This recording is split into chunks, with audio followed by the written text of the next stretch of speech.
If everyone can kindly take your seats, we can begin the meeting.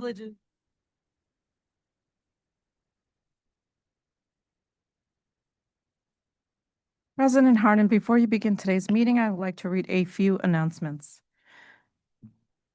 Good morning. Welcome to the August 13th, 2025 ARC meeting. Before we start the meeting, I would like to share a few safety points and next meeting announcements. Please note that the primary exit and entrance to the boardroom is the door which you used to enter this morning. If you are leaving the room, please use this door. The restrooms are outside the boardroom doors to your left. During the meeting, we ask that you keep all aisles and exits clear. If you need any assistance during the meeting, please waive the attention of one of our security officers. Please mark your calendars for the upcoming hearings and meeting. The board is conducting 2 public hearings regarding the FY26 budget on Tuesday, August 19th, 2025. First budget hearing is at 1 o'clock to 2:30 p.m. The second budget hearing is at 4:30 to 6 o'clock p.m. The next board meeting is scheduled for Thursday, August 28th, 2025 at 3 o'clock p.m. Please note the later start time. The 2 budget hearings and the board meeting will be held at 42 West Madison Street, Garden Level Boardroom. For details on how to register to speak or observe at the budget hearings and board meeting, and to learn about the speaker lottery process, please visit the Chicago Board of Education website, cpsboe.org. If you have any questions about registration or public participation, please contact the board office for assistance. Thank you for joining us today. President Harden, we are now ready for you to begin the meeting. Morning, everyone. Welcome to the Chicago Board of Education Agenda Review Committee meeting. Today is August 13th, 2025. I'm President Sean B. Harden, and on behalf of my fellow board members, thank you for joining us today. We are holding today's Agenda Review Committee meeting in the boardroom at the CPS Loop office, 42 West Madison Street, Garden Level. I would like to note that board members and senior leadership are physically present in the boardroom. Registered speakers may join us in person or virtually if they've opted to do so, and registered observers are joining us in person. The Agenda Review Committee meeting of Wednesday, August 13th, 2025 is hereby called to order. Board Secretary, please call the roll. Member Lozano? Present. Member Smith? Present. Member Lopez, who is joining us virtually via Zoom? Present. Member Boyle? Here. Member Wallace? Present. Member Custer? Present. Member Pope? Here. Member Rivas? Present. Member Rio Sierra? Present. Member Brown? Member Bannon? Present. Member Gutierrez? Present. Member Biggs? Present. Member Thodakura? Present. Member Zakor? Present. Vice President Bautista? Present. President Harden? Present. We have 17 members present. We do have a quorum. I'd also like to recognize Dr. King, Interim Superintendent, Chief Executive Officer, Elizabeth Barton, Acting General Counsel, Charles Mayfield, Chief Operating Officer. Thank you. The order of the meeting will be as follows: public participation, presentation of a fiscal year 2026 budget, discussion of Agenda Review Committee meeting items 1 through 9, then we'll recess. We'll reconvene from recess, discussion of Agenda Review Committee meetings items 10 through 16, go into closed session, we'll reconvene from closed session, and then adjourn. Let's now proceed with today's public participation session. Thank you for joining and share your comments with the board. In compliance with the Illinois Open Meetings Act, public participation, sometimes referred to as public comment, is the portion of the board meeting or hearing that grants district stakeholders the opportunity to address the board with their concerns and comments. Note that public participation is a time for the board and CPS senior leadership to listen and hear from you rather than a time for dialogue with board members during or after your remarks. While we can't discuss personnel matters, public participation is a key component of transparent governance, and it provides us as board members as well as senior leadership an opportunity to listen to everyone who has signed to speak. This board takes equity of voice seriously. While we may not address your comments directly during public participation, CPS leadership is always present at our meetings and are able to address concerns as follow-ups after the meeting. As a district and as a board, we also have many other spaces for authentic dialogue. For example, each and every one of our board members hosts board office hours so that we can have a conversation.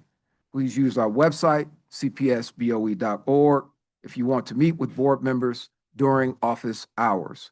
We encourage you to take advantage of the opportunity to meet with board members outside of a board meeting. Thank you for your attention and consideration. And as a reminder, union representatives will be allotted 5 minutes to speak before public participation, and any elected officials will be allotted 5 minutes to speak after the conclusion of public participation. Board Secretary, please share the rules of public participation. Thank you, President Harden. Members of the public who registered to speak were given the option to attend in person or via an electronic format.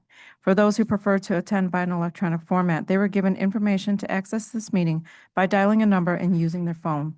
We did this so that speakers with limited or no access to the internet or who may have weak internet connections could still participate using their phones. Also, members of the public may submit written comments for Board of Education meetings via the written comments form on the board's website at cpsboe.org or mailed to 42 West Madison Street, Garden Level. Written comments received between the day the public agenda was posted through 5 p.m. the day after the Board of Education meeting will be submitted to the board and published within 5 business days on our website at cpsboe.org. Speakers, please listen while I provide directions for public participation. I will call your name and number when it is your turn to speak. For speakers joining us virtually, as a reminder, to unmute, please enter *6.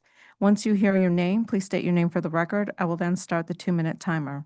When there are 30 seconds remaining, I will inform you so that you can proceed to conclude your remarks to allow for the next speaker to begin. For anyone standing with the speaker, note that in order to comply with the city's fire code, please stand along the glass partitions on the marked spots to keep aisles clear. Thank you. President Harden, before we begin calling registered speakers from the speakers list, we do have union reps who would like to address the board.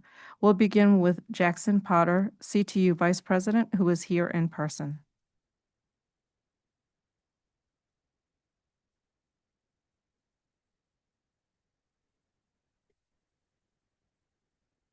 Good morning, esteemed members of the board, President Harden, CEO King. As a history teacher standing before you, have to say the start of the school year always gave me butterflies. I'm very excited. I think this year has the potential to be one of the best ever, and that is largely a result of because of the historic agreements that we have come to reopen libraries and hire librarians, 16 new sustainable community schools. Caseworkers for students with disabilities will be at record highs. Students will have the best class size ratios in the history of the district and be able to focus better. And the prep time that we won and negotiated together will expand recess to record highs across the system.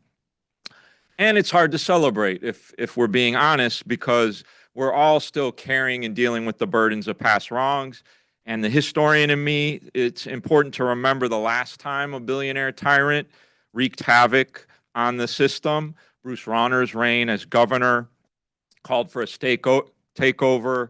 It crashed the bond market for CPS, caused former banker Mayor Rahm Emanuel for the first time to agree to subprime loans that exploited CPS's financial vulnerabilities.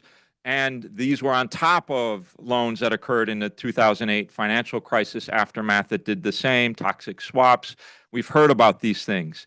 The bankers knew then what we know now, that it was a setup, and we can't let them off the hook for taking advantage of the most vulnerable. If litigants can make Wells Fargo pay for the damage of false information and bad setup, to pay for those past wrongs, we can do the same for Chicago's children. So I encourage re-looking into affirmative litigation or renegotiate the terms and conditions of that debt.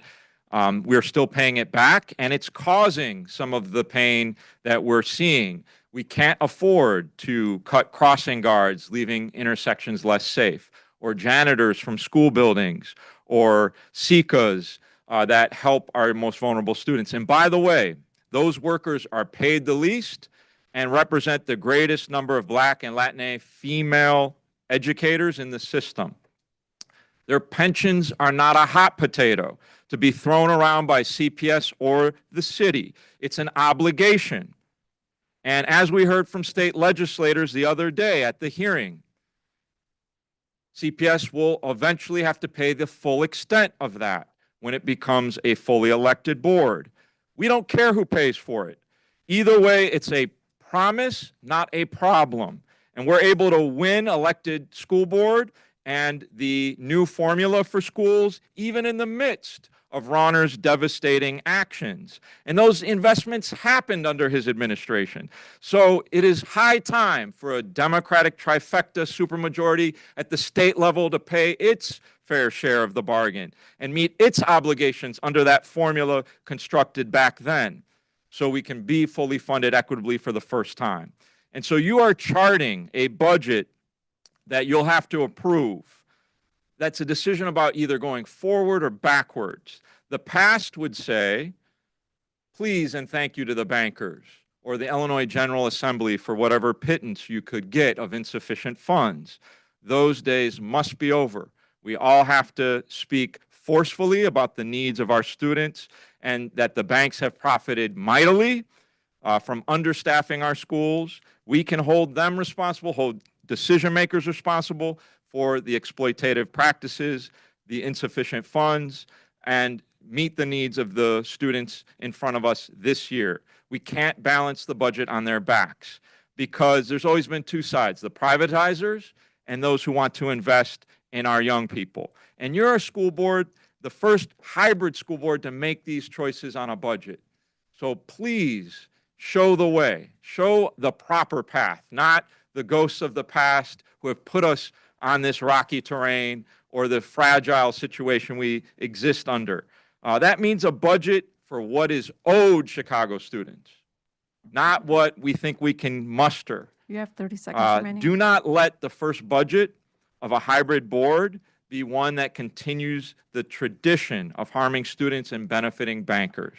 We need advocates. Your constituents are depending on you. Thank you. Thank you for your comments.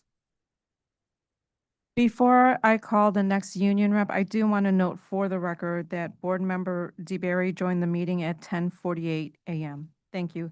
The next union rep is Tremaine Reeves, SEIU Local 73, Director of CPS Division.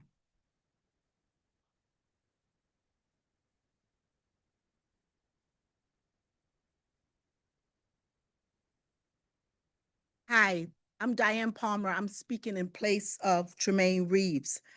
I am the president of SEIU Local 73, where we represent about 12,000 workers in the Chicago public schools. And I want to give you a little bit of a personal story.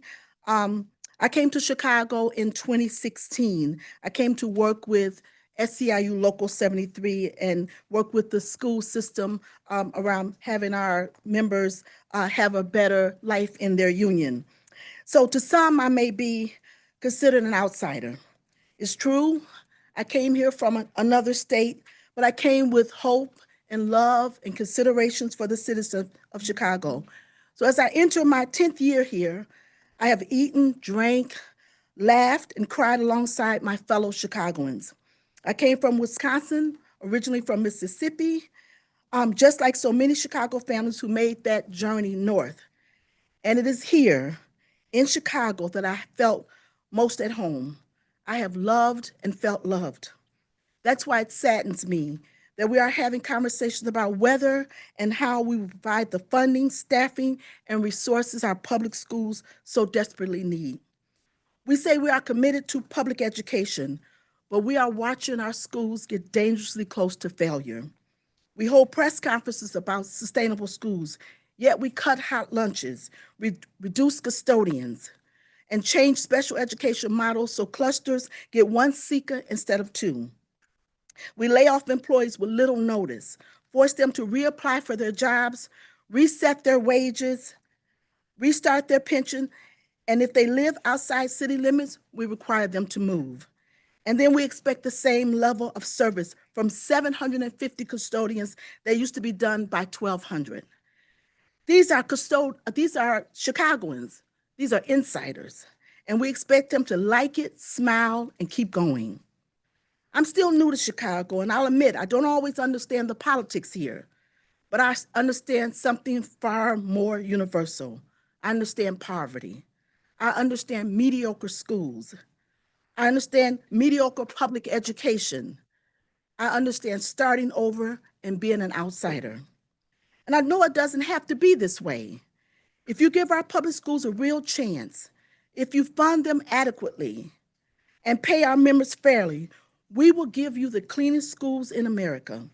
We will cross your children safely at intersections. We will bus them with care, with bus aides and monitors who treat them like their own. Our seekers will provide loving, patient support to students with special needs. Our security officers will protect them from every threat, including ICE. Our members will show up because that is our commitment to you. We will do our part to prepare Chicago's children to be the best of what this city can produce. But you must show up for us. That means the city must put TIF funds toward education and stop making schools shoulder unexpected pension payments.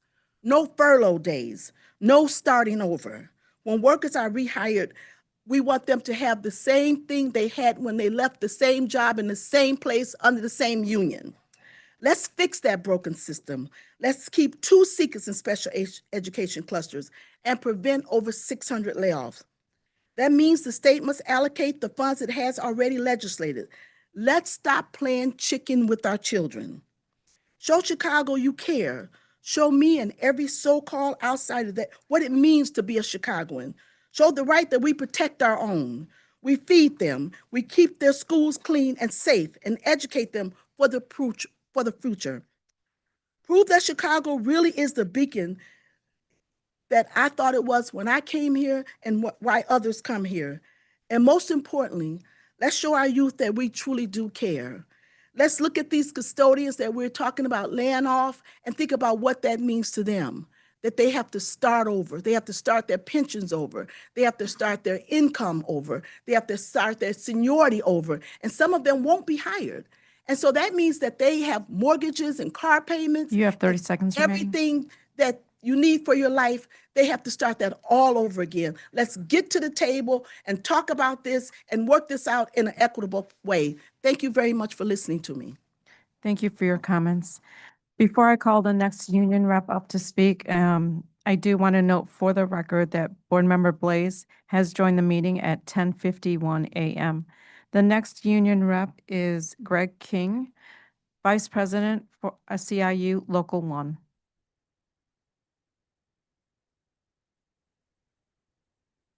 Good morning, Board President and Madam CEO.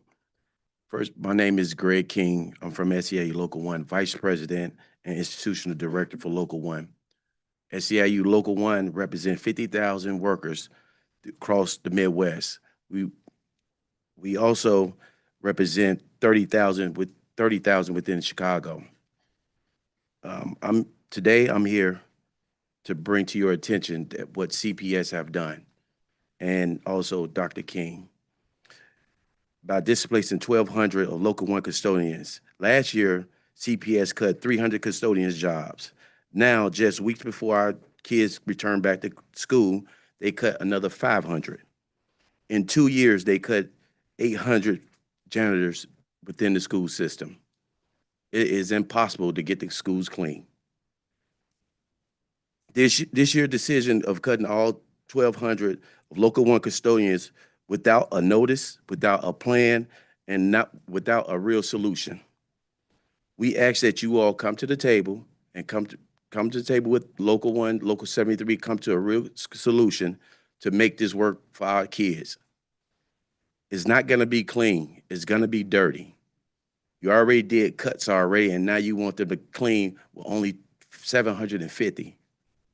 It's not just for our kids, it's also for our teachers, whoever walks into the school. We just want to make sure that our community is safe. And we talk about our Black and brown kids. Look what you're doing to our Black and brown kids and our minority companies, putting them out of business. So I ask in good faith, as you all rethink this, and let's come to the table and talk and do what we need to do for our community and our families. Thank you. Thank you for your comments. President Harden, we are now ready to call speakers from the speakers list, and we will begin with Alexis Waddle, speaker number 1.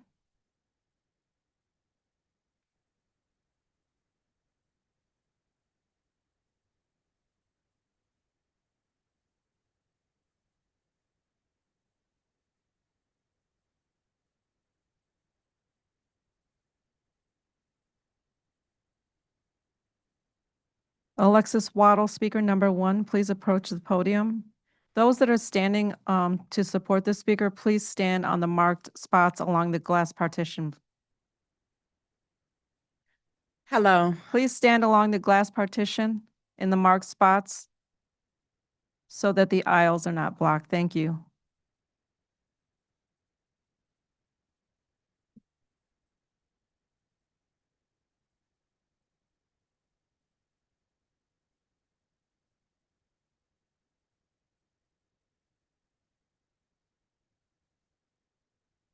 Please proceed. Hello, thank you.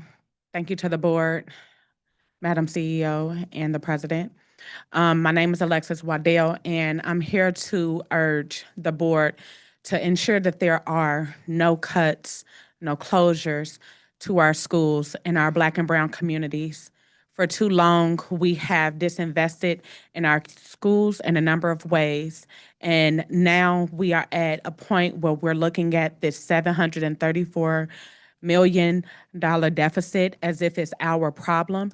And we do not want to continue to have the issues and the hard decisions begin and stop in our communities. They are not solutions for our children. And as a mother raising 3 early learners and one that has been grown in a CPS elementary and high school, I want to have the opportunity to walk them to school from my home. I did not move back to Chicago to be concerned about whether or not the school near us would be open or the teachers in it would look like them. I moved back so that I can create that opportunity for them, build that pride in them, and allow them to contribute to their community as the great learners that they already are. Allow them to contribute to our success in their community. Thank you. Thank you for your comments. The next speaker from Austin High School is Jacqueline Reed, speaker number 2.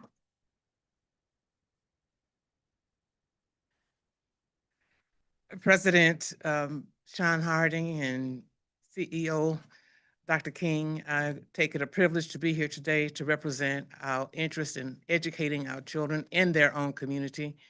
And I just want to say that I've lived a long time and I fought in the civil rights movement in Mississippi to ensure that we had quality education.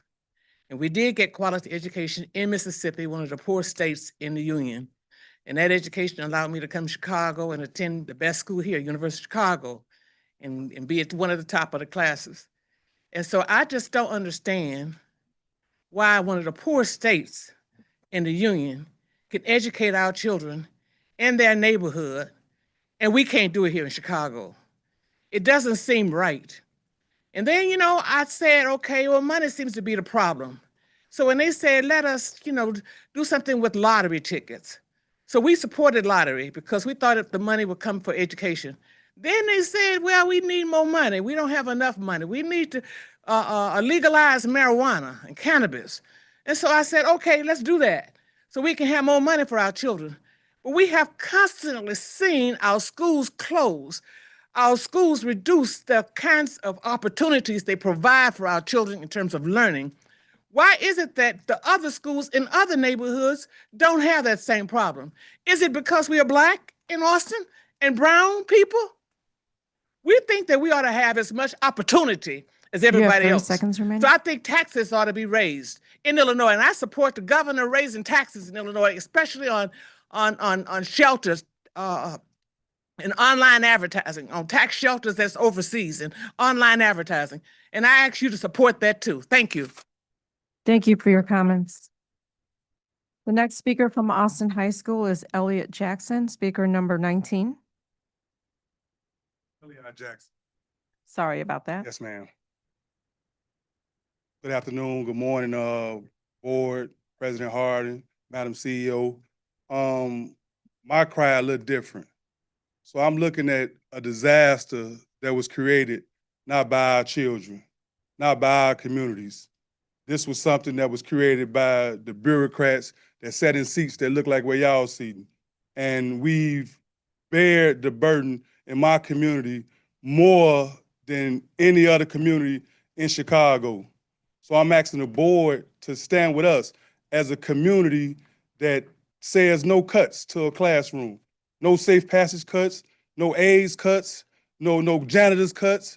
Our children deserve every opportunity that was given to every other community. And right now, we're calling on our governor, Governor Pritzker, to declare this disaster a state of emergency. So that the same way when the waters came in Austin and he declared it, we need our children to have that same protection from our elected officials. So we calling on everybody to call your state representatives, to call your legislators, to call your senators, to call Governor Pritzker and tell him we need a session to address this. This $1.2 billion deficit is being carried by our children, our communities. So I'm asking you, President, I'm asking you, board members, to support us, stand with us. CEO, could you please? You have 30 seconds. Yes, remaining. ma'am. Could you please make better decisions than your predecessor so that we don't be the ones that have to carry this burden? Could we hold y'all accountable to come as a consensus so that we can move as a unit, we can move as one to change the course and direction so that our babies don't suffer? Thank you. Thank you for your comments. Before I call the next speaker, I do want to note for the record that Board Member Lopez has joined in person at 11:03 a.m. The next speaker is Vicky Kurzidlo. I'm sorry if I mispronounced your last name. Speaker number 3.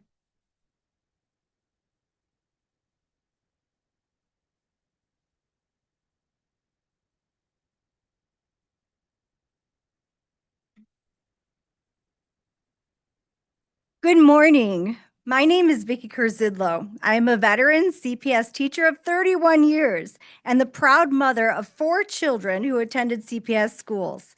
As of July 1st, I serve as the recording secretary of the Chicago Teachers Union. What's at stake in this budget isn't just numbers. It's about our children. Every CPS student's right to learn, grow, and succeed. It's about the 30,000 educators and staff working tirelessly to make that possible. And it's about the thousands of other staff who have already had their positions cut or are worried that it will happen to them too. The annual CPS budget crisis is the direct result of decades of underfunding. Right now, CPS is $4,000 short of adequacy per student. That means a single kindergarten classroom with 25 students is $100,000 away from the resources it needs. Across Illinois, we are more than $5 billion away from adequacy every year. And these numbers are even more alarming in the face of looming Trump education cuts. Underfunding is overcrowded classrooms, students with disabilities waiting for the services they are legally entitled to. It's slashing music and art programs. It's libraries without librarians, sports teams without equipment, and You have 30 seconds remaining. students without basic necessities. It's time to demand Governor Pritzker and the Illinois General Assembly to pay what's owed. And lastly, I understand certain members of the board are concerned about decorum. I want to be clear that as a leader, what is impolite is what our students have been put through and what is at stake for them now. I, for one, won't be shy about standing 10 toes down for what our students deserve. We owe that to them. You owe that to them. You were elected to serve our students in Please schools, conclude your remarks. not bankers, privatizers, or personal political agendas. Thank you. Thank you for your comments. The next speaker is Diane Castro, speaker number 14.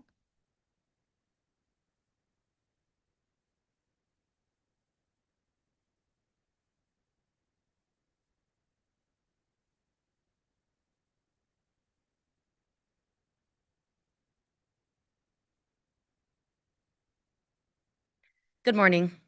My name is Dr. Diane Castro, and I am the Financial Secretary at the CTU. I'm here today, though, as an alum of this district and the proud parent of 2 children in this district.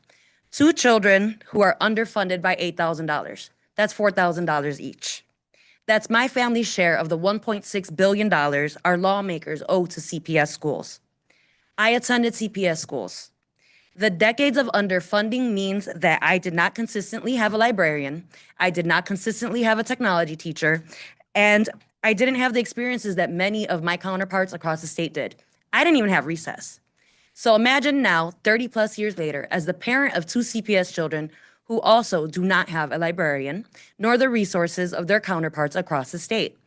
Imagine Lyons Township being funded at 143% adequacy, where my own children are funded at 73%. I imagine you understand my frustration. We cannot afford to make the mistakes of the past. We need a board that says yes to advocacy and no to cuts. The contract we negotiated provides class size relief to kindergarten classrooms with a para at 23 students. We also negotiated a pathway to increase the number of bilingual educators. We told the city that their children are worth investment. We need the board budget to reflect that too. You all have to make a choice. Will you invest in our future, our children, the children of this district, my children? Or will you have sign 30 on to seconds cuts remaining. that allow my children, the children of this district, to pay the price? So I'm compelled to ask, what conversations has this body held with other districts in this situation? I'm a unionist. I believe in solidarity. Have you spoken to the board members in Rockford, Peoria, Berwyn? This year's CPS budget is an opportunity for you all to show that you are willing to fight for these students, our students, my students, without additional cuts. We are eager to partner with you. Thank you. Thank you for your comments. Our next speaker is Peter Collins, speaker number 4, who is joining us virtually. Please enter *6 to unmute.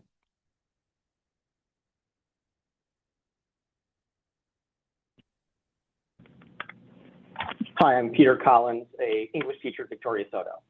Today's my freshman's first day, but this year when I saw their enthusiasm, my heart broke. See, last year we offered after-school programs like chess club, rock club, but now those programs are gone, lost to budget cuts.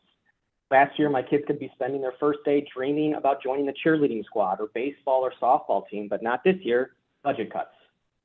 What pains me the most is one thing that hasn't changed. We won't be offering our multilingual students the services they are owed and deserved. We didn't have enough money for them last year either. My students are here with excitement for their future, but you are failing to give them the tools that they need.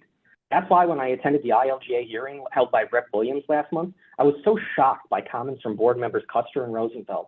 They both had the opportunity to advocate for our children with members of the General Assembly, but never once mentioned the decades of underfunding in Chicago public schools.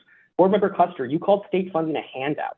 Why would you call money for my students who come from Gage Park, Brighton Park, Marquette Park, hardworking Chicago neighborhoods a handout? Many of the families in my classroom sacrifice to immigrate here. They work hard, they pay taxes. So I struggle to square rhetoric calling school funding a handout when the reality is that Chicago is the economic engine of the state. We only receive back 90 cents for every dollar we send to Springfield. So to hear my plea on behalf of my students and label it a handout simply denies reality. Because here's the truth. An influx of resources that the state owes CPS would allow us to offer after-school programs like debate club, chess club, sports like baseball, softball, flag football, and crucially, match the bare minimum of what state law says we should be offering our multilingual and special education You have 30 students. seconds remaining. Does this sound like a handout, or does this sound like meeting the bare minimum? Each student in CPS is underfunded by $4,000, yet members of this board have labeled calls for funding as divisive or adversarial. That terrifies me. If you, a member of the CPS Board of Education, won't ask for the money the state's own formula says we're owed, the money CPS needs to fund its schools, who will?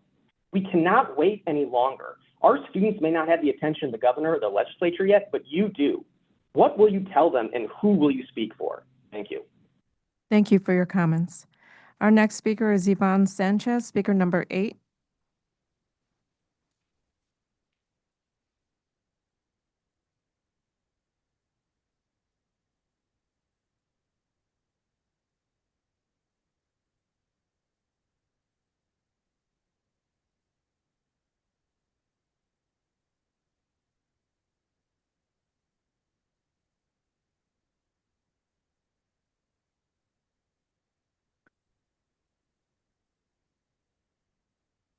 Good morning, board members and CEO King.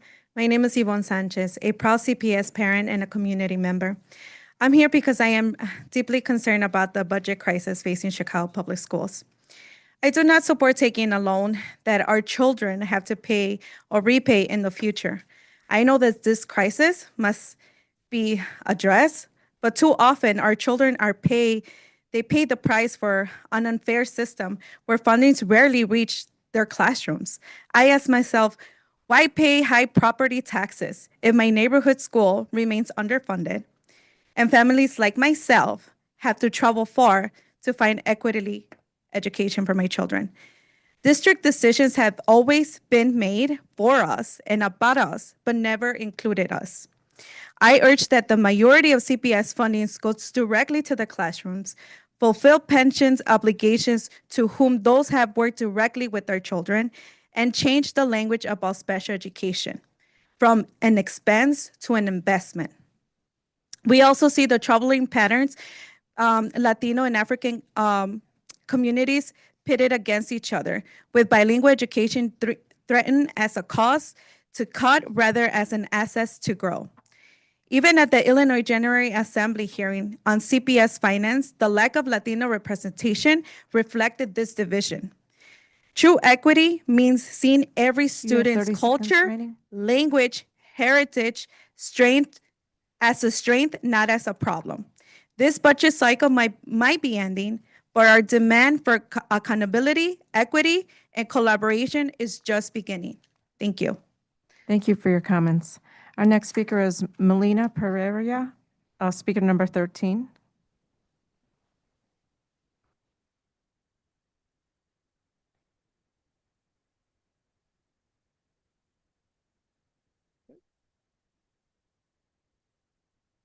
Buenos días, miembros de la Junta de CPS y CEO King.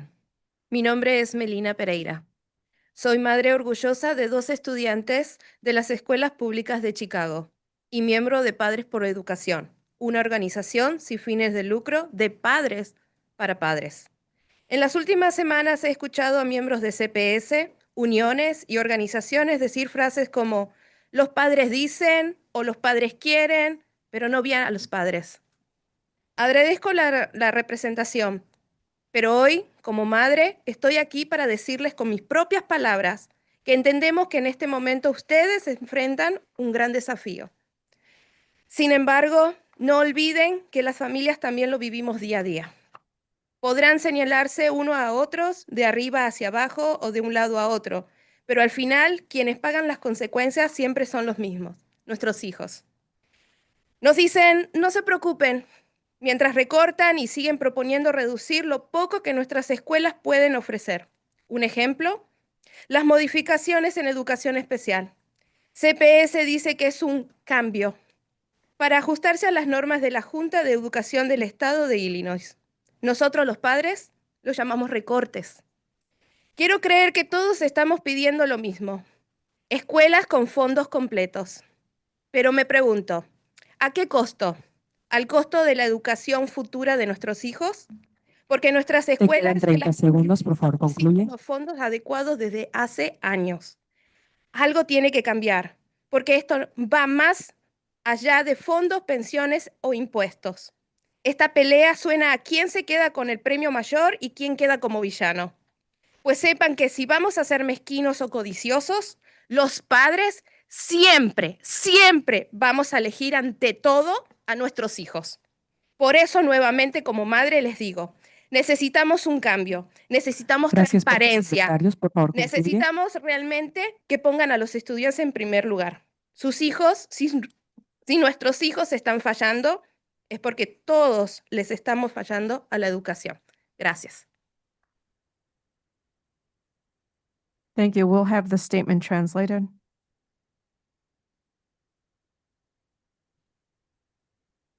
Good morning, members of the board and CEO King. My name is Melina Pereira, and I'm the proud mother of 2 Chicago Public School students and a member of Padres por Educación, Fathers for Education, a nonprofit for parents by parents. In the last few weeks, I've heard CPS members, unions, and organizations say things like parents say or parents want. but I didn't see actual parents. I appreciate the representation, but today, as a mother, I am here to tell you in my own words that we understand the great challenges you currently face. However, don't forget that families are also living in this world day to day. You can point fingers in every direction, but in the end, the ones who pay the price are always the same: our children. You tell us not to worry while you cut and continue proposing cutting what little our schools can offer. An example, the modifications to special education. CPS may say that they're a change made in accordance to the standards set by the State of Illinois Board of Education. We, the parents, call them cuts. I want to believe that we're all asking for the same, fully funded schools. But I wonder, at what cost? Our children's future education? Because our schools have clearly not received adequate funding for years. Something has to change. This goes beyond funds, pensions, or taxes. This fight sounds like it's about who wins the grand prize and who ends up the villain. Know then that if we're going to be petty or greedy, parents are always going to choose our children first and foremost. That's why, again, as a mother, I say we need a change. We need transparency, and we need a budget that truly places student first. If our children are failing, it's because we're all failing at education. Thank you. Our next speakers are from Inter-American, Marina Centino, speaker number 5.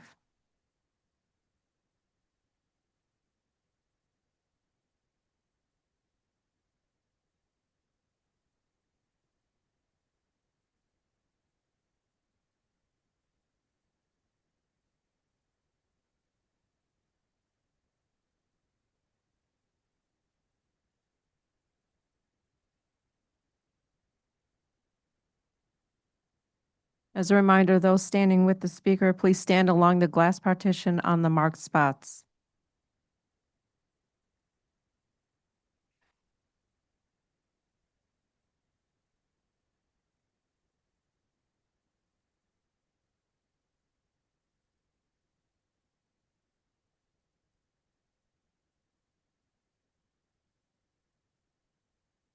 Please proceed.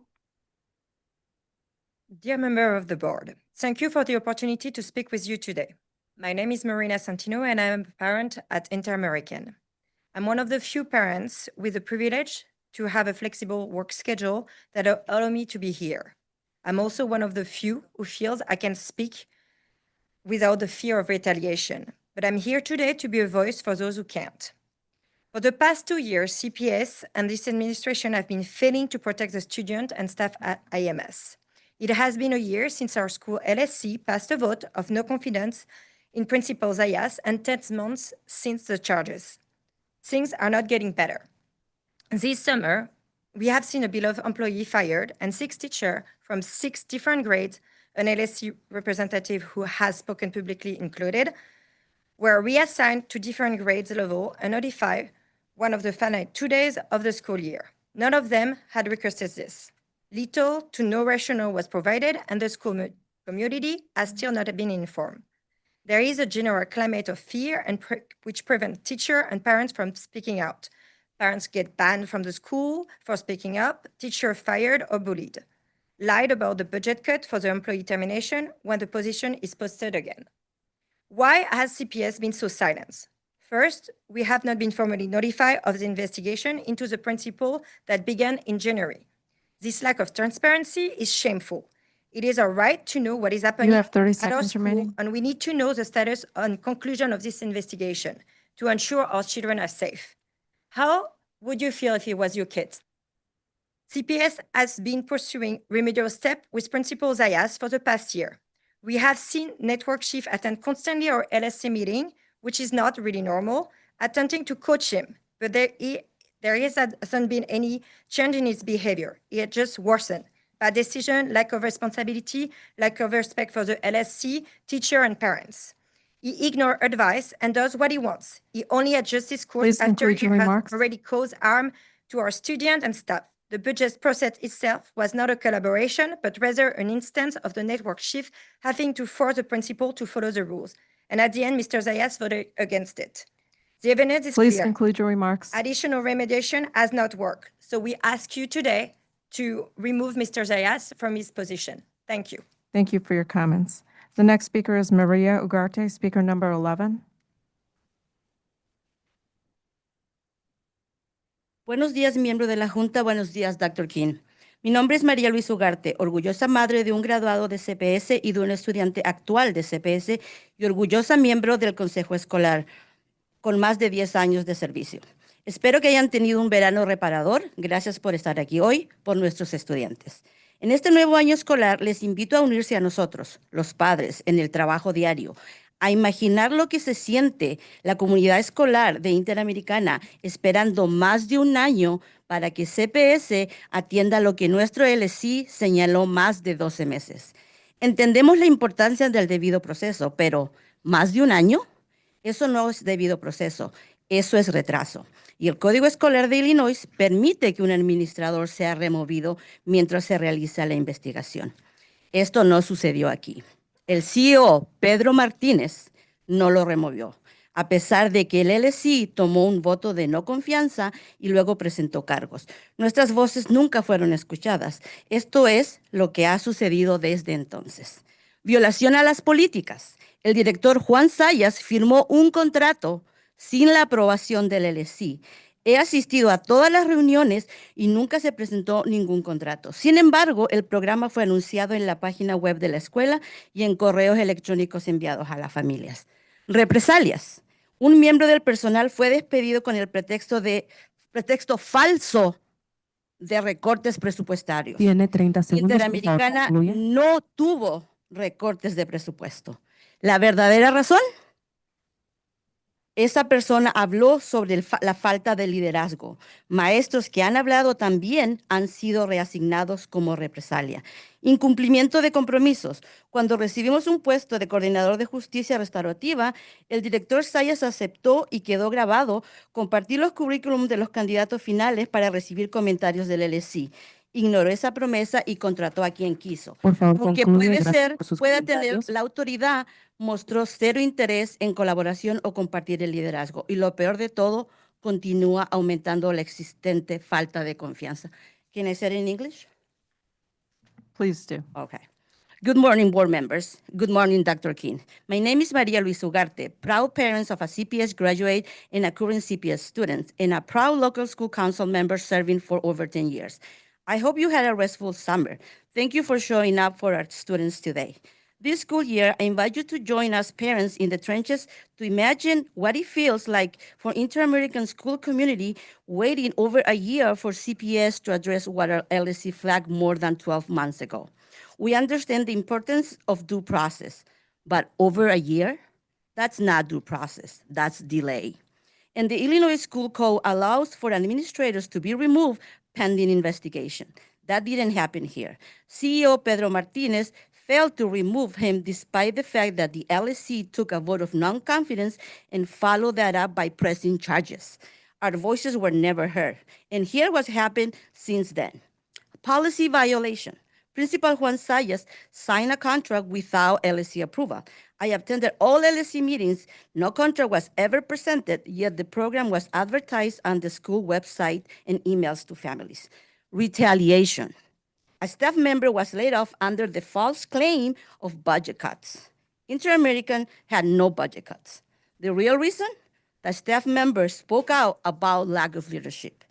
Teachers who have spoken up have also been reassigned as retaliation. Broken commitments. When we receive a restorative justice coordinator position, Principal Juan Zayas agreed on record to share final candidate resumes for LSC feedback. He ignored that promise and hired whoever he wanted. While he might have the authority, he shows zero interest in collaboration or shared partnership. And worst of all, he continues to grow the already existing lack of trust. Dr. King, our hope is now with you. The question isn't whether the legal department will validate the charges. We are confident they will. The question is, when will you remove him? At the June board meeting, we were told the community will hear from the law department in a few days. It's now August. How much longer must our families and students suffer? This is not student-centered leadership. CPS can take as long as it wants for the legal process, but do not do it at the expense of children. Remove him now. Appoint an administrator of charge. Make the recommendation to this board so they can take a vote.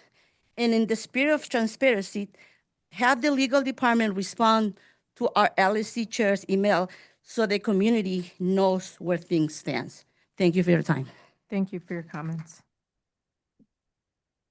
Our next speaker is Nada De La Rosa, speaker number 17.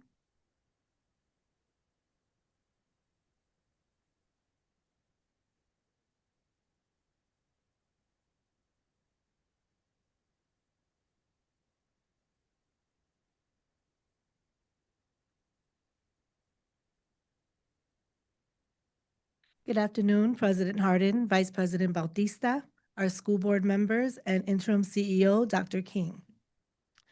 Many of you already know me. I'm Naida De La Rosa, Associate Director of Organizing at Kids First Chicago, and more importantly, a parent of a CPS graduate and a current CPS sophomore.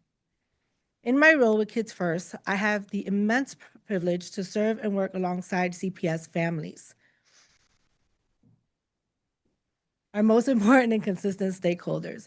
I'm not sure if you have looked at the CPS org chart anytime recently, but at the very top of that chart is not the mayor, as many would assume. It is in fact Chicago residents.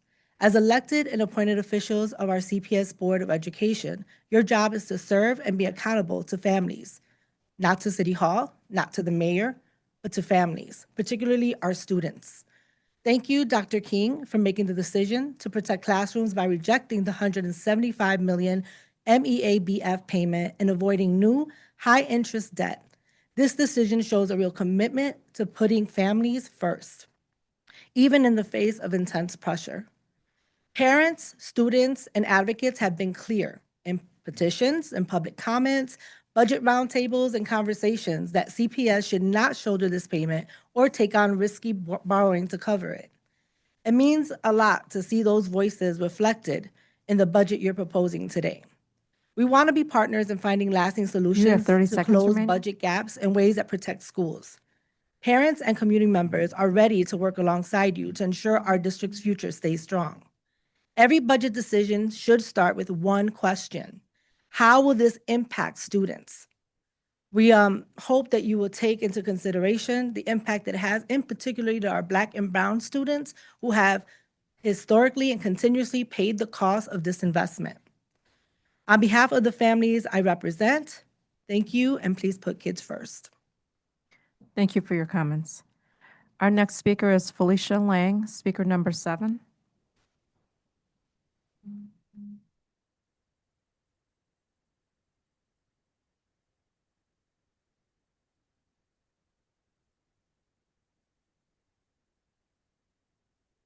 All right, good morning, everyone. My name is Felicia Lang, and I'm the Chief Strategy Officer at the Montessori School of Englewood. I've been an ELL teacher, an MTSS and assessment coordinator, and director of operations and maintenance. In every single one of these roles, the same story exists. Budget cuts rob our students of the education and facilities they deserve.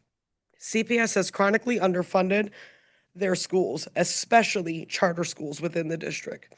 CPS delays paying funds that are legally ours, and let's be clear, that's not just bad policy, it's out of compliance with Illinois law, which says specifically charter schools are supposed to receive 97% to 103% of the PCTC. CPS hasn't met that minimum in years.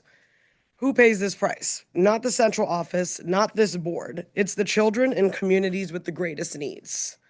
My school has 455 students and a wait list in Englewood, a predominantly Black and Brown community. Our staff works nights, weekends, whatever it takes, because we know our kids deserve everything. But instead of getting what's fair from the Board of Education, we're told to do more with less and have more accountability around what we're expected to do. Every late payment, every missing dollar means fewer books, fewer interventions, and fewer opportunities for our students. It tells our children that their education is negotiable.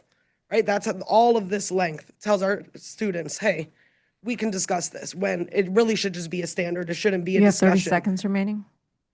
Law is clear. The moral obligation is even clearer. Fund all schools equitably, including charter schools. Pay what's owed on time and meet the standards the law demands and the standards you impose on all schools within CPS, specifically charter schools. Do it now, not next year, not the next meeting. Fight for our families' rights because our kids can't wait and neither can we. All of our futures depend on it, not just the future of our students, but our families and our state and our country and the world. Thank you. Thank you for your comments. Our next speaker is Sardar Kartel, speaker number 9.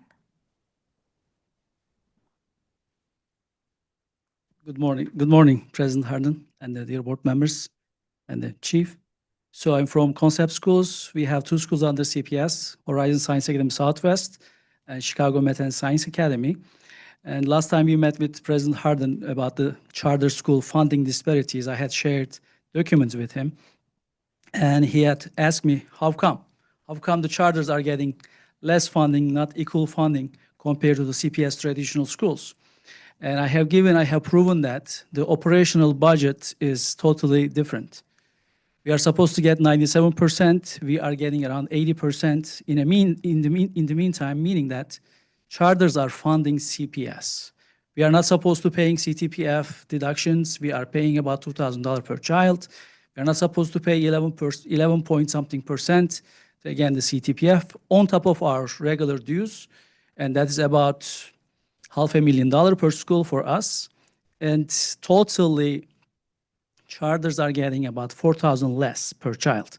And if you calculate the CPS's operational budget, about, let's say, roughly $10 billion and around 323,000 kids, the per child cost of CPS is about $29,000, whereas the charters are getting around $16,000.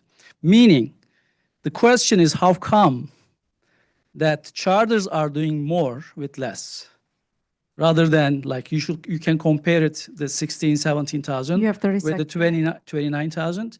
So that should be the question. And I know printing money is illegal. I know that it's very tight. You are very tight. You are trying to, you hear the emotions from all the people. We are demanding justice. As long as you are just, I know I trust your collective wisdom here. I'm sure all these wonderful, smart people got together to solve some problems in Chicago. We are not asking more as charter schools. We are asking what charters are entitled to. Just you give us what we are supposed to get. We will still deliver more with less. And we are here to help, not add more burden on you. Thank you. Thank you for your comments. Next speaker is Jessica Rufino, speaker number 10.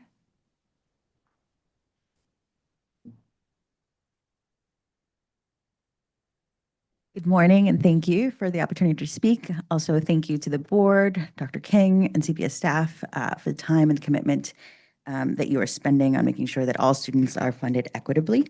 I especially want to thank Board Member Boyle for meeting with us and Noble leaders last week, specifically to talk about recent changes in special education funding, the reimbursement process when schools must add new positions to serve transfer students and newly identified students.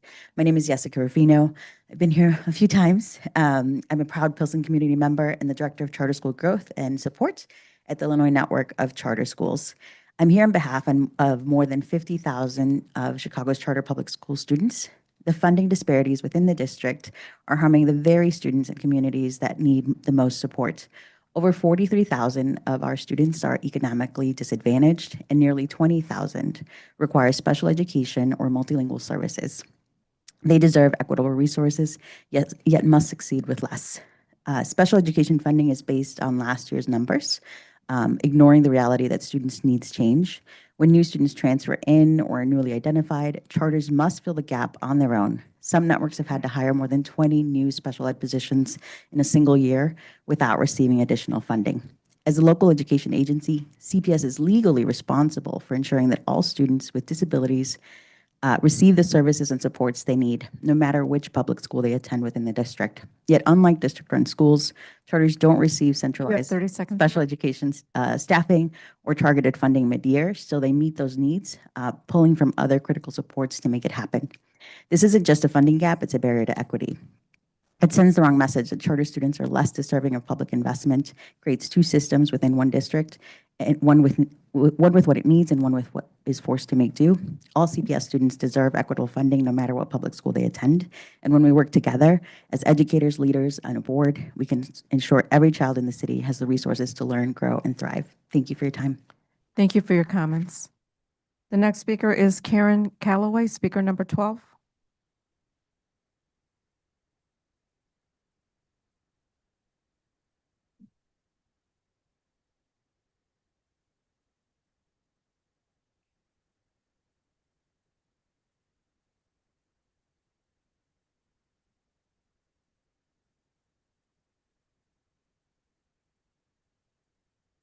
As a reminder for those standing with the speaker, please stand along the glass partition on the marked spots. Thank you.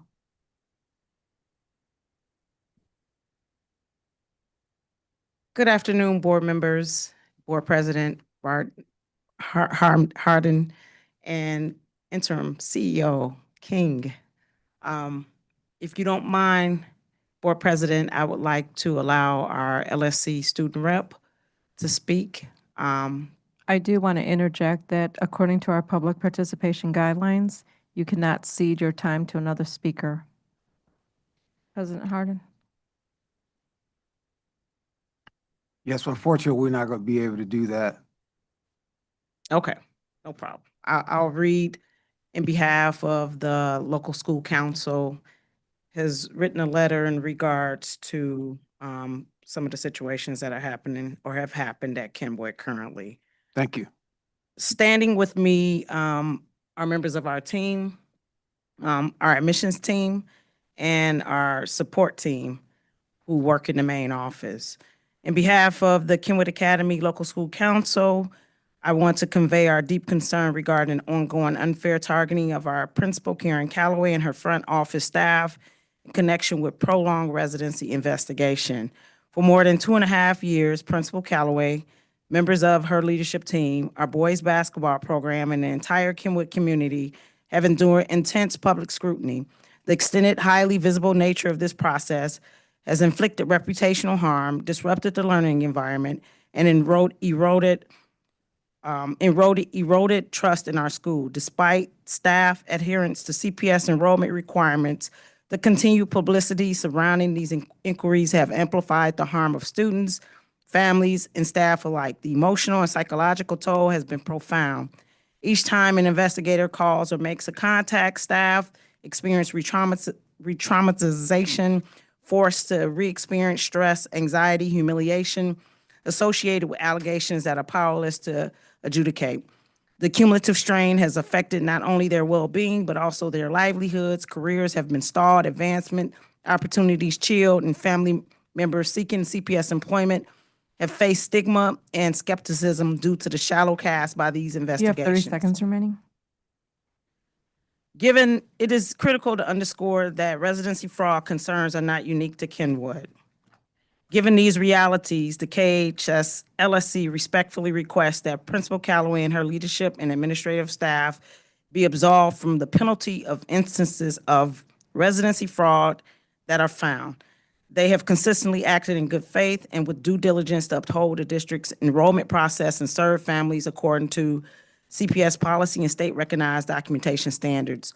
Holding them personally liable for the matters outside their authority is unfair practice that damages morale, harms mental health, destabilizes livelihoods, diminishes the trust necessary for schools to function effectively. We Please urge the conclude your board, remarks. 1, to formally acknowledge the prolonged harm this process has caused to Kenwood staff and community. 2, to ensure that district-wide residency enforcement practices are carried with professionalism, proportionally, and respect.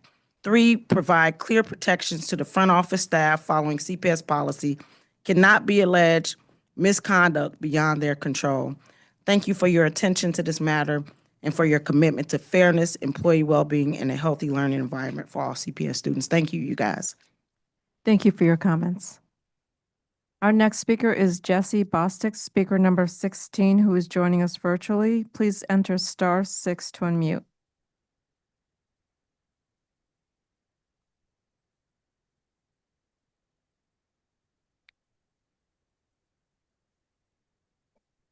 Jesse Bostic, speaker number 16, please enter *6 to unmute.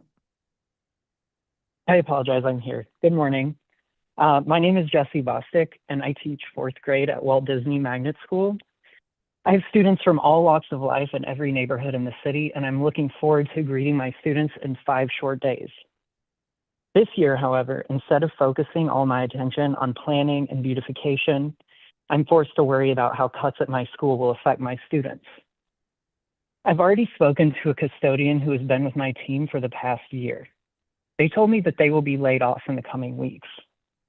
After ensuring that my students have a freshly clean classroom for over a year, the position is getting cut, and this is far from the only one. There are similar concerns about the lunch staff that welcomes my students and serves them warm meals each day, knows them by name, and makes sure no one misses lunch on a field trip. Now, some of them will be gone, and my students will be stuck with more prepackaged and processed food instead of warm meals that include fresh fruits and vegetables. These may seem like, these may seem like low-hanging fruit, to quote someone from central office, but these cuts will hurt my students and steal from their school day. Even if these fall under so-called non-classroom cuts, when the people whose work makes it possible for educators to do their jobs are no longer there, our whole community suffers. Students learn best in a clean environment, and they learn best when they have fresh food to fuel their brains. These cuts will hurt my students, and they will not fix any problem. Austerity plans have never worked in the past, so why do we think they will work now? It is your responsibility as the stewards of Chicago Public Schools to fight for our students. It is time for each and every member of this board to step up and demand the funding our schools are owed from the state, a number that averages out to $4,000 per CPS student. The rich got a tax cut they didn't need. Let them pay their fair share to fund Illinois schools. When you go home tonight, I want you to think about the thousands of students throughout Please conclude your Chicago remarks. who are being shortchanged to the tune of $1.6 billion.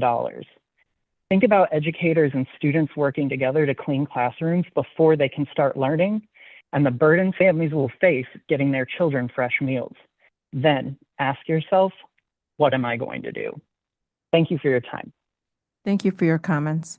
The next speaker is Marielle Laureano, speaker number 18.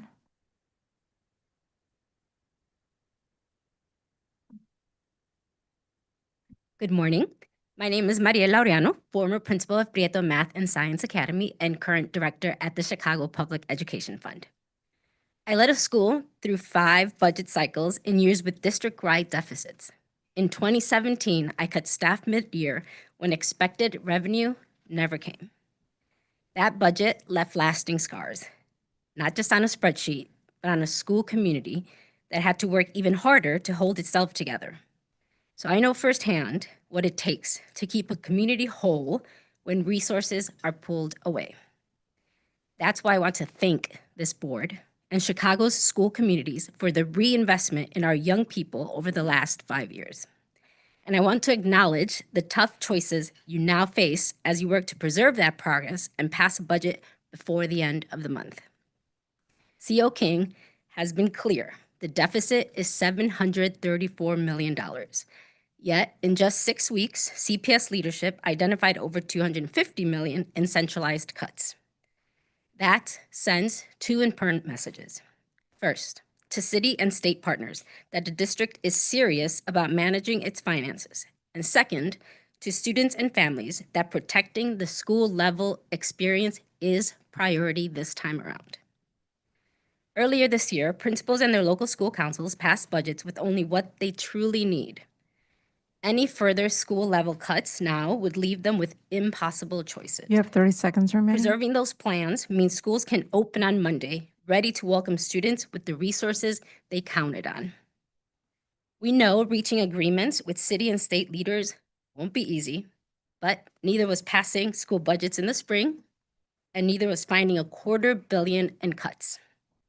We urge you to continue that hard work, and we stand ready to partner as you secure solutions that balance this year's budgets and bring predictability in the years ahead. In just days, over 600 school Please teams conclude your remarks. will welcome over 300,000 students to their learning communities. Let's make sure they have the resources they need to succeed. Thank you. Thank you for your comments. Our last speaker from the registered speakers list is Tomas Castrahan, speaker number 20.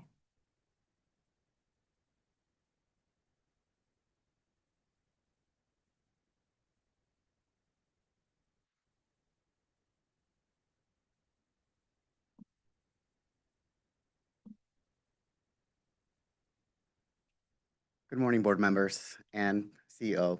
My name is Tomas Castrajon. I am a first-generation CPS graduate. I have been an elementary school teacher, a middle school teacher, and now a high school teacher. This summer, I had the privilege to go from Albany Park to Hedgewick with the CTU to speak about our public funding and how we need our state to fund every single school, not just for Chicago, but every single student in our state. And throughout these moments, I went through budget hearings where CPS has said that special education is the leading cause for a deficit and pinning them as a problem. These are students, these are children, they have parents. I'm asking you guys to use your power, your will, your ability to speak to legislature. Go speak to your senators, aldermen, Congress people, and tell them that we need a special session.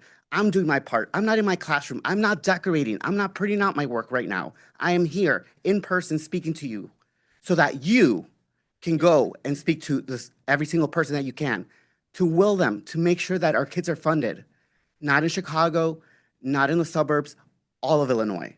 I need you to use your voice. I need you to use your power to have conversations at dinner tables, go to parties, do whatever you have to do. Wheel their ears. Get our governor. He lives in the Gold Coast. I can tell you, Astor and Gertha. I used to be his neighbor. You have 30 seconds Let remaining. him know that we need to be fully funded. Go stand at his door. Go ask him for an invitation. Will his ear. Tell him we need to get funded. Our children are an investment. We are a public entity. We are not a business. We have to remind ourselves, you are public servants. I'm a public servant. I am here doing what I need to do for my kids. I'm giving my voice to them. It is your turn to use your voice, to will your power, your privilege to be seated here.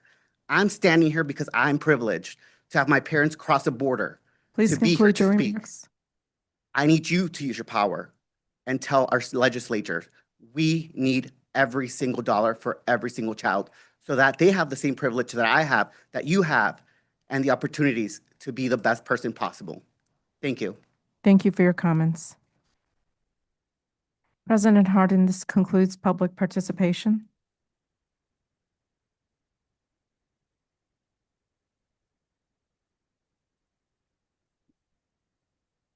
Board members, are there any questions or comments related to public participation?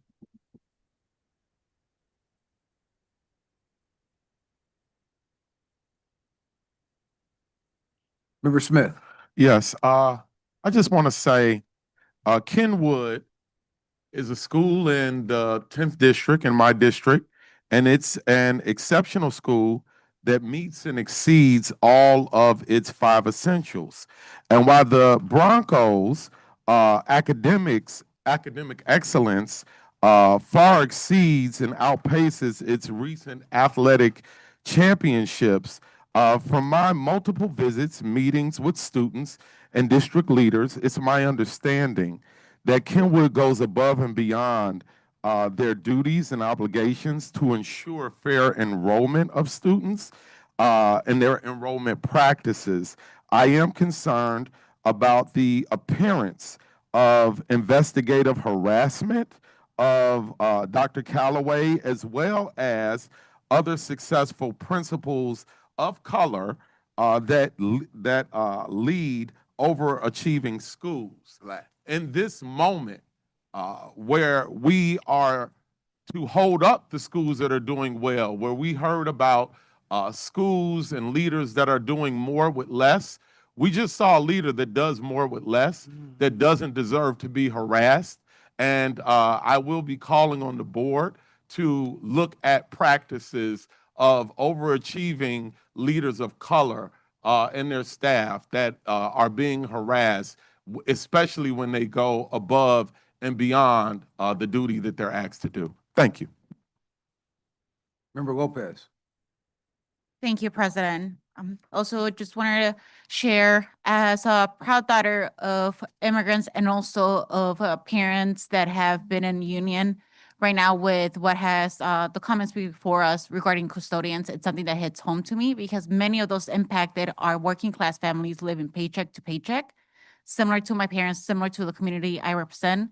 So I urge the district to work in collaboration with labor to ensure that their seniority does get transferred over. And also for those that have been displaced, that they work to find other opportunities, a landing job, because it's not fair for these families that this quick timeline is going to impact whether they can provide food on the table for their kids. Thank you. Member Brown. Yes, sir. I want to support Board Member Smith's statement. I don't know if he'll allow me to, but I want to edit it a little bit. I don't think it's educators of color. I think it's Black educators, Black administrators that have been targeted. Like the ranks of Black teachers have plummeted in Chicago public schools. And I do want to follow up about what's happening in Kenwood, but also what has happened to administrators and coaches that are Black people across the district. Extremely harsh and punitive disciplinary procedures, which mirror what happens in schools. Black students are suspended, Black boys suspended 5 times as much as their white counterparts for the same infractions. Black girls 10 times as much. There's an African proverb that says, the truth is simple, if it's complicated, it's a lie. Lots of times we don't want to face our ugly and we want us to swallow it. We're not swallowing it. There is a targeting that is happening and we have to reckon with it. And I'm saying that as a former Bronco. And the evidence of that is, how do you have a school that's been a top 20 school for 50 years and has never been replicated? It's never been replicated. Those practices have never been replicated on the West Side. And I'm committed to making sure that that happens. Second point is, I think that we need to follow up around Inter-American.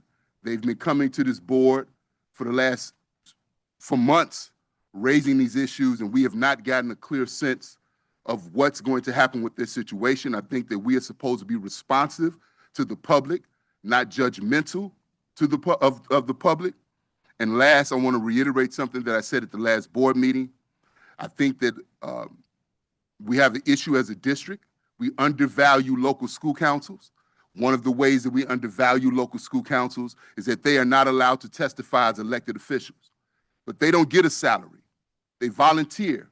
The largest base of working class elected officials in the world, and we don't give them 3 minutes to speak as elected officials. I think that should happen with local school councils, and I want to get some guidance from our board president to understand, how do I bring that issue to something that we have to grapple with as a board. Thank you very much. Member Blaze. I concur with the 2 board members that spoke previously, and just to give just to flesh out Principal Calloway and her situation. First, let's say Kenwood is, I think, the only school that has the enrollment of neighborhood kids, selective enrollment kids, and magnet school kids. All evidence, all data is showing that all boats are rising. Kids aren't sitting across from a great school that they can't ever get into, like at some of the other selective enrollment schools. It's an amazing model. They have sports teams.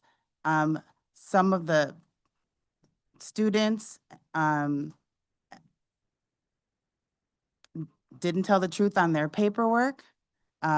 There was a coach perhaps involved. The coach has since been let go, but they have been under investigation for 2.5 years. If a kid lies on their paperwork, there's no way for the principal to know that. It's not the principal's job to go to everybody's house and verify where they've been. It's not the administration in that office it's not their job. So we have to be careful of what they're getting accused of, and we have to be careful that we are protecting them from accusations. CPS doesn't have any protections for their staff that is under this kind of scrutiny. And so and full disclosure, my kid goes to Kenwood, so I have to say that because I don't want it to come out any other way. But I do think that we have to consider how our staff is treated. It's disheartening to them to have their name in the paper all the time. And if there's a better process that we need to come up with so that we can check athletes' residency, then we need to figure that piece out, so that these administrators who are doing an amazing job at educating our kids don't have to go through all of this scrutiny through the media, through, as Principal Calloway said, they're not making advancements in their career. You know, there's all sorts of spotlights on, and that's only one component of what that school does. And also to co-sign the remarks on Inter-American, I'd love to understand the rules of how LSEs can make recommendations that the principal be removed. What is the process for that? I'm sure it's all written down somewhere, but if someone could brief me on that, that'd be really helpful. Thanks. Vice President Bautista. It's been a really tough couple of months dealing with this budget issue and taking a deep dive on all of the decisions that have been made by previous leaderships that got us into this huge problem. Our schools are in crisis, not because we lack the will, but because we're being starved of resources that our kids deserve. Every child in Illinois has the right to get the resources that they deserve, to have a fully funded, high-quality education. Yet millionaires in Illinois are going to get to keep more money thanks to the so-called big, beautiful bill, while our classrooms are facing cuts. That's never okay. This is completely unacceptable. We need the state to deliver on our fair share now, not just us, but across the whole state of Illinois. And we need these tax policies that put our kids, that's going to put our kids before the profits of the rich. We need this district to make these choices now. We cannot wait. And I don't want to keep asking our families to pay for these previous leaders' mistakes.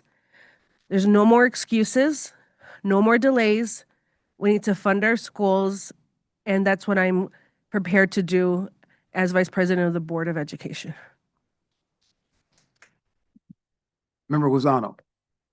Yes, I too would like to tell all those that testified today that we hear you. I heard over and over again, please don't put the burden on the Black and brown children that have already been deprived for so many years and underfunded. And I hear you when you say the schools need to be safe. That means that those that have the jobs that ensure safe passage, keep our schools clean and healthy and with good food, all of that, we hear you. So this is the challenge to all of us. But my commitment is to work with my colleagues here and find the way so that we can ensure that our children get a world-class education. Gracias.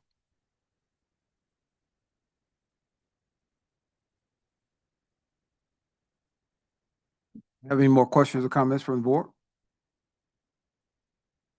We'll now proceed with the business portion of the meeting. Mike Sikowski. Thank you.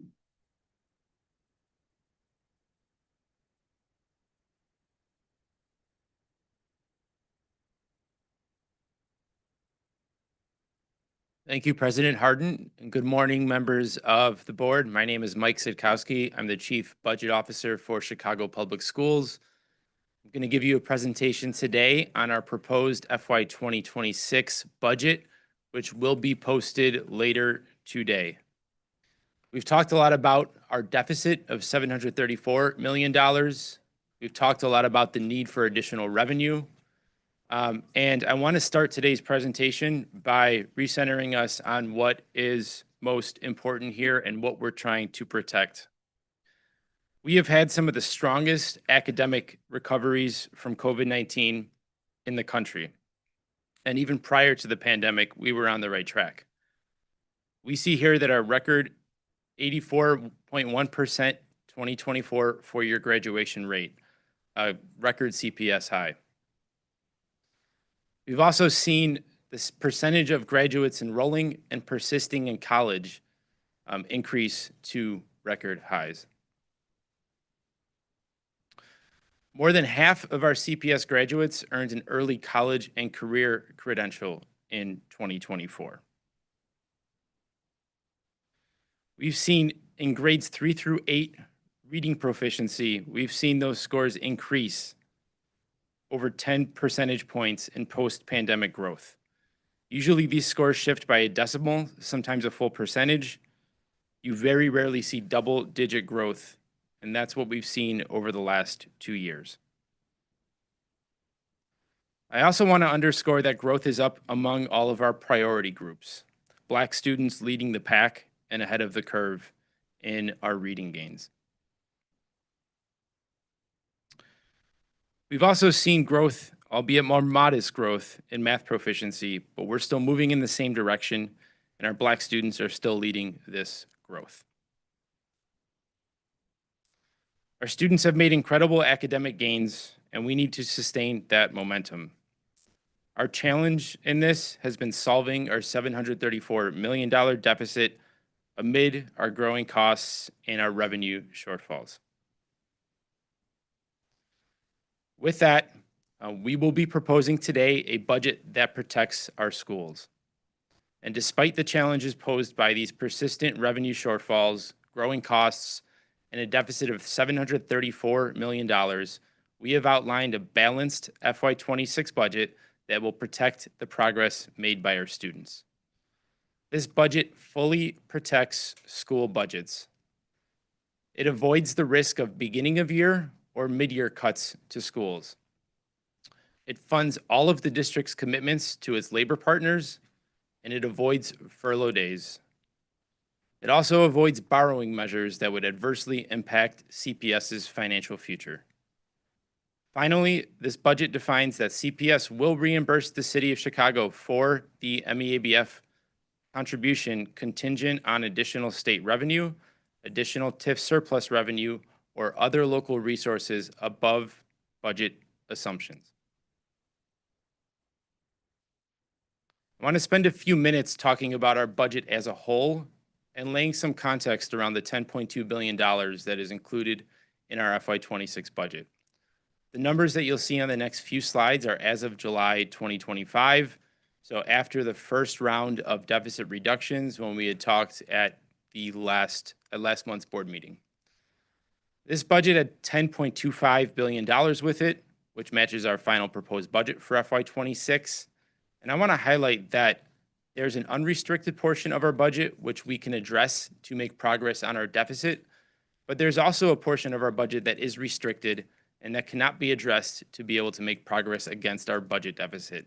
And this limits our ability to make reductions and to make choices as a district that do not impact schools when we look at only the unrestricted portion. We see that unrestricted portion is $5.43 billion, and this includes our central office administrative functions, our citywide support and programming for schools, and our direct funding to schools. The restricted portion of our budget is $4.82 million and includes the categories listed here, and I will go to the next slide to walk through each of those. Here we see what our restricted expenditures look like, totaling $4.82 billion. And again, I referenced that This is the portion of our budget that we do not have the direct ability to control for different reasons. First, I'll start with our biggest cost, which is pensions. Our teacher pension costs are required by state law, and our budget also always reflects the full actuarial cost of our non-teacher pensions. Secondly, our debt service costs totaling just over $1 billion. This is our required principal and interest payments on our existing debt that are required through our agreements with bondholders. Next is charter school funding, which totals just under $1 billion. And this, again, is funding restricted by state law. The district is not allowed to cut this below statutory thresholds. Next, we have our restricted grant funding. These are funds for specific activities, think pre-K, our lunchroom costs, CTE programs that cannot be repurposed for other activities or be cut to support deficit closing. If we cut these activities, we lose the funding that goes along with it. Next, we have our capital budget, which totals $556 million. And while this could be adjusted or modified, the revenues that support our capital budget are not eligible to support our operating budget. Thus, it would not provide operating budget relief. Lastly, we have $31 million associated with the district's insurance and settlements, which funds the insurance costs of the district plus our legal settlements that we pay out. This leads us to the unrestricted portion of our FY26 budget that totals $5.3 billion. I will note that through June, we had made $146 million of reduction across these categories that avoided any reductions in direct funding to schools. We see here that direct funding to schools, dollars controlled by principals and LSCs directly, make up a vast majority of this cost, just over $3.7 billion. Beyond that, we have $1.46 billion included in citywide support and programming for schools that is managed centrally, but funds resources and staff that are supporting our students directly on a daily basis. Lastly, we have our central office administrative functions, which total $272 million and fund the administrative activities of the district. We break down each of these categories in a bit of detail so we can be transparent and give some color around where our dollars go. First, we'll look at our central office administrative expenditures totaling $272 million. Through June, in the initial $165 million of deficit relief we had done through that point, we had cut $48 million from our central office expenses, or 15% of our overall budget. You see here on this slide how those dollars break out across our different functions and our different offices. I will highlight that the largest portion of our administrative expenses are in our operations areas, but particularly in our IT costs, which are the cost of running a 21st century school district. Next, I want to move to our citywide expenditures. So again, these are dollars that are managed centrally, but are providing direct support to our schools and our students. There's $1.46 billion across this category, and through June, we had made $98 million in reductions across our citywide expenses, or 6% of the overall total. These are dollars that are funding our staff, programming, materials that are administered at the district level, but serving students across our city. You'll see the two biggest categories here are the funding that flows through our academic offices, which supports our sports, our after-school programming, our mentoring, our tutoring, our sustainable community schools, and all of our instructional and student support activities that are managed centrally. You'll also see a big portion of this is related to our operational costs.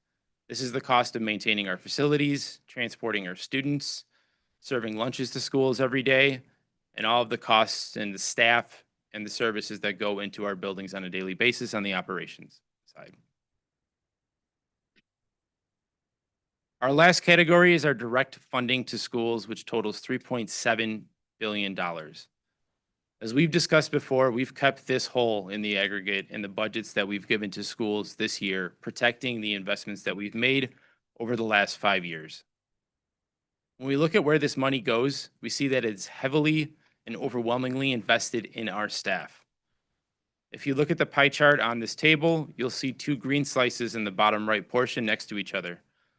These are the only portions of this pie chart that are attributable to non-full-time employee expenses. So our non-personnel expenses and our part-time and extended day pay. Every other dollar in this table is related to a full-time staff member working directly in our schools.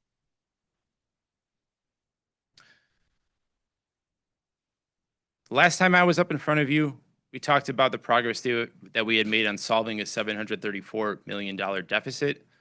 And this is the slide that I shared showing that we had made $165 million worth of progress. With these actions completed, we still needed to identify $569 million of additional strategies to balance the budget.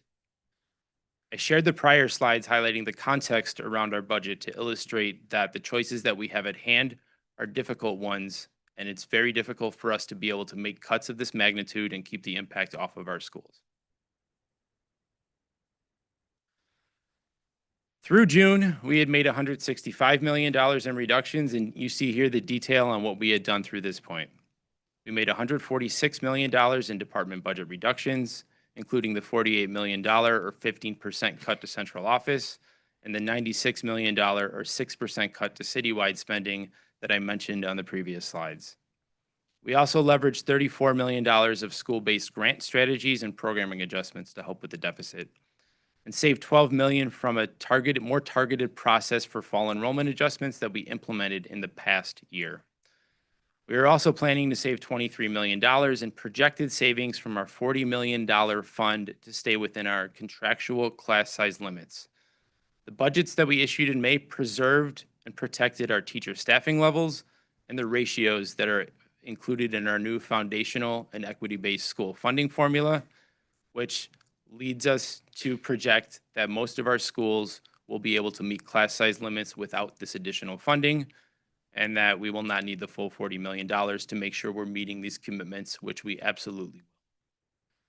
Beyond this, we also identified two additional liabilities during this period, a need for $30 million for a reserve for new special education positions as new students arrive, new IEPs get written, and needs change throughout the school year, and $20 million in a reserve for district-wide IT projects to continue to move us into the 21st century and to undertake initiatives that will provide savings for the district in the long term.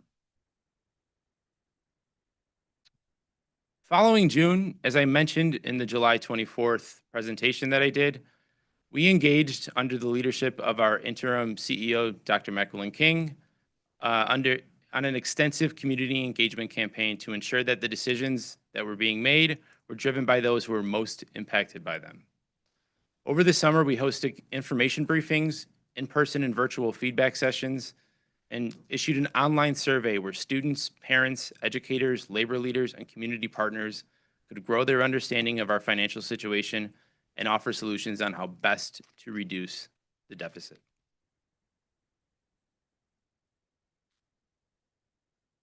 Several themes emerged from these conversations. By and large, CPS stakeholders said they wanted the district to keep cuts away from the classrooms, as far away from the classrooms as possible, and avoid cuts that would diminish the overall student experience. They wanted us to work collaboratively with state and local partners to identify new streams of revenue to support our schools.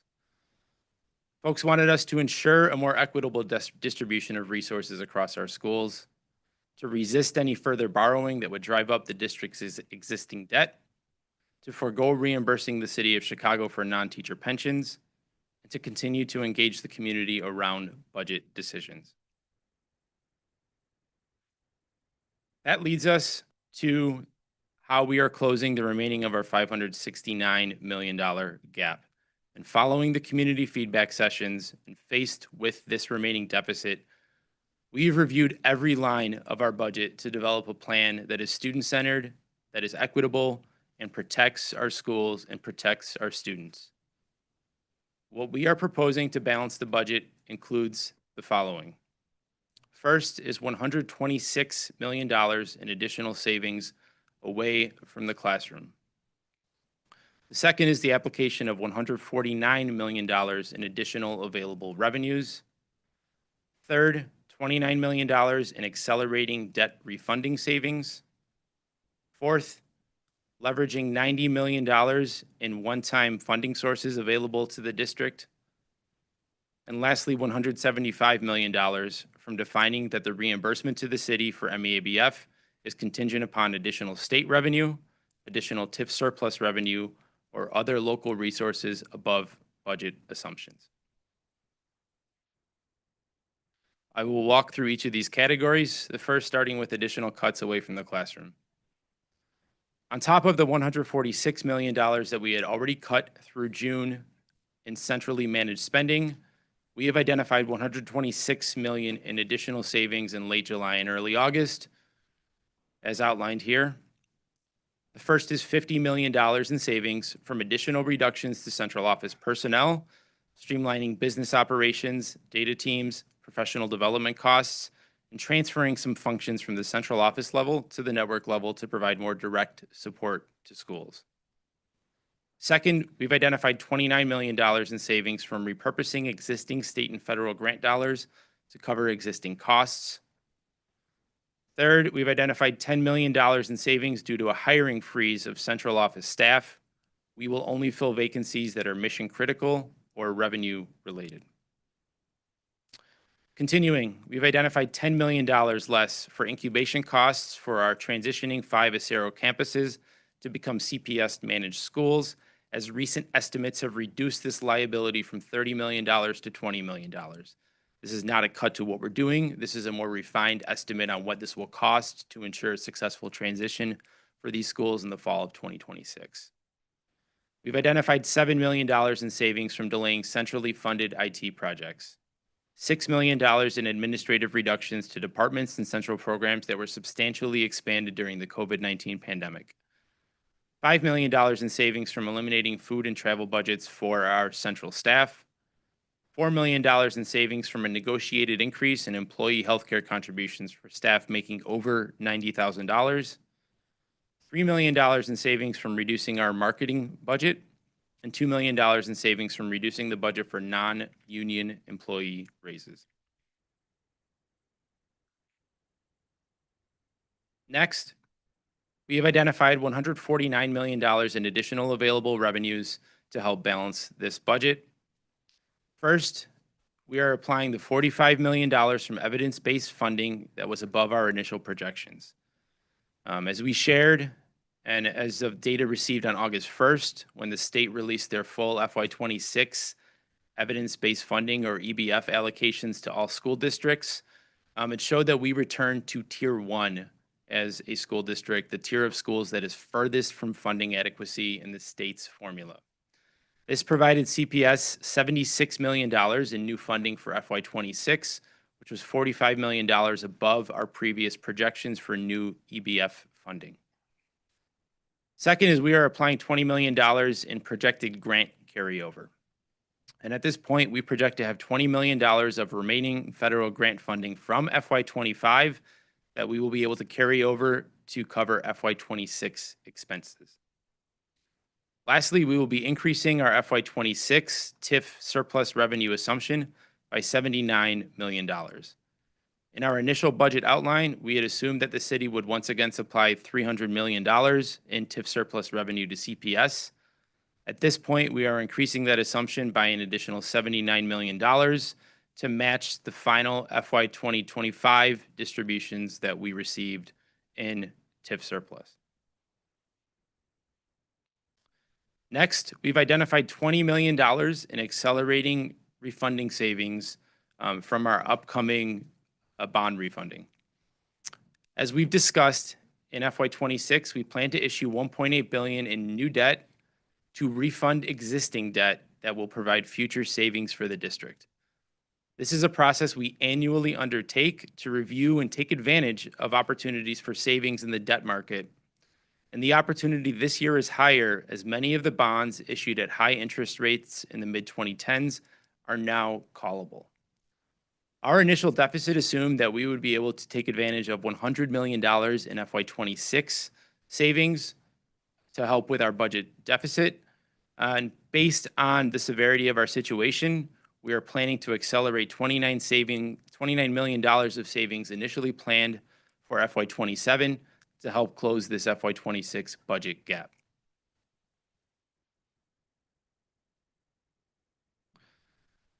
Next, we've looked at one-time funding sources in an effort to make sure we're availing ourselves of every resource we have available to avoid cuts to schools and to avoid furlough days. And with what we've found, we are leveraging $90 million in one-time funding sources to support the FY '26 budget. This includes us repurposing $65 million from the Debt Service Stabilization Fund. As a short-term strategy for us to avoid cuts or avoid unsustainable borrowing, we will use up to $65 million in one-time resources from the balance of this fund to help close this budget gap. This is a fund that was established as a reserve fund to assist with interim fiscal year debt service expenses and temporary operating fund liquidity issues. It had previously been fully depleted and used to assist with operational expenses, but due to recent investment returns, it has grown enough for us to allow this single use. Second, we are planning to leverage $25 million in existing philanthropic funding. Continuing our approach of examining every dollar spent and received to determine options to keep cuts away from schools, we're leveraging a major philanthropic donation that the district received in 2023, and we will use $25 million of this funding to help close the FY '26 deficit. Finally, the FY '26 budget defines that CPS reimbursing the City of Chicago for the Municipal Employees Annuity and Benefit Fund, or MEABF, is contingent upon the district receiving additional FY '26 state revenue, additional FY '26 TIF surplus revenue from the city, or other local resources beyond our budgeted assumptions. Without a dedicated revenue source for this cost, and given the financial challenges facing the district, CPS cannot make this reimbursement absent additional revenue without short or long-term impact to our schools. So that is how we are balancing the FY '26 budget. I want to spend a little bit of time talking about what this budget does. And first, it fulfills all of our labor commitments. The strategies that we've taken to balance this budget ensure that CPS is able to meet all of our commitments to wages, staffing, and programming included in our labor contracts.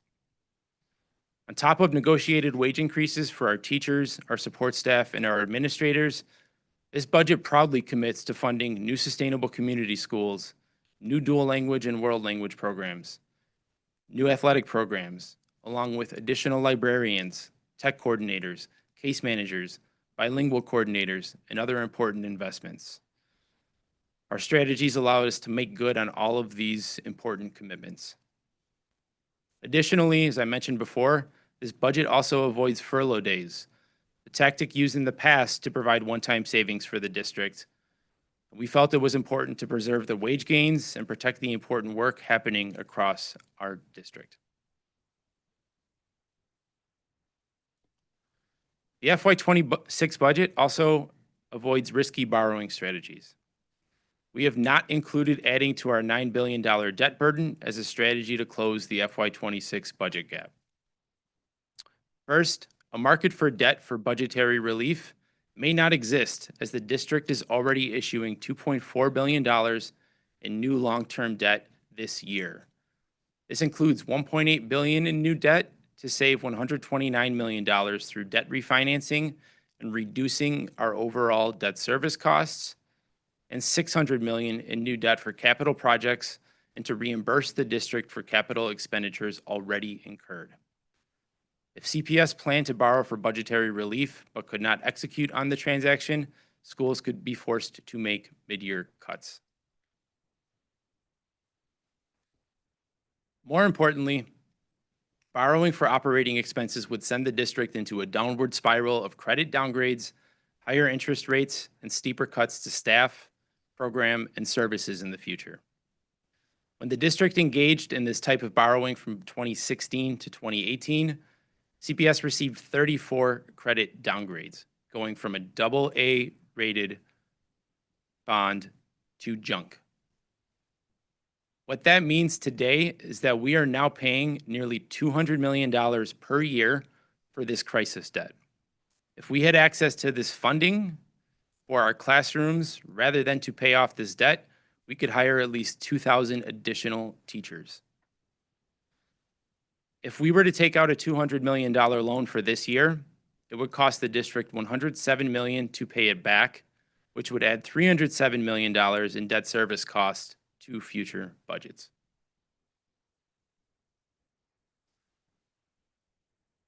This chart shows our credit rating history dating back to 2010. And what we see in this slide is that in the mid-2010s, where the arrow is pointing to, CPS engaged in crisis borrowing, leading to our 34 credit downgrades and leading to us paying $200 million annually to pay off this debt. We are showing this slide to illustrate the impact of what potential borrowing for operating expenses could do to the CPS budget and our credit rating heading into the future. I want to also highlight how this budget makes progress on our long-term finances, in which we still have a significant hill to climb. When I came up here in July, we talked about projected deficits reaching nearly $1 billion in FY27 and exceeding that in future years. After closing our projected budget deficit in a responsible manner that protects schools and protects labor commitments, our long-term budget outlook is improved by $468 million in FY 2027 and by similar levels in future years. First, actions that we've taken to balance the budget reflect a net $263 million of structural deficit relief, primarily from structural cuts to district spending away from the classroom and our increased structural funding from the state. Because this budget defines that reimbursement to the city for MEABF is contingent upon additional TIF surplus revenue, other state revenue, or other local resources above budget assumptions, our future year deficits are reduced by another $175 million. And lastly, our jump back into Tier 1 in the state's evidence-based funding formula adds an additional $30 million in projected revenue to FY27 and beyond, as we now project to stay a Tier 1 district for at least the next few years. The chart I'm showing here highlights what our previous 5-year forecast looked like and what our updated 5-year forecast looks like based on the actions that we've taken in the FY26 budget. Make no mistake, we still need to fight for additional revenue for our schools from all of our partners and especially at the state level. But the budget that we are presenting today takes a big bite out of our challenges in future years, bringing our FY2027 projected deficit down from $988 million to $520 million, and seeing similar levels of deficit reduction in our future.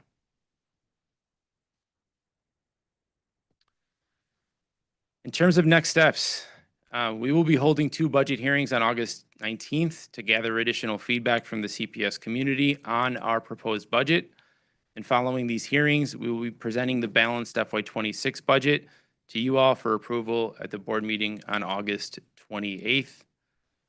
Thank you for letting me make my presentation today. With that, I'm happy to take questions.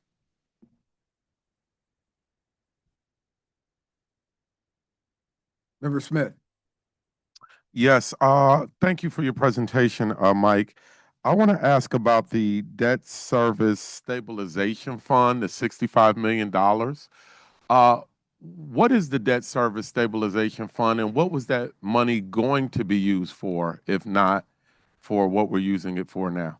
I'm going to let our CFO take this question. Good afternoon, board members.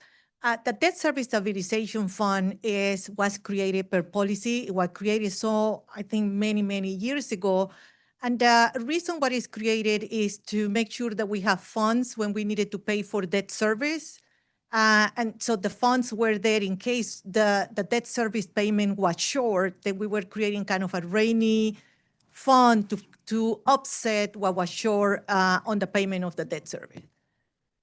So that it was fund- like a rainy day fund that we had that we can apply now. Right, for debt service. For But debt it service. can be used for operations, has been used in the past. I think in the 2017, 18, it was used. It's a one-time fund, then it get depleted. So because in the last 2 years, we have debt service and we have very good returns on investment, the fund grew again, and then we're using what we have in the fund to help the 2026 budget. Now it goes back again to low levels, and then we have to wait for it to grow again. So it's not a fund that have always money, it has to grow. Now it's in the 65 million that we're using to transfer the funds to the budget. So in a way, in a sense, if we in the future need some debt service relief, we don't have enough money in that fund, we'll continue to grow the fund. Thank you. Member Blaze. Hi, Mike. Well, this has been a fun couple of weeks for you. So the MEABF payment, well, let's start with the TIF surplus. The 300 million in TIF surplus, is that guaranteed money from the city? So the city is required by executive order and through governing executive orders to go through an annual TIF surplus process that releases money from TIF balances. At that point, those balances are distributed to the taxing agencies proportionate to their overall share of the property taxes. We're just over 50% of that proportionate share, and so we receive just over 50% of the distribution. So you know that there's going to be 600 million-ish released in TIF surplus? We're not anticipating 600 million-ish of TIF surplus in Not this. for us, like the total, so that we get half. That will be determined based on the city's budget process that will happen this fall. So we don't know that we're getting 300 million in TIF surplus, right? What this budget anticipates is CPS being surplus at receiving the surplus funds at the same level that we received in fiscal year 2020. Last year. I'm glad you brought that up because last year we received a letter from 26, 28 aldermen who asked for, out of the 300 million they gave us last year, they wanted 175 million for the MEABF payment. Is that, do you remember that? That was right? Is that the right numbers? Those were the numbers from last year. Right. Correct. And we opted not to make that payment. Is that correct? That's correct. So they gave us 300 million with the expectation of getting 175 million back for the MEABF payment last year, and we didn't do that. So we're expecting the same body to give us another 300 million without any assurances that we're gonna pay the MEABF payment. Just because? So the commitment in this budget is to make the MEABF payment if the district receives additional revenues, be they state revenues or TIF surplus or other local resources above the budgeted assumptions that are required for us to balance our budget. So, but the 300 million that we receive, we're not guaranteeing it. So we're not guaranteeing the city that we're gonna pay the MEABF payment. We're saying if somebody else gives us money, we'll give the city that money. Is that right? We're planning to make the payment contingent on our receipt of additional revenues. Right.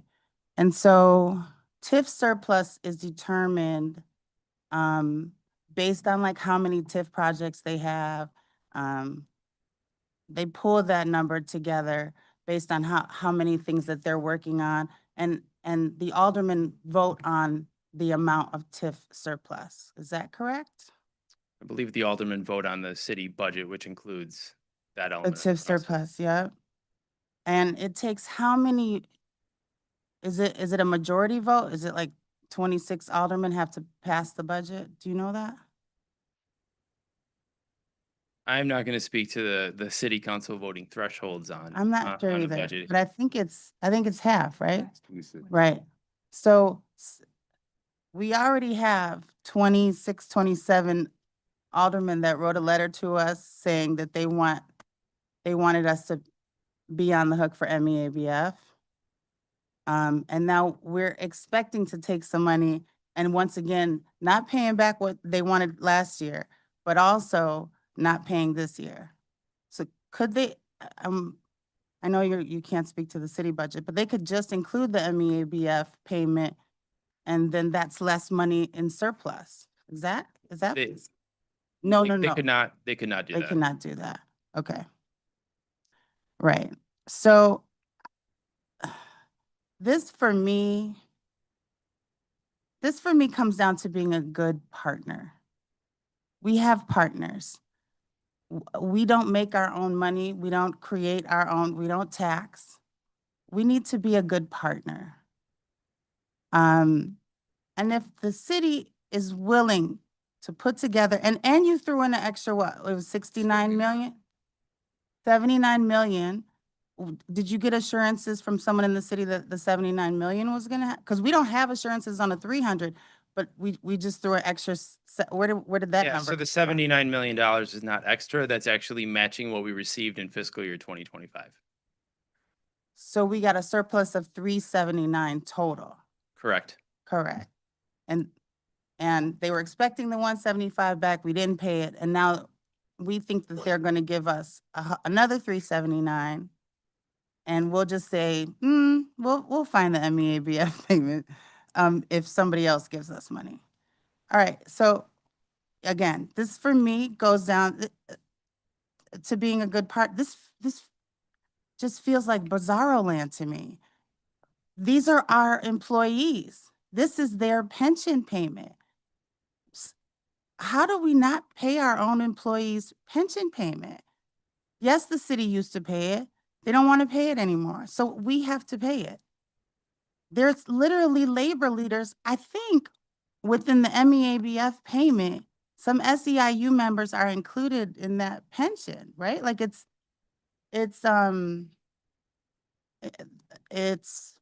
office workers, it's janitors and so forth. Are they all in that MEABF payment? Yep, they're in the pension fund, which is both guaranteed under the state constitution and guaranteed under state law that it will be funded. So we have labor partners coming in and saying, we don't need to make a pension payment. I'm so confused by this honestly, this entire discussion. The city is paying millions in TIF or on TIF projects. They're paying our water and sewer. They provided thousands of jobs for our kids. They have teen activities. They are a partner in us providing for our kids. And when they're willing to give us money and they ask for something in return and we say no. So we're not saying no. Our goal is to be able to fight for more revenue, to get more revenue for the district so that we can make the payment as anticipated in this budget. But if they have to pass their budget, and I think that happens relatively soon as well, they have to assure 50 aldermen that their budget is going to pass. So we're not helping them confirm their budget, but they're supposed to fill up ours. After we flaked on them last cycle. Listen, I went to an education meeting hearing, and there was a state senator who had some strong remarks.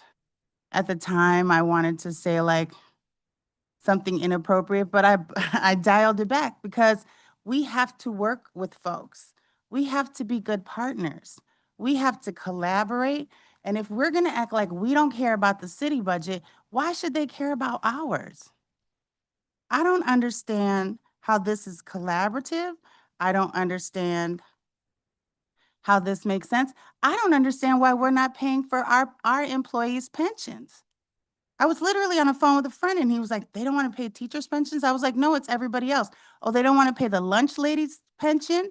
Apparently, we don't think we're supposed to do that. Honestly, for me, this is And the argument is that it's for the kids. Everybody's providing for the kids. The state threw in extra money. They put in 300, I think it was 300 million extra in the funding formula, right? Like everybody's trying to help CPS. And we're gonna thumb our noses at the city and be like, well, we'll get your money if we can. This is, this is foolhardy to me. We have a partner that is willing to help us and even maybe look for more TIF surplus. But that means that the infrastructure in the city has to go to every alderman and maybe delay their TIF projects. Maybe say they don't get the TIF project. Maybe say scale back that TIF project because we need more surplus for CPS. And are they going to go and make those arguments when we can't even take care of our employees' pension payment? Thank you, Member Boyce. I'm almost done, President 8 Harden. minutes. I'll wrap it up, but Don't do that. Let her say what she 8 gotta minutes. say. 8 minutes. I can Thank do what I you. want. You get So pushback. we have no intention on paying back the 175 million from last time, right? That's not in the budget. This budget includes the possibility of us paying the funding for this year. Got it. Okay. And that is our goal to be able to do that. I appreciate your time, Mike. Thank you. Member Brown. Thank you, President Harden. And first, Mike, I want to commend you, Madam Superintendent, I want to commend you. It's not easy, and you have demonstrated the willingness to cut away from the classroom. So that's clear in the budget proposal you've made. I just want to ask a few questions for clarity, because so often like ideology moves some of our comments as opposed to like truth. And I want to ask a question. When did the statute that says 51% of the TIF surplus that must come to Chicago Public Schools, when did that happen? I'm not familiar with when the TIF Act that governs this was established, but and I want to be clear that the governing legislation is not specific to a percentage, but it's specific to how the funds get redistributed as a proportionate share to the respective taxing bodies, of which we are just north of 50%. So like 51, 52%, right? Yep. Was last year the first year that was enacted? No. So last year, so usually, what was the amount of the TIF surplus usually that we receive historically? Like, is there an average or something like that? So the amounts grown over the years as additional funds have gone into the TIFs over the years. So in the mid 2010s, when TIFs were receiving about $300 to $400 million annually, that amount was significantly lower in the 20, 30, $40 million. As the amount that's gone into TIFs has grown, and as mayoral administrations have made more of a commitment to surplusing TIFs, the amount has grown. And so now there's about $1.3 billion, about over 260% higher than was coming in 10 years ago that's coming into these TIFs. And the amount that we're receiving is substantially higher than it was before. The $379 million that we received in FY25 is a record high for CPS. Is it higher than the 51%? No. Okay. So what I would like to just raise is that there is a level of political will that has provided those resources. Would you agree with that? I think these are political decisions, yes. So I think the question that's being raised, we have to be solution oriented. If our goal is no cuts, then the question has to be, if we don't make the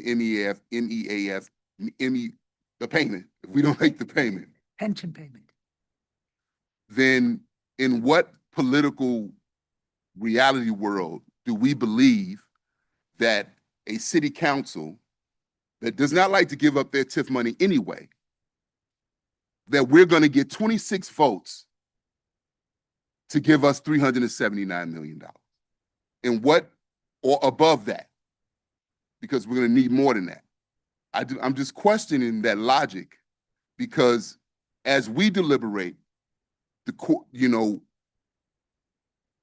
question has to be, what is our solution not ideologically what kind of arrows we want to shoot, but what is our solution that guarantees that schools like Austin that have been starved down to 120 students, or schools like Douglas that have been starved down to 34 students when they used to have 600 students, that those cuts won't continue to come to those neighborhoods. So that's the part that's concerning me about what you all have presented. And I also understand that there is more appetite at the state level for some of the transformative, progressive revenue solutions that have been brought forward. Some are more long-term, but then some, like the digital ads tax, that there are legislators in Springfield that say, I can take that. So I'm just concerned that that's not a part of our projection. I don't think we should be moving forward with a maybe. I think that we should be committing to what it's going to take to make sure that we have a budget that does not cut our classrooms and does not ruin the relationship with City Council. I agree with Board Member Blaze. I think we have to be good partners, but then we also have to be like politically mature. We cannot operate as if we can just say, well, it's your responsibility to do it.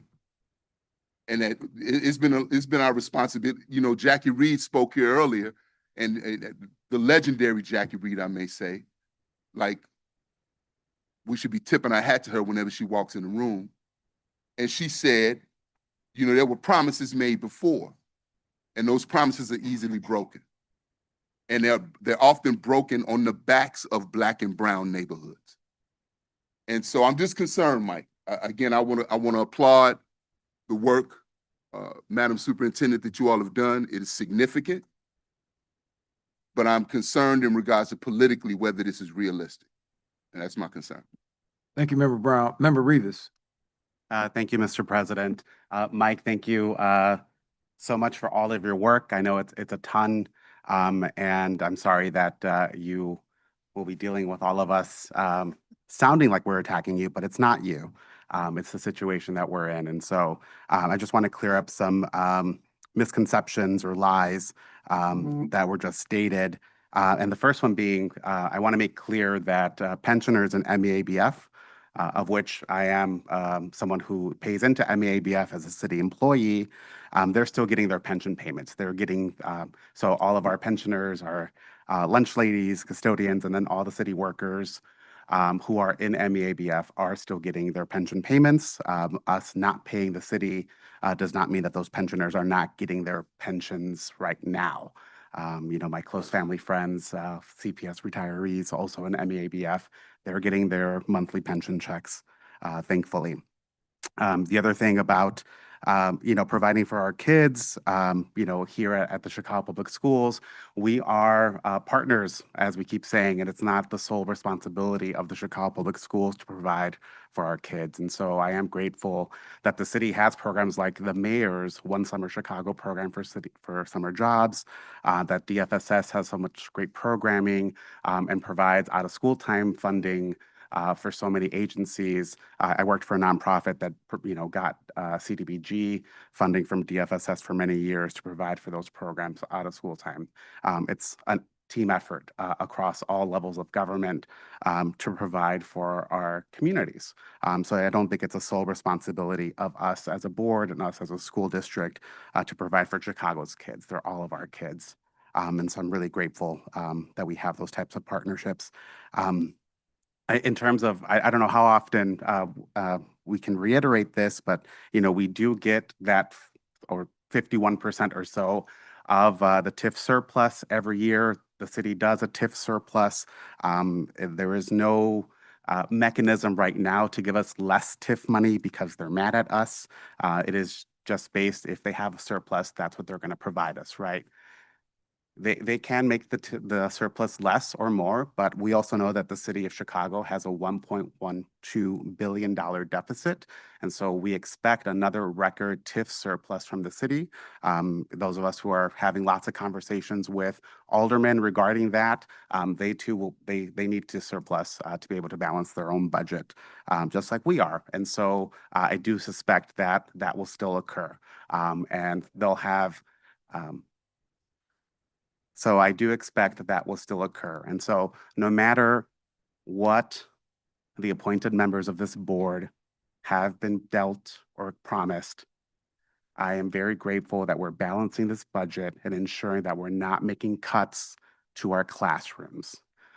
That's going to be what's most important for us. Thank you. I won't go over my time.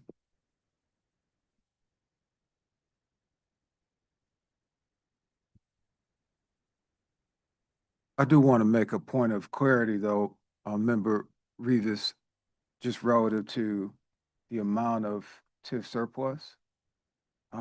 It's clear to me that the city does not make its budget based on surplus. So I just wanted to clarify that. That's directly from the budget office specifically, because I too had a similar assumption. And assuming that we will have that TIF as part of our budget, I asked the question directly. Is that a safe assumption based on the need for the city to do the same? And they said, absolutely not. We do not prepare our budget based on that. It's a variable number, so they don't use that as part of their practice. So I just wanted to clarify that before recognizing Member Biggs. Thank you. Mike, Dr. King, I would like to thank the entire team for doing the thankless and tireless work of putting forth a budget that does protect our students and it does protect our schools. I thought it was important to go on record and talk about how excited I was at the beginning of this mayoral administration because we really had an education mayor in office. As someone who has committed my entire life to schools and to education, I thought that this was a really important moment. I was certainly more encouraged by some of the work that came out of the transition report. If we're being specific to this discussion in this moment, I know on page 63 of that report, it was indicated that the Chicago Public Schools should not be paying into a pension system that had been underfunded for years and years, and that state law said was the city of Chicago's responsibility and provided the city of Chicago with a revenue generating levy in order to keep that fund solvent. So as it pertains to this conversation in this moment, I think it's really important for all of us to go back to sort of the moments where we came from and that have grounded us in this work, and to once again be thankful and hopeful for those folks who have worked so hard to put forth this budget that really does center kids and protects our schools. Member Pope. Good, let's see, good afternoon, Mike.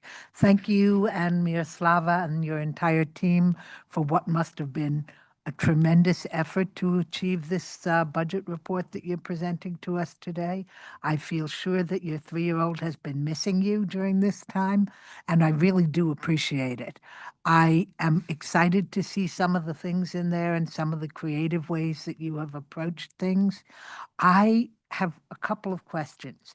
One is, and I've spoken with a number of state legislators in the last week, both members of the House and members of the Senate, and they've talked about possible increases to categorical funding. They've talked about a few different things, none of them humongous, but all of them potentially meaningful. And we were talking about how we needed this money for the children.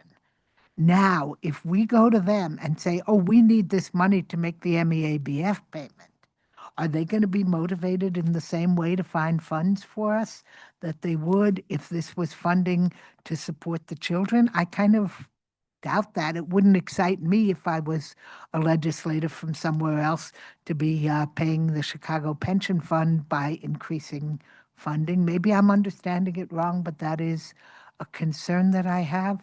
I also share Michaela's feeling that we are partners with the city, we are partners with the state, we're partners with parents, with community organizations, and with everyone, and that we have to make good on commitments that we make.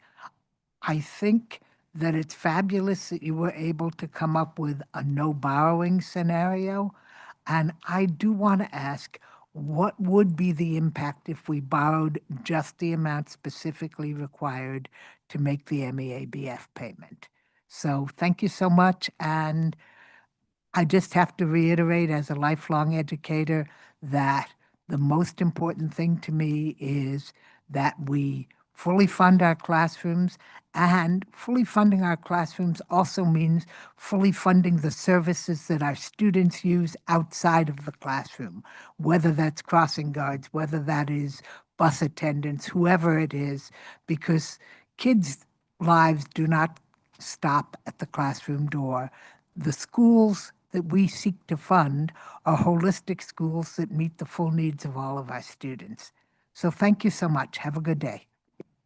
Thank you for your question, Board Member Pope. And so just coming back to what I said before on the cost of a loan that would provide $175 million. What we illustrated previously was what a $200 million loan would look like. So we're in the ballpark of talking about something in that range.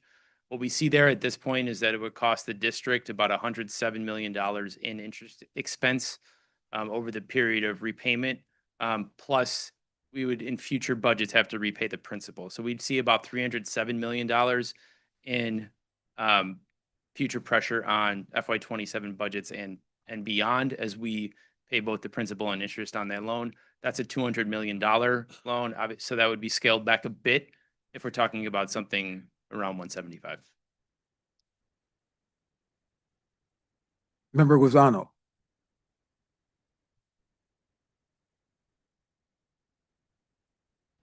Yes. Thank you for your report and all the work you put into it. I too have a concern that just hearing from last year's board and CEO promised that if the city committed to give us the TIF, in exchange, we promised to pay the 175 million. And then we didn't do that. But that was a surprise to them that we would renege and not pay, right? Now we're telling the city, we're telling them up front that we didn't pay last year and we're not going to pay this year, but we expect you to give us the money. I think that, we're dreaming here. That's not the way things work. And I'm hoping that there is another budget report that's going to add the payment because I don't see how this is going to work. I've talked to some of the legislators, aldermen, et cetera, and we're not going to get the votes to get this through. So therefore, I don't understand why we're being presented this when it's, to me, going to fail. So we need to get a budget report that is more realistic. So, but thank you for this explanation. Thank you. And I just want to be clear. So this budget does allow for the opportunity for us to make that payment. Last year's budget that was approved in July of 2024 did not allow for that possibility. So this year's budget allows for that possibility. We've been clear on the need for additional revenue from all of our partners, but especially the state, both now and going forward. And so if we are able to achieve that revenue, this budget allows for us to be able to make that payment. If we're so sure, then why didn't we put in the budget that we're making our payment? If we're so sure of those revenues coming in, then why didn't we just put it in the budget and pay what we owe? This budget, again, it includes that possibility, but the dollars that we are certain of getting and that we can count on, as we typically do in part of our budget process, we've made sure we haven't avoided cuts to schools. We haven't avoided furlough days. We made good on our labor commitments. And it, again, allows us to be able to continue to that advocacy effort for more revenue to make good on all of our commitments here. Member Smith. Yes, my question, Mike, is what percentage of the MEABF payment is Chicago Public Schools versus the city of Chicago? So CPS represents about 33% of the overall actuarial liability of the fund.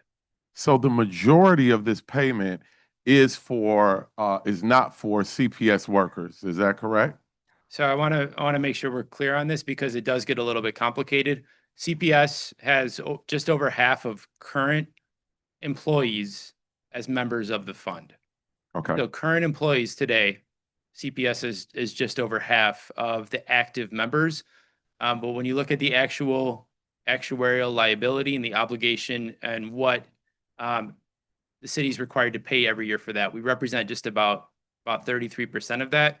Our employees are some of the lower paid members that are less likely to vest in the pension. So our overall liability is lower. So legally, the city is responsible for more than half of that payment, correct? So legally, we're not responsible for any of it. Legally, the city is responsible for the payment. Legally, the city is responsible for the payment. Okay, and so if we get a $298 million surplus and we're asked to give $175 million of it back, that really wasn't a $298 million surplus for us. Is that correct? So that would still be a $298 million surplus. The dollars go to different expenses. And one of those expenses is giving $175 million back if we pay that. Yes? That was not the case last year based on how the year ended, but yeah. So, okay. So, my whole thing is priorities over politics. I'm hearing a lot about politics here and not a lot about children. And I want to thank the superintendent for creating a budget that prioritizes not only children, but prioritizes what she heard, what we heard in community gatherings where community members stood up and said, we don't want to be responsible for that because the schools don't have the avenue to grow the revenue. I just saw President Jackson Potter say he doesn't want a budget. I'm going to quote him directly. He wants a budget that doesn't benefit bankers. So if we pay that and we have to get a loan, even the CTU admits that would be a budget that would benefit the bankers. I guess, look, I don't have any friends on the 5th floor of City Hall. I've never been called to the mayor's office to be asked anything. So, I'm just in the neighborhood with the parents and the children that see the budget that we are being presented today as something that prevents cuts from their classrooms. One of the things, and I'll end here, I just don't understand. I don't understand why the same energy we have for going to the state and demanding that they fully fund our schools, why we don't have that same energy for the city. I don't understand why we're not demanding the same thing of our TIF dollars as we are of our state tax dollars. It just seems it seems inequitable to me the way we're going about it, and I don't think to the point, and I'm ending here. I don't think Member Custer was saying that she didn't care about getting state dollars. I truly believe that what we're all saying is that we want everybody to pay, and we shouldn't be bargaining saying our aldermen won't give to our schools. The state and the city should be happy to fund joyous, rigorous education. And I don't understand why we're playing the game that many agencies are playing with the federal government. We'll just give in to Trump because he'll shut down our university. We're fighters here. We're community people. We don't bargain with our children. Thank you, Mike.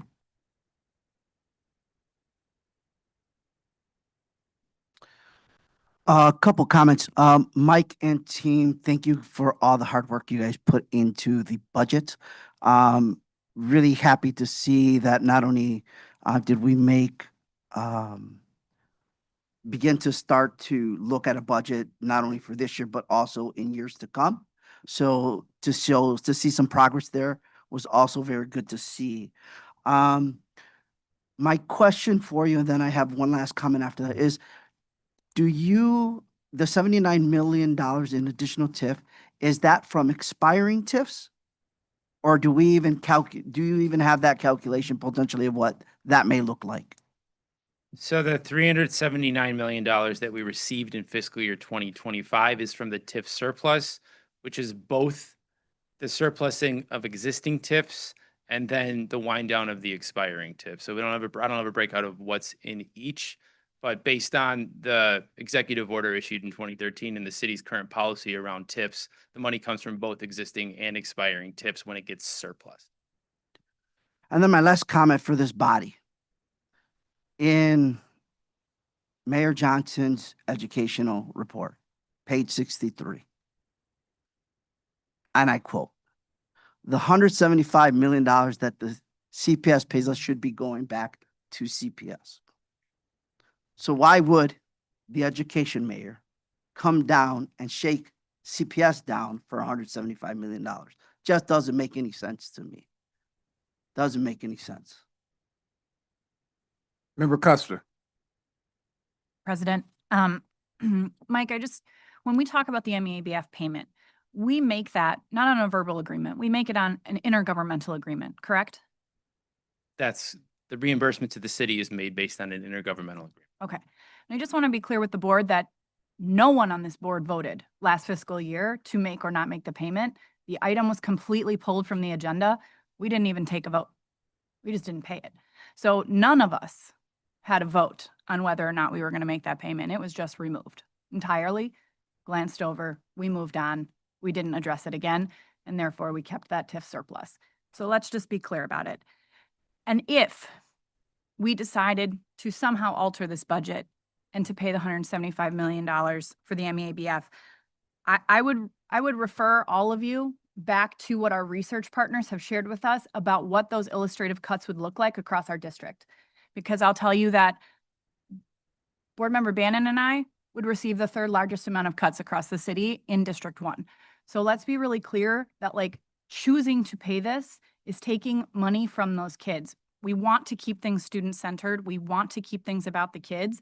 And we've received ideas of what this would look like across our districts as far as cuts if we don't have the money to do it. And if we decide that, nope, we're going to make this payment instead, we know exactly, mostly, what that will look like across our districts. So I would refer all of you back to that. Take a look at that. What does that mean for your district? What does that mean for your children? What does that mean for your families and your communities as well? Thank you. Member Lopez. Thank you, President. Mike, team, CEO, Superintendent, thank you. Thank you for engaging in these conversations, especially with the community reporting back. I do have a number of questions, and a lot of them is just clarification purposes. I will start with one that I learned through, I will say, most of the general public, that there were a set of briefings that happened, I believe, yesterday, including the CPS leadership with the mayor's office, city council members, and potentially maybe some legislators. Can anyone provide us with an update? What was the purpose? What was the outcome from those conversations?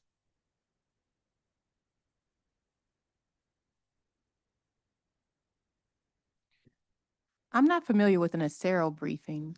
Not the ACERO, regarding budget, is my understanding from what I read, at least on the media, that there was some briefings that took place with city council members yesterday. It was a joint a joint venture between Mayor's Office, CPS, and our labor partners with state legislatures and city council members. And it was more so a budget overview, basically what you reviewed in your 5x5s. Okay, thank you. Were there any from the mayor's office in particular, because of hearing that, we are budgeting for 379 million in TIF money?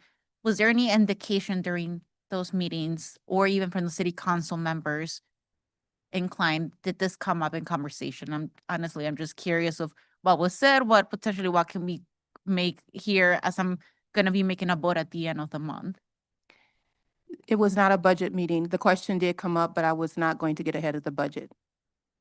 Okay, thank you. And I think it's just, again, information that it's, at least for myself, helpful, what has been discussed.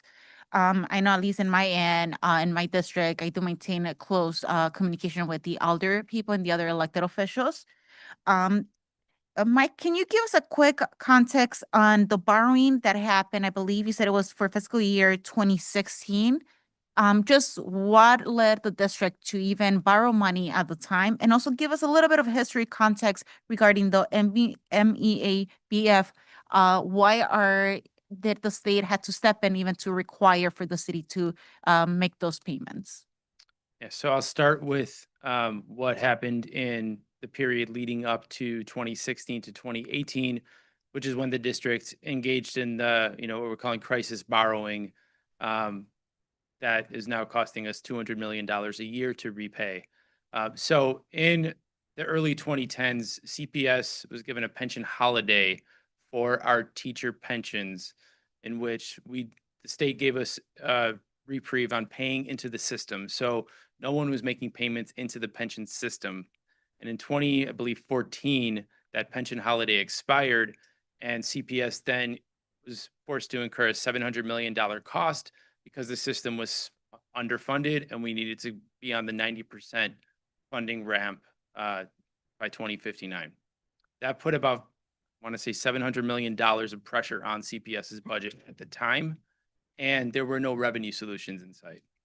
So at the time, CPS engaged in one-time actions, including depleting our entire fund balance one year to be able to balance the budget and make that cost.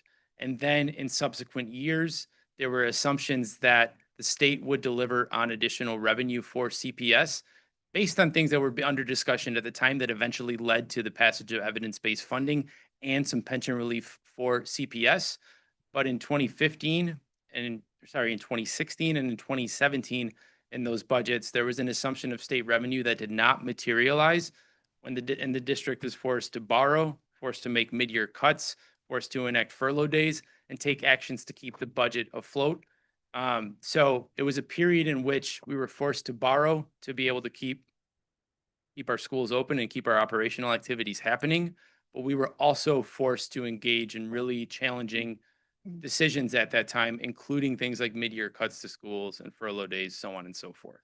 And so as we entered that period, legislation got vetoed 2 years in a row by the governor that would have provided CPS pension relief, provided CPS additional funding.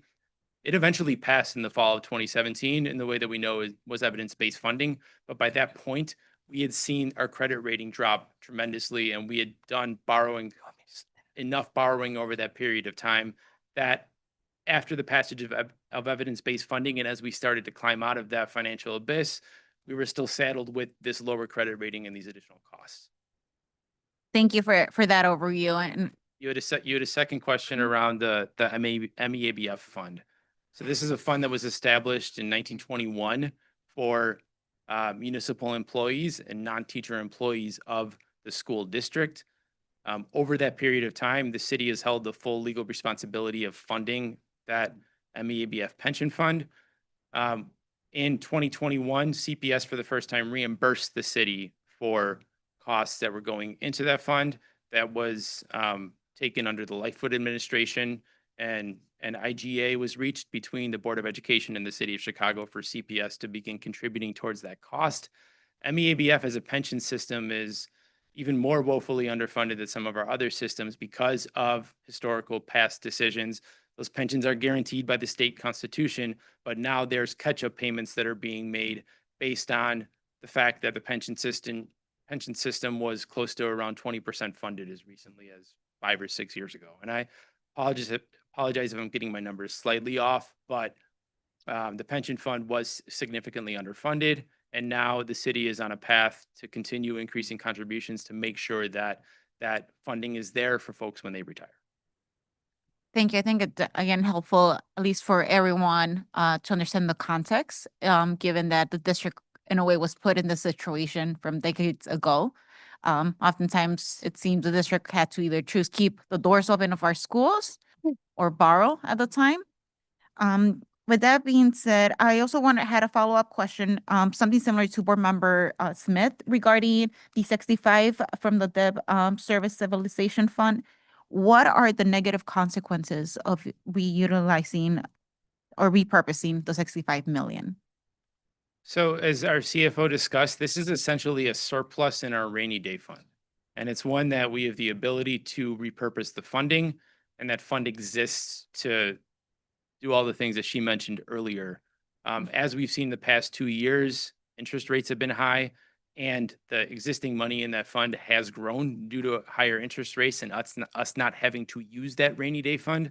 So this is a one-time use that we're proposing to use that excess in the fund. The fund will still exist, will still be at the threshold that exists under our policy, but it's a use of one-time fund, allowable one-time funding to be able to support this year's budget and avoid things like cuts to schools or furlough days or borrowing that would be needed to balance the budget if that was not available.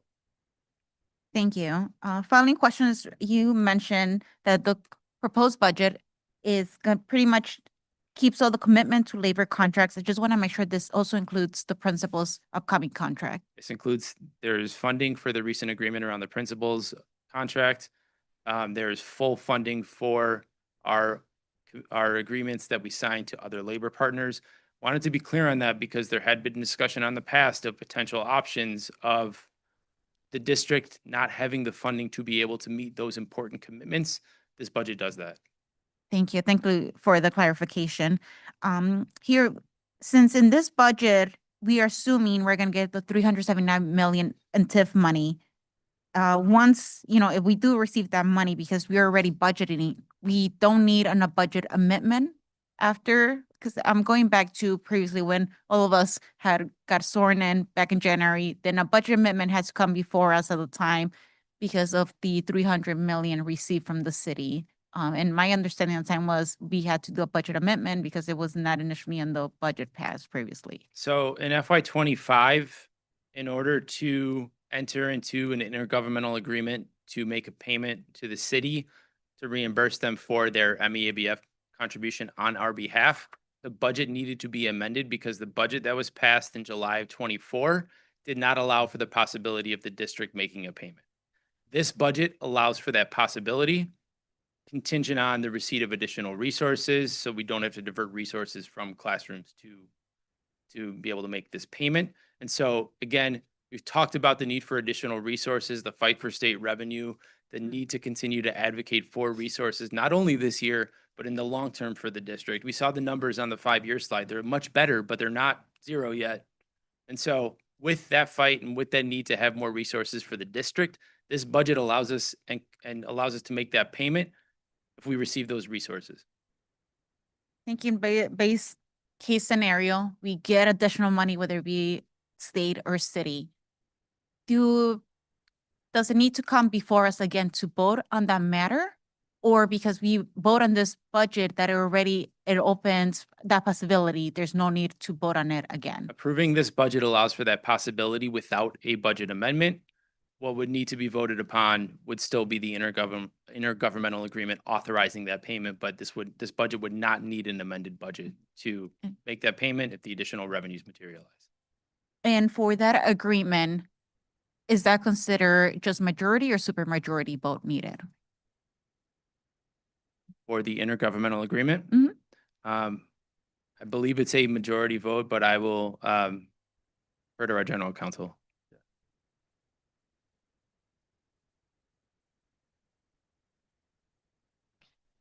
I can confirm that, but I believe Mike is right on the majority, but I'll confirm. Thank you. Thank you, Liz. Last question, and then I'll end with a comment afterwards. Just to make sure, this budget is also assuming we're receiving all the expected money from the federal government, right? For Title I or English learners, special education? That's correct. Okay.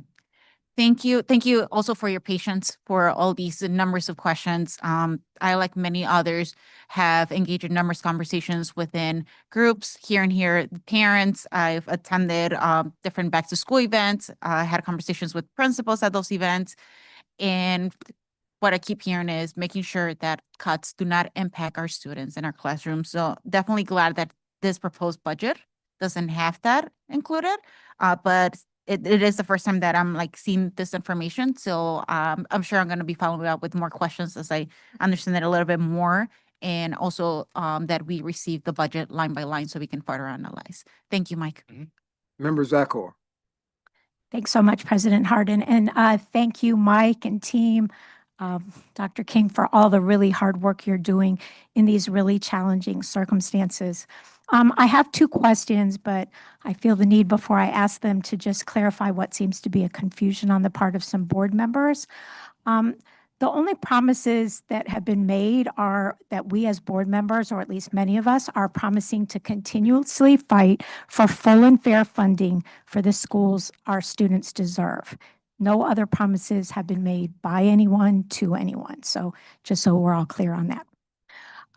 So the first question I have is regarding intergovernmental agreement. So as Board Member Custer pointed out, it was a intergovernmental agreement for the MEABF payment. And my understanding is that we have a number of IGAs that give us various funds from the city. Is that true? We have a number of intergovernmental agreements with the city, both those that we receive funding and those that we provide funding. So I'm just kind of wondering, like, what's the consequence if we just up and decide that we don't have to abide by this intergovernmental agreement? It just doesn't seem like a thing that we could just decide when we want to follow them and when we don't. I assume you're referring to previous intergovernmental agreements around the payment for MEABF? Yes, well, I mean, that one in specific, but I feel like Yeah. it would have consequences on others. So most of our intergovernmental agreements, including that one, are typically one-year agreements. And so the term of the agreements is for that year. And so that's why each year we typically re-enter into intergovernmental agreements for all sorts of different issues and different topics because they are for a fixed term. Okay, thank you for that clarification. My other question is just a small one about the $25 million that you said was a philanthropic donation. And were you saying that this is a donation that we actually already received and just for some reason didn't use? This was a donation that we received, I believe, in 2023. And it was used to support some expenditures around the development of the CPS blueprint in recent years. And understanding the challenge that we're facing right now and the desire to use every opportunity available to avoid cuts to schools or things that would represent cuts to schools in the future, we're using those dollars to support this budget. So that means we didn't use it We when did it not. was given to us. We used a portion of it over in the time since it was given to us, but a majority of the funding remained unused. Okay, thank you. Member Thodakora. Thank you. And thank you so much, Mike, for your work. What is standing out to me is that we still have a $500+ million deficit for next year, even with the multi-year cuts that your team is presenting. And it's going to take some actions aside from just hoping that we get money that falls out of the sky to be able to close that deficit for next year, because we've already cut and you're proposing cuts to all that we can to protect our students. And the only thing, aside from money falling out of the sky, that can help us close that gap is us in this room and our partners being serious about advocating for revenue. And Board Member Smith, I believe that everyone has a role to play in funding our schools, including the city, aldermen, and state legislators. But specifically in Illinois, we have an inequitable school funding system that is in the process of being fixed by the evidence-based funding formula that is far from being fully funded. And that's not because our state legislators aren't willing to fund our schools. We have an inequitable system that's reliant on property taxes and a flat income tax in our state that requires a constitutional amendment to fix. And last time that was on the ballot, it failed without reaching the 60% required to change the Illinois state constitution. And we have many legislators from across the state that support that. Our governor supported that. But without a progressive income tax system, our state legislature has very few options of what they can do to raise progressive revenue to fund our schools.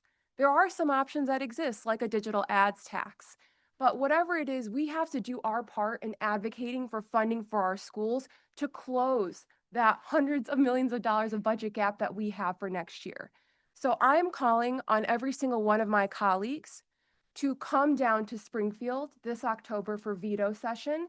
There are 6 session days. It would be great if we can coordinate. Of course, we'll be in groups of 5 or less, but please come down. And if you aren't able to come down, meet with your legislators or legislators representing your district, because they need to hear from you that you are willing to fight for funding for our schools. We all do not want to be back here next year facing a $500 million hole and nowhere else to cut from.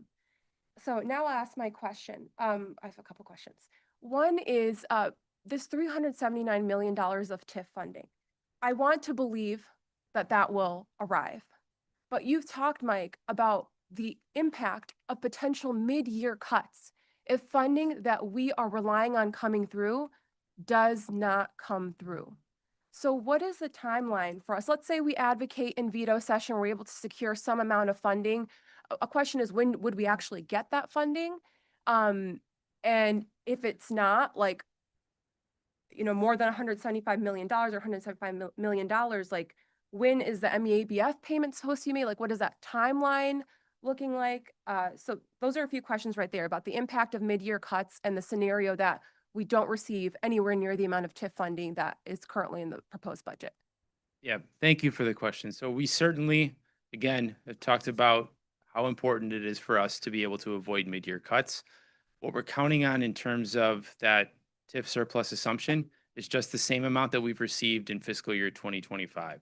And so the city's budget process will play out over the course of the fall, but we're just counting on that same level of distribution of those dollars that we received last year. In terms of the timing on different things, it's hard to speculate on what veto session could yield. I certainly share your urgency and the importance of us being able to continue to advocate for solutions this year and into the future as we're continuing to look at what those deficit numbers look like there, and note that we're still at a place where our expenses and our revenues are growing at different paces, which is creating that structural imbalance. We need to solve for that. So hard to speculate on the timing of what legislation coming out of veto session could potentially look like.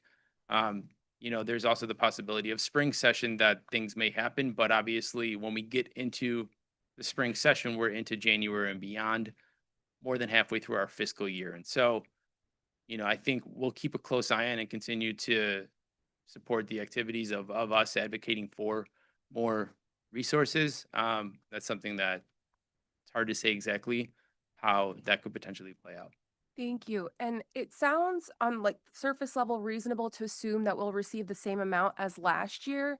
But given that it was substantially higher, the amount that we've gotten last year than previous years, like what other factors are there to justify that that's a reasonable assumption? And again, I want to be able to assume that we will get that funding, but there's a lot of other factors. If even a factor such as retaliation of wanting to not surplus as much if we do not make a payment.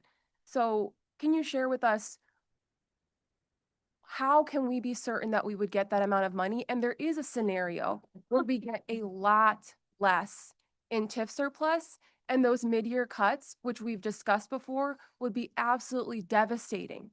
So what are the assurances, we're referencing, Board Member Blaze referenced a letter from a majority of city council members. What are the conversations that have been had with aldermen, with city council about TIF funding and how that's a reasonable assurance that we would receive 379 million? So there's two things I'll point to that make that a reasonable assumption. One is that the money that's going into TIFs every year has continued to grow. So TIFs have received in the last tax year, 2024, over $1.3 billion. And that's money that's coming in annually. So when we look at, again, where TIFs were at about 10 years ago, the amount that TIFs are receiving every year has grown by over 260% since 2014. The second element of this is there is an executive order from 2013, and there are policies at the city level on how TIF surplus is approached and addressed. And so we certainly are, this budget is designed to avoid the possibility of mid-year cuts. We're confident that it does that. We also want to make good on this commitment and work with our partners at the city and at the state level and every level of government to continue to address these shared obligations that we don't, as a city, have the resources to currently address. Thank you. And I'm not a TIF expert, but TIFs growing doesn't necessarily mean the surplus also growing, is my understanding.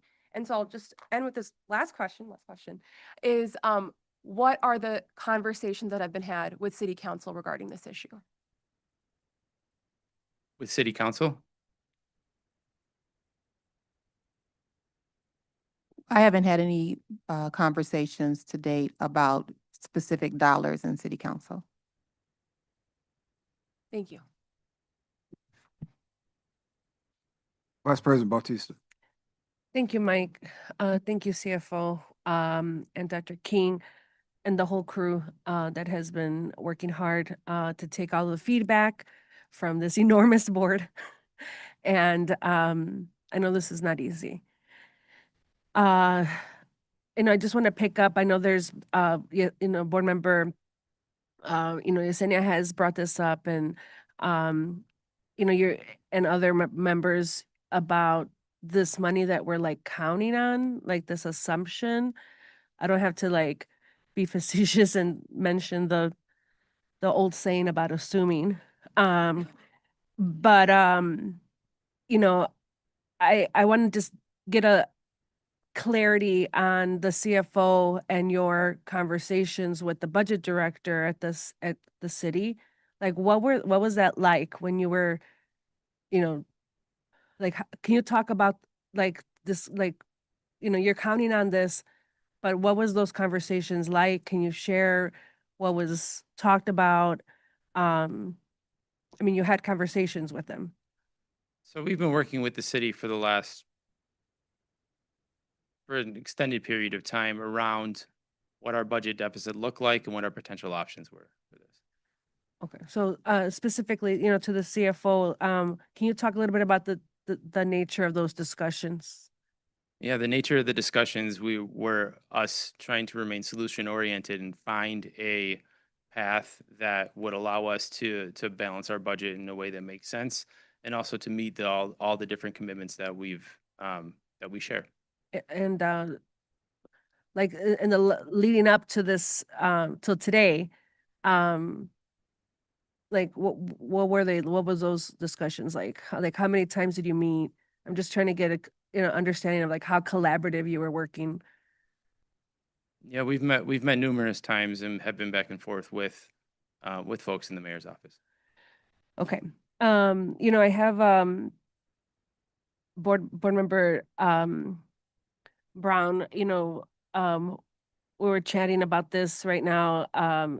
Like when we're trying to understand how TIFs work, aldermen have to agree to allow that TIF money to go into the surplus. It's also they don't like to do it, and it's political, right? It's like they make a political decision to be able to fill in these gaps and do this, have this opportunity. And I am a little bit concerned still that this budget is imbalanced, that there is a lot of assumptions here. I think you were hinting at that as well. And it concerns me, the timeline, when, I'm not sure which is the board member who was talking about, like, what is the timeline? Like, how are we going to prevent these mid-year, I would call them disruptions. They're huge disruptions to everybody in the CPS system. And I am concerned about how you're going to avoid mid-year layoffs, and is would borrowing be possible then? Like, is this I'm just really concerned about the timeline, and how the delays in the property taxes impact like our cash flows. We've talked about that since October, since I got here. And I feel like we need to talk about this today, like right now, before we vote in a couple of weeks, because I don't want to have to go through that again. That was it's very disruptive, and I just don't feel the confidence that I would need to be able to go into my district and talk about like what this actual plan, how it's going to play out. There's so many unknowns. There's a lot of assumptions here. This budget doesn't seem to really account for, anticipate that the state is going to do better either, with like the evidence-based formula, updates, and also the MCAT that Board Member Pope was mentioning earlier. Why is that missing here? I mean, I feel like that's an important part that is gonna also, really, is not a ton of money, like she mentioned, but I think that it's important to be like really signaling on these opportunities that our state legislators can pounce on. And I feel like this budget is not giving them that opportunity. And I feel like it's a missed opportunity by the team to leave that part out and to make all these assumptions. I just don't feel like this is a balanced budget, and I'm very concerned. Yes, so the budget does include every dollar that's been appropriated by the state based on the budget that they passed in May. This budget leaves open the possibility of us receiving additional funding from the state. So far, there's been no indication that that is on its way, but it certainly leaves open the possibility of us receiving those dollars and using them within our FY26 budget. I'll say also that every budget that we have is based on assumptions, and we just need to make sure that we have a reasonable budget that protects our schools. The only certainty that we would have is certainty if we came out and cut, and that's certainty that we're not willing to propose in this budget. And so our goal is, again, from the start has been to avoid mid-year cuts, to avoid disruption to our schools, to avoid things that would be disruptive to our students and our school communities. So that's what this budget does. And yeah.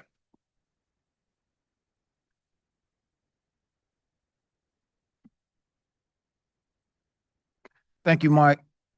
We appreciate all of the hard work you and the rest of the team are doing. And the topic will continue. Thank you. Board members will now proceed with the potential board reports to be considered at the August 28, 2025 regular meeting. Each item is presented. The board members will have the opportunity to ask their questions and make comments before proceeding to the next agenda item. Board members, we will begin with the following college and career success item number 1. Amend the first and second final renewal agreements with All American Sports Corps, DBA Riddell All American Sports and Schitt Sports, LLC.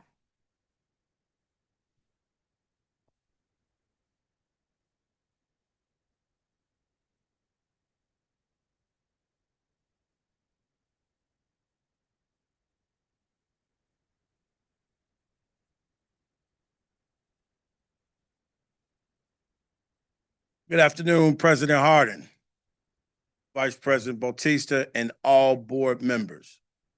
My name is Devon Morales, and I am the Executive Director of the Office of Sports Administration. We are recommending to the board to renew at the August 28 board meeting authorization of the amendment of the agreement to add an additional $300,000 for the FY 26 All-American Sports Corp. Doing business as Rydell All-American Sports and Schutz Sports LLC to continue to provide equipment, reconditioning, recertification, new purchases, and related services for athlete safety to ensure that the Chicago Public League student athletes have consistent access to properly maintain football safety equipment, practices, and games, competition.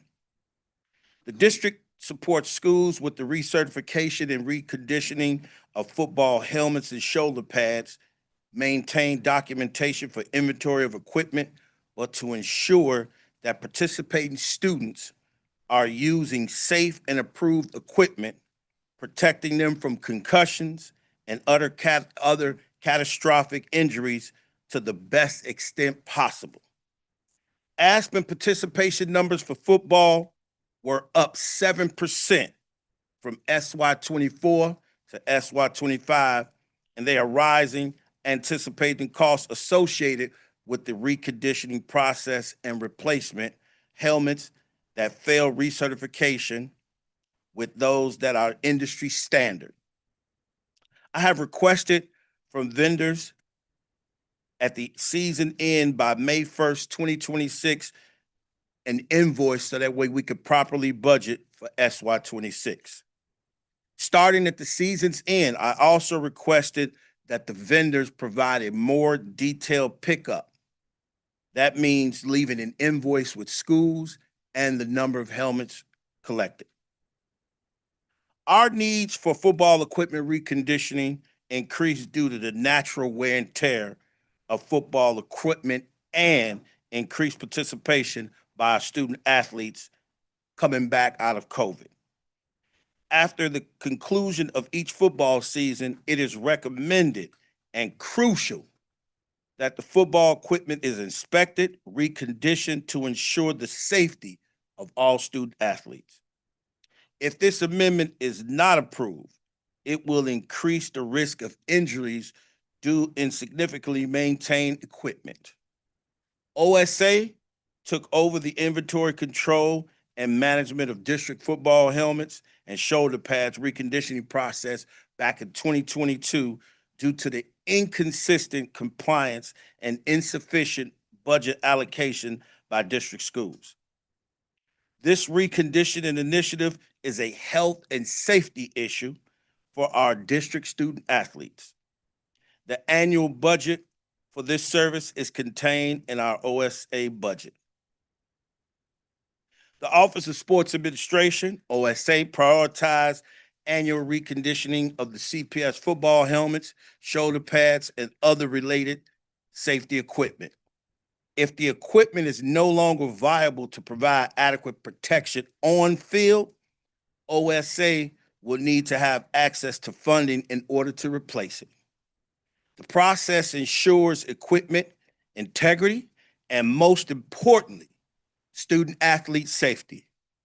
Compliance with safety standards highlights CPS commitment to safety and risk and disparities in equipment quantity across the district.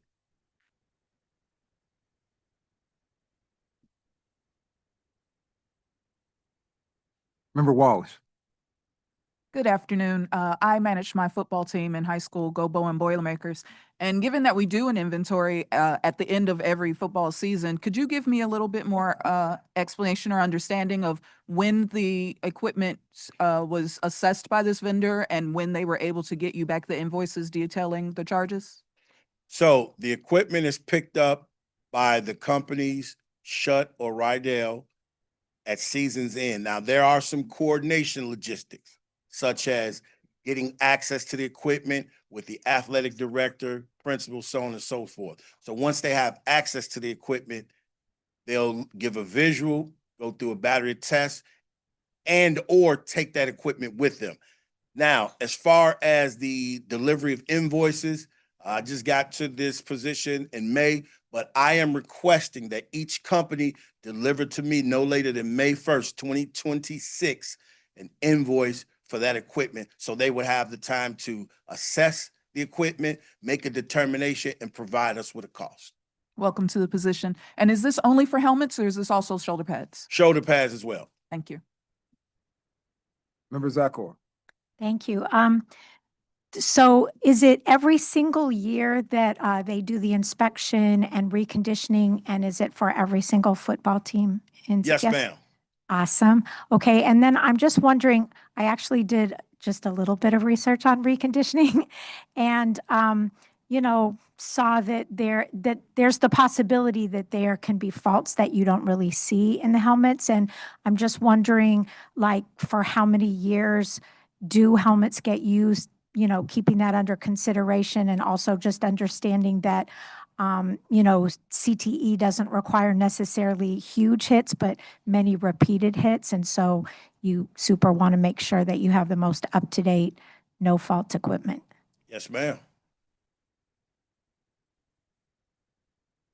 Sorry, so that's a question. So how many years are the helmets used? Like, how do we make sure that, we don't have these hidden faults, or that they're just going past their whatever time, or maybe not up to date with respect to standards related to protecting against CTE? I don't have that data, but I can get back with you and provide that.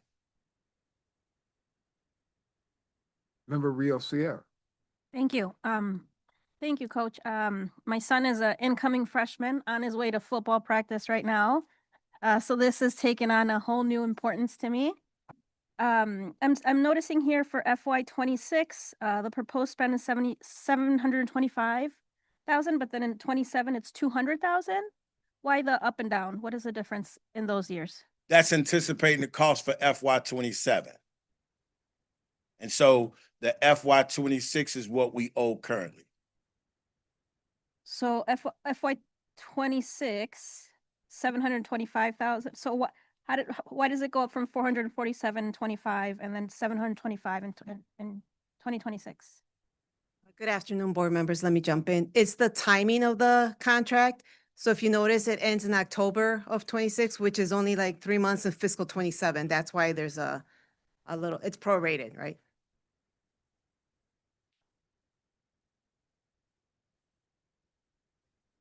Is that it, ma'am? Member Smith. Yes. I've been to some schools, some sports programs where students get new uniforms and equipment every year, and other schools and underserved places where students have to trade and let each other borrow equipment. What are you doing to ensure equity in all of our schools? And, of course, equity is not equality. One school could have equipment from last year and another school never got, the equipment. So how do you ensure equity, number one, in underserved schools? And then number two, aside from just getting money for helmets and shoulder pads, do you have any partnerships? We know that football is a big business, and a lot of people are investing in our athletes' futures. What kind of partnerships are you making to alleviate some of the costs? Well, for your first question, we are having an athletic directors meeting coming up this week. And so we want to share that information with athletic directors about equipment. So as the former principal of Roberto Clemente Community Academy, I met with my athletic director weekly to ensure that whatever we need to take care of for student athletes, we did, because some of that is at the school's cost. And so just informing your principal and your administrators the status of the equipment and uniforms for those teams is the first step. Second step is reaching out to your community and fundraising. So we were great partners with the community organizations in Humboldt Park. And so if there was any needs there, I suggest schools reach out for that part. And your second question was, how do we look for partnerships? So that is something I was just appointed to this position May 19th. That is something that I'm going to be working on during my administration, hopefully to reach out to companies and get talk started about how they can support the Chicago Public School Athletic Association and reach out to those alumni members who went on to Division I, II, III, and IV schools and some of those professional athletes. Thank you. And what I'm going to ask, I'm just going to ask everybody that's getting money from, getting money approved. Will you please come back and give us regular updates about how those partnerships are going and how the program is going? That'll be up to my supervisor. Yeah. I guess I was asking your supervisor. Yes, sir. Thank you.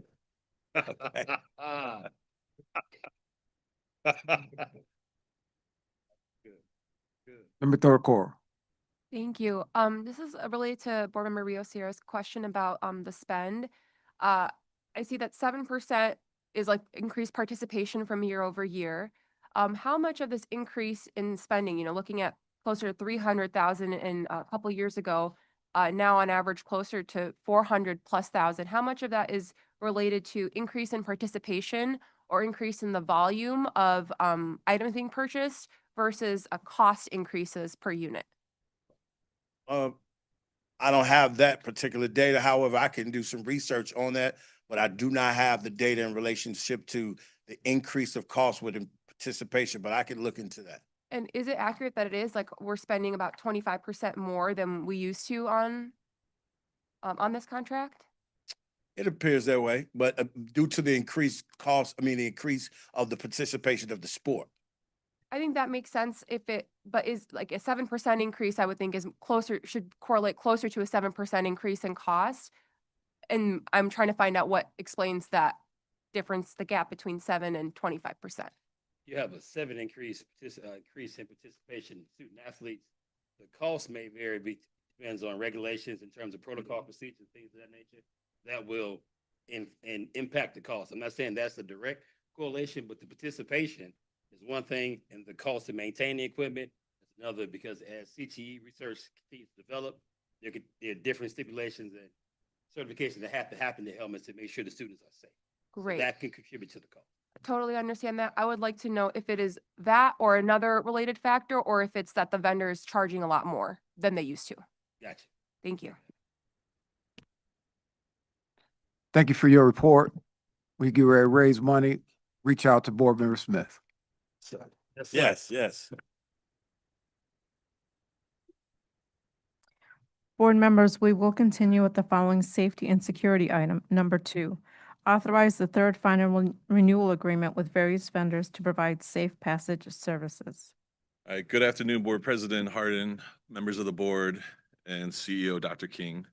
I'm Ronan Chableski. I'm the Acting Chief of Safety and Security, and I'm here with Gregory Sane, our Director of Community Safety. We are here today to request your authorization for the third and final agreement to provide safe passage services for 191 schools across our district in the amount of $16.3 million. Safe Passage has been one of our most impactful partnerships, offering a trusted presence for students as they travel to and from school. The program does more than enhance safety. It strengthens the connection between our schools and the communities we serve. Through collaboration with community-based organizations, our Safe Passage workers build relationships, de-escalate potential conflicts, and provide an extra set of watchful eyes to help keep the students safe. Since its inception, the program has helped foster an environment where students and families feel safe and supported. For the upcoming school year, this agreement ensures coverage for the 191 schools. This is the third and final agreement needed to secure services for all identified schools. Authorizing it now ensures continuity of operations, uninterrupted staffing, and a smooth start to the school year. Without this contract, we will not have the ability to staff routes for the duration of the school year. I want to emphasize that Safe Passage is not just about reducing risks, it is about building trust. The workers who serve these routes are often from the very neighborhoods our students call home. They are mentors, connectors to resources, and a reassuring presence for our families. Your approval today will allow us to continue a program that is proven and a vital component of our district's comprehensive approach to school safety. I respectfully ask for your support in authorizing this agreement so that together we can ensure our students start and end each school day knowing their path is safe, supported, and welcome. With that, I'll open to questions. Member Rivas. Thank you, Mr. President. Thanks so much. Obviously, we know that the Safe Passage program is incredibly important and it's done a lot of great work, especially I see them in my own neighborhood, in my own district. So I'm really appreciative of that. I'd just like a breakdown for these vendors of what, if we can get a breakdown of the number of workers and the total dollar amount per vendor. Yep. We can provide that to you. Thank you. Yep. Member Blaze. Hi, thank you so much. And yes, I agree with Board Member Rivas. Your participation in our communities is so welcome. And we really appreciate it. I'm just, I was asking, I think I asked last month for to understand how many of the safe passage workers were released or cut. And I got a spreadsheet. I'm wondering if there's some way, and this could go to you or anybody at CPS, that we could get a map that just shows like -6, -5, so we can see across the city where cuts were made, how many people were cut. I think that would be, I'm a visual person, and that would really, really help me to understand what might be missing from our communities. Yep. Yeah, we can work on providing that to you. That would be great. Thank you so much, and thanks for everything. Member Lopez. Thank you, Board President. Along with what was stated, I would also love to see that information.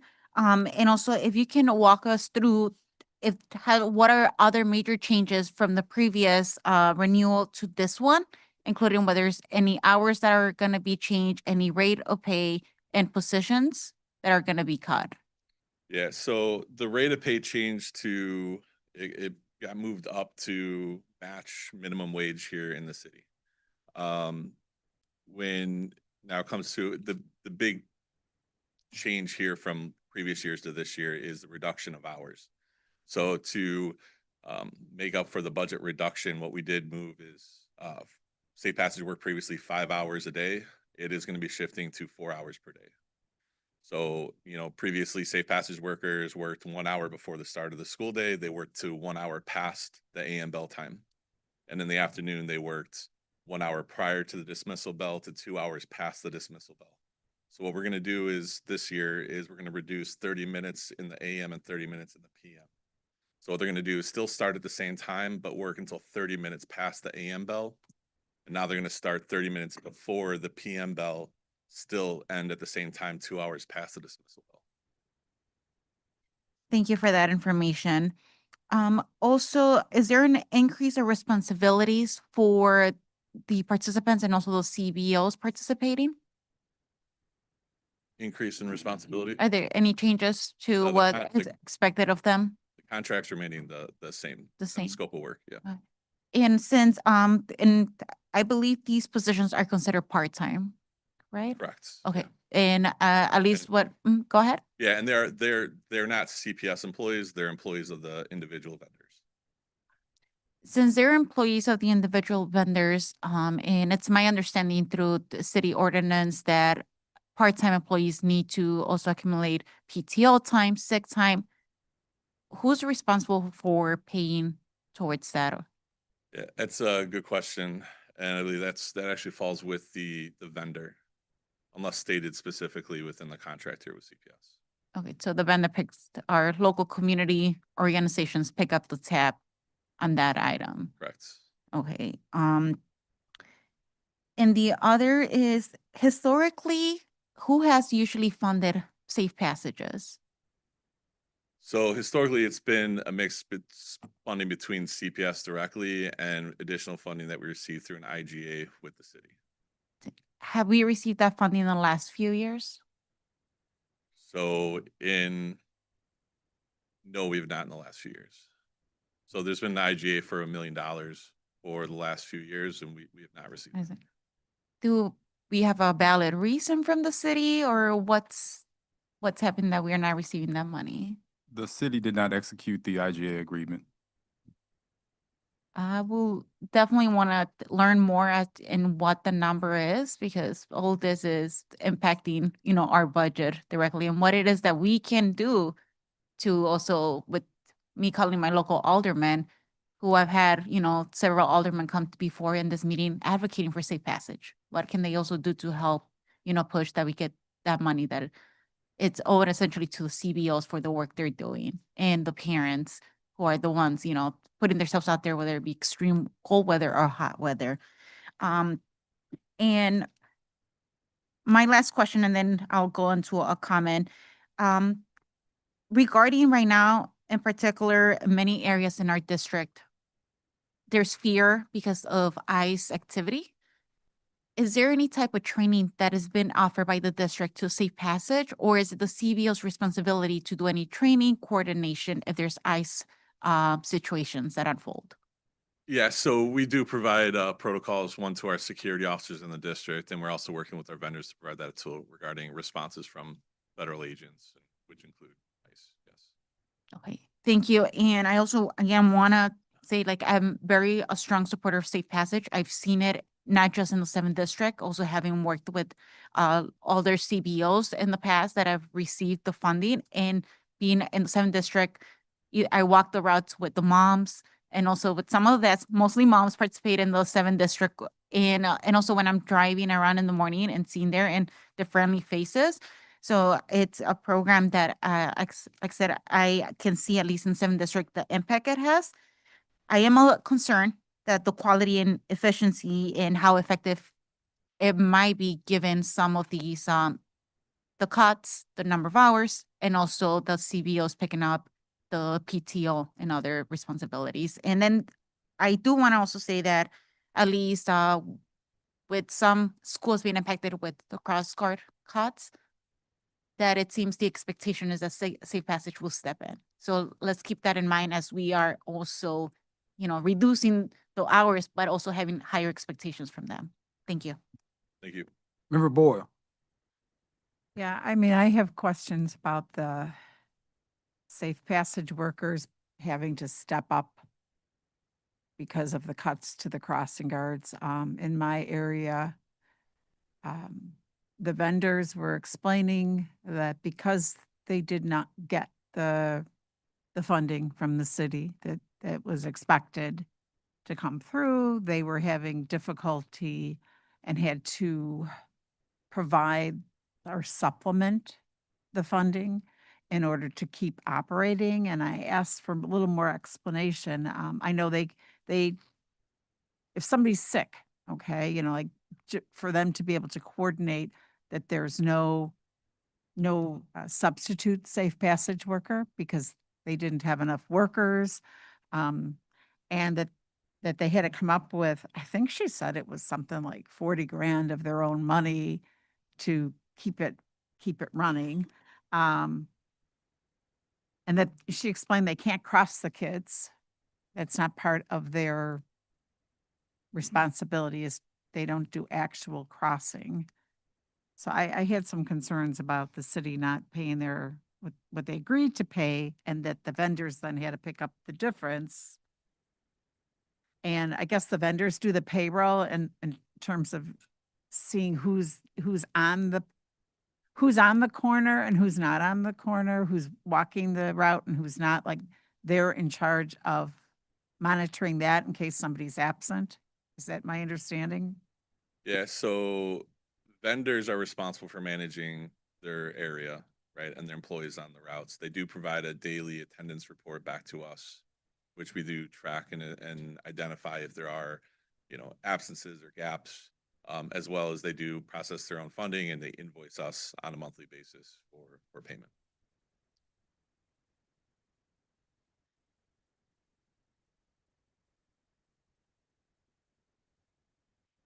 Did you have any additional questions, Member Boyle? Can I ask a question about crossing guards, or is that off topic? I'm here. I'm open to it.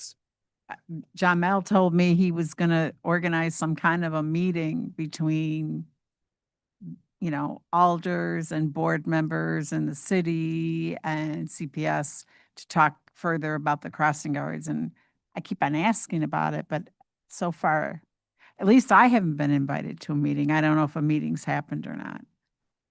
That hasn't, but I don't know, Jamal here. But I know it's something that's still being organized.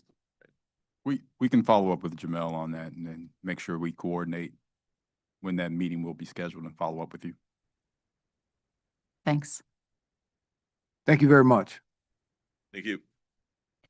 Board members, we will continue with the following family and community engagement item. Number 3, rescind and adopt new ESSA Title I Parent and Family Engagement Policy.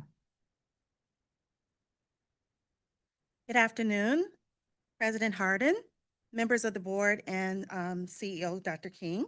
My name is Sharon Cross, and I am the Title I District Manager in the Office of Family and Community Engagement.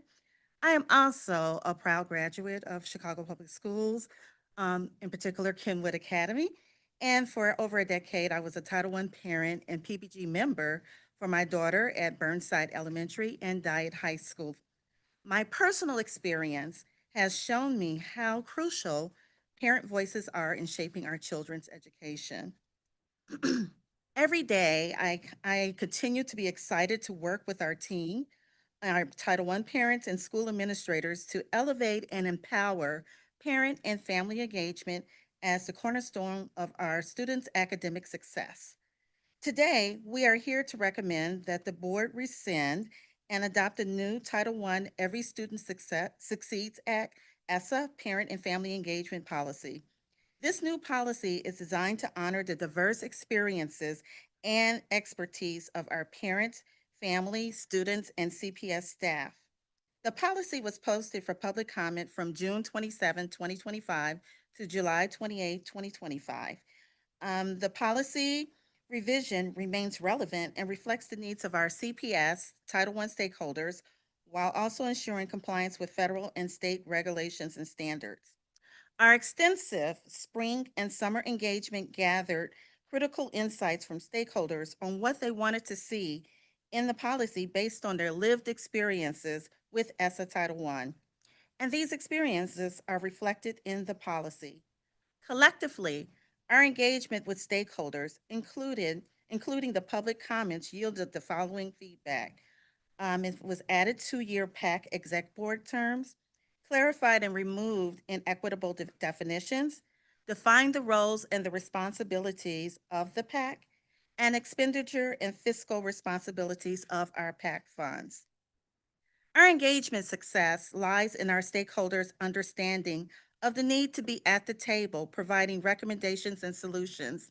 And I would like to thank all of our stakeholders, and we have one of our stakeholders here today, Kimberly Jackson, a PBG alumni, PAC chair of Kilmer Elementary, parent mentor, and CPS clerk for playing an active role in the process. So we engaged with 300 plus stakeholders, 40 plus focus groups, which were in person and virtually, and one-to-one consults. And that included at the state and federal level, Parent Advisory Council, PAC leaders, parent mentors, local school council advisory board, principals, CPS internal departments, district-wide stakeholder engagement survey, which yielded 2,200 plus stakeholder responses. We have ongoing engagement for the policy for the school year, which will occur at monthly parent engagement across the network, quarterly parent board of governors district public meetings, and also in our parent university, but it's not limited to that. So the implications, if it's not approved, is that the district will be out of compliance with ESSA, which requires a review of the policy by the local education agencies, thus jeopardizing our Title I funding. Additionally, it will not align with the district's board rule, which requires policies last reviewed before 2019 to be reevaluated and updated. Approval of this policy is required for continued Title I funding to our district. The inclusive partnerships and fair policies and systems, we believe that stakeholders most impacted by Title I barriers shaped by language and structure can share lived experiences and recommendations to reimagine a policy that addresses the unseen challenges of the federal government, state, city, and CPS itself. And our vision is that we believe that community partnerships align with the CPS commitment to create opportunities to deepen community engagement and collaboration. So our community perspective and concerns that we heard from our stakeholders included, they were very excited to be a part of this process, to see each step as we moved along, including the public comments. Also, they had worries around the Title I funding based on federal uncertainty that could undermine the policy's purpose, which included complicating the long-term planning, limiting access to essential resources, and upholding the district's standard of funding protection. They also had concerns that the Title I team, a team of two, is a small team which can impact the need for increased consultations at the school level. And I just love the fact that our stakeholders were at the table actively giving their input. Thank you. Are there any questions?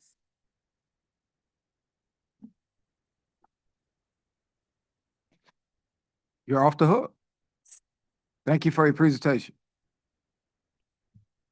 Board members, we will continue with the following information and technology items, numbers 4 through 7. I'll read the titles for item numbers 4 through 6, and the subject matter expert will present on those 3 items. Number 4, authorize the public comment period for the staff acceptable use policy. Number 5, authorize the public comment period for the student acceptable use policy. Number 6, authorize the public comment period for rescinding the internet safety policy. Good afternoon, President Hardin, board members, and CEO Dr. King. My name is Ed Wagner, and I am the acting Chief Information Officer from Information and Technology Services. I also have with me Lori Rose, who led the revisions of these policies and the engagement with our other departments. We recommend that the board authorize for public comment the amendment of the staff and student acceptable use policies and the rescission of the internet safety policy. The 3 policies are closely related, so I will address them together. The staff and student acceptable use policies, commonly known as staff and student AUPs, both establish and govern the standards for acceptable electronic activity and communication between students and staff, as well as other adults who work in the district, such as consultants and volunteers. The staff AUP sets the standard for staff and other adults utilizing the district technologies and systems. The student AUP sets the standards for all students, including recent graduates who are within 1 year of their graduation date. The internet safety policy is a standalone technology use policy, the components of which are incorporated into the student AUPs as standard guidelines, which is why we're recommending the rescission of that one. Last updated in 2019, the staff and student AUPs are in need of updates, including new guidance and formatting changes to make the policies easier to understand. Necessary updates include better alignment with CPS's reporting abuse, neglect, and inappropriate relations between adults and student policy, introducing guidance for the acceptable use of artificial intelligence, and formatting changes to better align unacceptable uses of technology into categories so that they are easier to understand. These revisions, in conjunction with the unchanged core standards, help CPS stay compliant with federal regulations like the Children's Internet Protection Act and the Family Education Rights Privacy Act, also referred to as SIPA and FERPA, respectively. Compliance with these regulations help CPS avoid financial and legal implications pertaining to protecting students from inappropriate online content and protecting staff, students, and their families from data breaches. The primary focus of the standalone internet safety policy is on SIPA compliance. However, the more comprehensive student AUP contains the necessary compliance standards and guidelines, which is why we're recommending the rescission of that policy. Reducing the number of technology use standards from 3 policies to 2 makes it easier for everyone to understand their roles and responsibilities when using district or school technology, the internet, our network system, applications, and infrastructure. Amending the AUPs and rescinding the internet safety policy supports the district's commitment to the connectedness and well-being of our staff and students. It also promotes equity.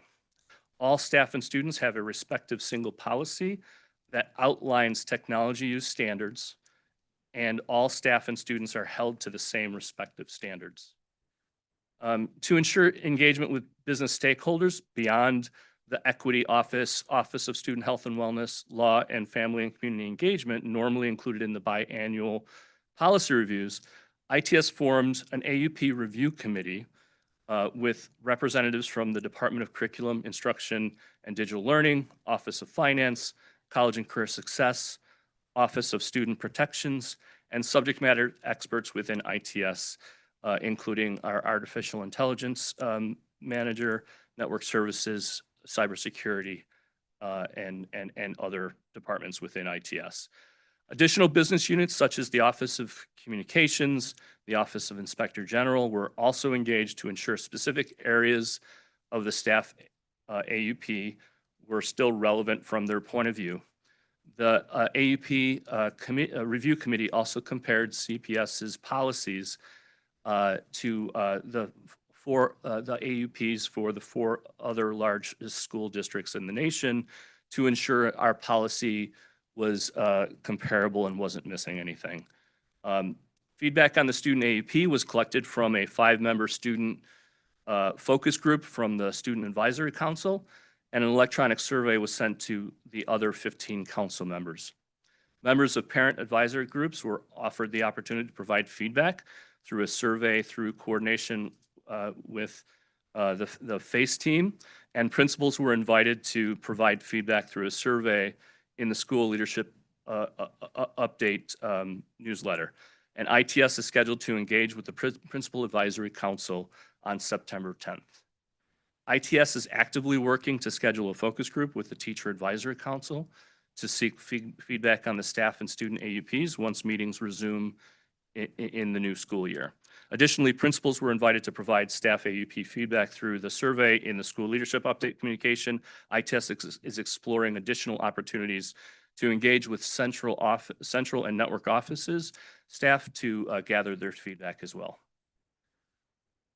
Though we are still collecting feedback, we are developing a plan to address 2 issues that came to light during the review process. First, while the staff and student AUPs are available on the CPS website and are translatable on that site, the policies are not currently available themselves in any language other than English.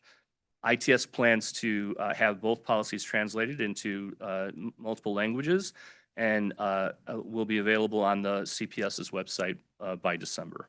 Second, while staff are asked to review and attest to the staff AUP annually as part of the CPS's cybersecurity training, there is no such consistent mechanism in place to ensure students and their families have an opportunity to review the roles and responsibilities for which students are held accountable.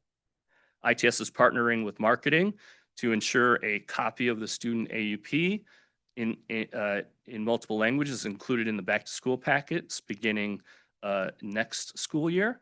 And ITS is also looking into how to best develop and deliver age-appropriate student AUP training to our students. I want to thank you for your time, and I'm happy to answer any questions you may have.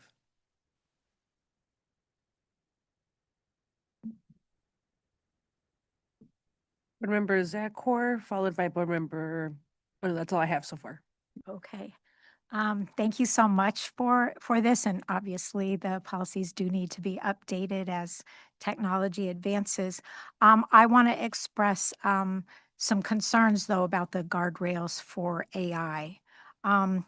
We all know that AI is growing by leaps and bounds. We've heard from parents and students that they absolutely want to make sure that our students have access to learning about AI to prepare for jobs of the future, and rightfully so. I just want to urge, though, that we be extremely careful as we move forward. I've read the AI guidebook. I appreciate that it acknowledges the potential problems, but I think it just doesn't really go far enough. I know we've all read concerning stories about things like chatbots encouraging suicide, or taking on Nazi persona. And maybe that makes us think that, oh, those kinds of things are really blatant. It'll be easy to teach students how to avoid them. But I think in reality, bias and inaccuracy is much more widespread and much more difficult to identify.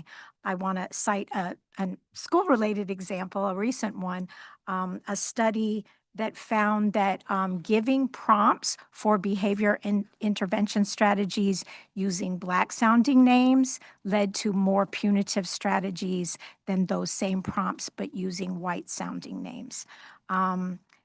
And the differences in strategies were very subtle and found just because people were studying that specific thing. But that's not something that overworked teachers are going to be in a position to look for or even really know that they have to look for. So how that kind of bias might enter into our classrooms, without really realizing it is one level of problem. I think even more worrisome is making sure that our children are adequately prepared to use AI responsibly. I'm sure that media literacy features somewhere in CPS curriculum, but not to the degree it needs to be in there. I was a high school science teacher until a year ago, and I can say that at least up to that point, media literacy was not part of the high school science curriculum. It had once been part of a mini unit that has since, been discontinued. I taught that mini unit, and it really showed how much more in depth we need to give students opportunities to learn about media literacy if we expect to make it an actual habit. So I just think that we should keep in mind that the growth of AI is about profit, and safeguards will be a concern of the companies when they interfere with profit, not when they mess up people's lives. We know that AI companies are already offering all kinds of free resources to universities in order to create dependence that they can then make money on. And I think we should assume that our schools are next and be wary of that. So I hope that in this process, we're just really, really mindful of going faster than our ability to safeguard for some of these concerns. Thank you for that feedback. We are also concerned about bias. I've heard that that very study that spoke about the different names, which was disheartening. As the technology continues to grow, I'm fairly confident that a lot of those companies are going to provide additional safeguards to help prevent those types of biases from continuing. We are also going to, evaluate any tool that we leverage to make sure that that type of stuff isn't introduced into what we're doing. One of the reasons why, we created that guideline is because, and we've committed to updating that, I believe, every quarter, is because of the very quickly changing playing field within AI.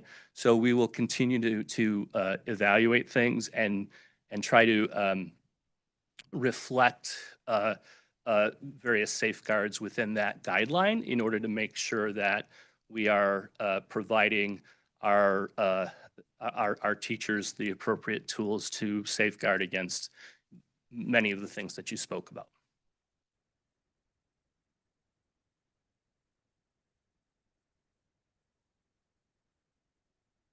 Are there any other questions from the board? Thank you for your presentation. Thank you. Item number 7, authorize the second final renewal agreements with T-Mobile Inc., Comcast Corporation, and RCN Cable TV of Chicago.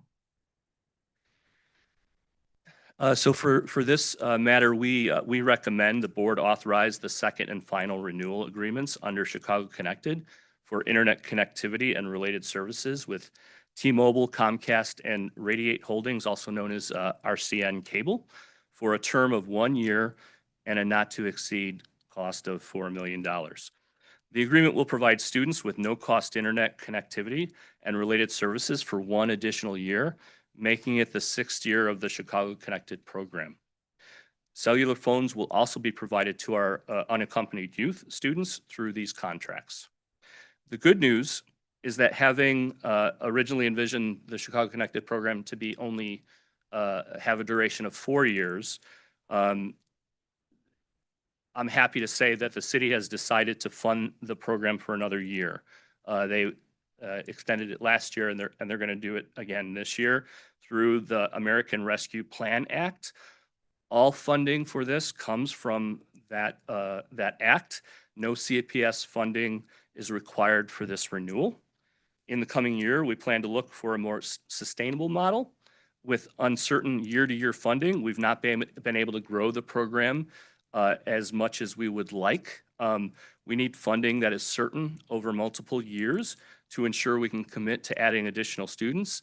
When we initially got our students onto this program during the pandemic, there was a large degree of mistrust that we had to combat against in order to get participants in this program. So it's not as easy as just giving them, offering this up to them. We had to engage our families through community-based organizations and other ways of communicating this out in order to make sure that they understood that we were truly doing this free of charge and not having any issues, not reporting to the federal government or anything like that due to the politics at the time. The equity focus for these agreements, for this agreement, is resource equity. The program allocates resources based on students with the greatest need, providing reliable internet access to help bridge the digital divide. These agreements also support the district's vision by ensuring the commitment to each student's connectedness and well-being.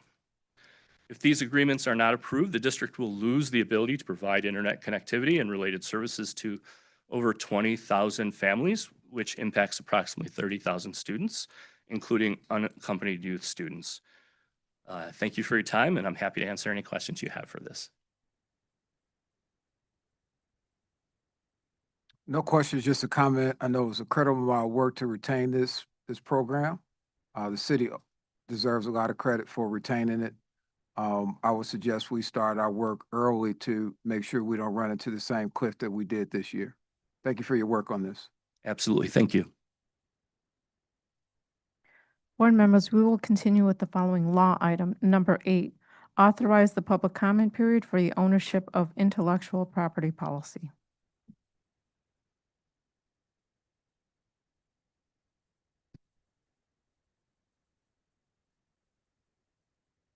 Good afternoon. My name is Paulina Munoz. I'm the Senior Assistant General Counsel in the Transactions Unit of the Law Department. We are here. We are recommending that the board to authorize for public comment to amend the ownership of intellectual property policy. This update is part of the board's biennial review process. This is necessary because the IP policy amendment updates outdated references to board rules and provides clear guidance to CPS employees on IP ownership. It details the legal copyright doctrine for works made for hire and gives specific examples to how it applies to the educational work setting. The updated policy language aligns with our current contract provisions regarding IP ownership and confidential language information in our vendor agreements. These revisions are necessary to improve clarity, ensure consistency across our agreements, and align the policy with current legal standards. My colleague is going to discuss the equity framework and our stakeholder engagement. Thank you. Good afternoon, board members. My name is Shining Yang. I'm an Assistant General Counsel in the transaction team of the Law Department. For this policy, we sought input from various stakeholders, including teaching and learning, arts department, and our school law team in our law department. And their feedbacks play an important role in revising this policy. So we recognize the importance of clarifying how the legal terms such as scope of employment, work for hire, applies in educational settings. So instead of being a complicated, confusing, and abstract legal concept, we provide a clear guideline for teachers, employees, and vendors to understand how the law and policy will apply in the real life situation. And in this revised policy, it also reflects CPS acknowledgement that staff creativity and collaborations are essential to innovation. This policy supports the goals of CPS equity framework, especially in the area of fair policies and systems, by promoting greater transparency and consistency. It benefits both CPS employees and vendors who are seeking partnerships with CPS. And we're happy to answer any questions you may have.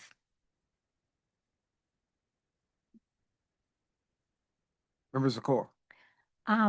Yes, I just have a question for a clarification, I guess, about how this applies to Skyline. My understanding is that a company or maybe multiple companies created this curriculum for CPS. And so does that mean it now belongs to us and we don't have to pay renewal charges or pay again or pay on an ongoing way to use Skyline?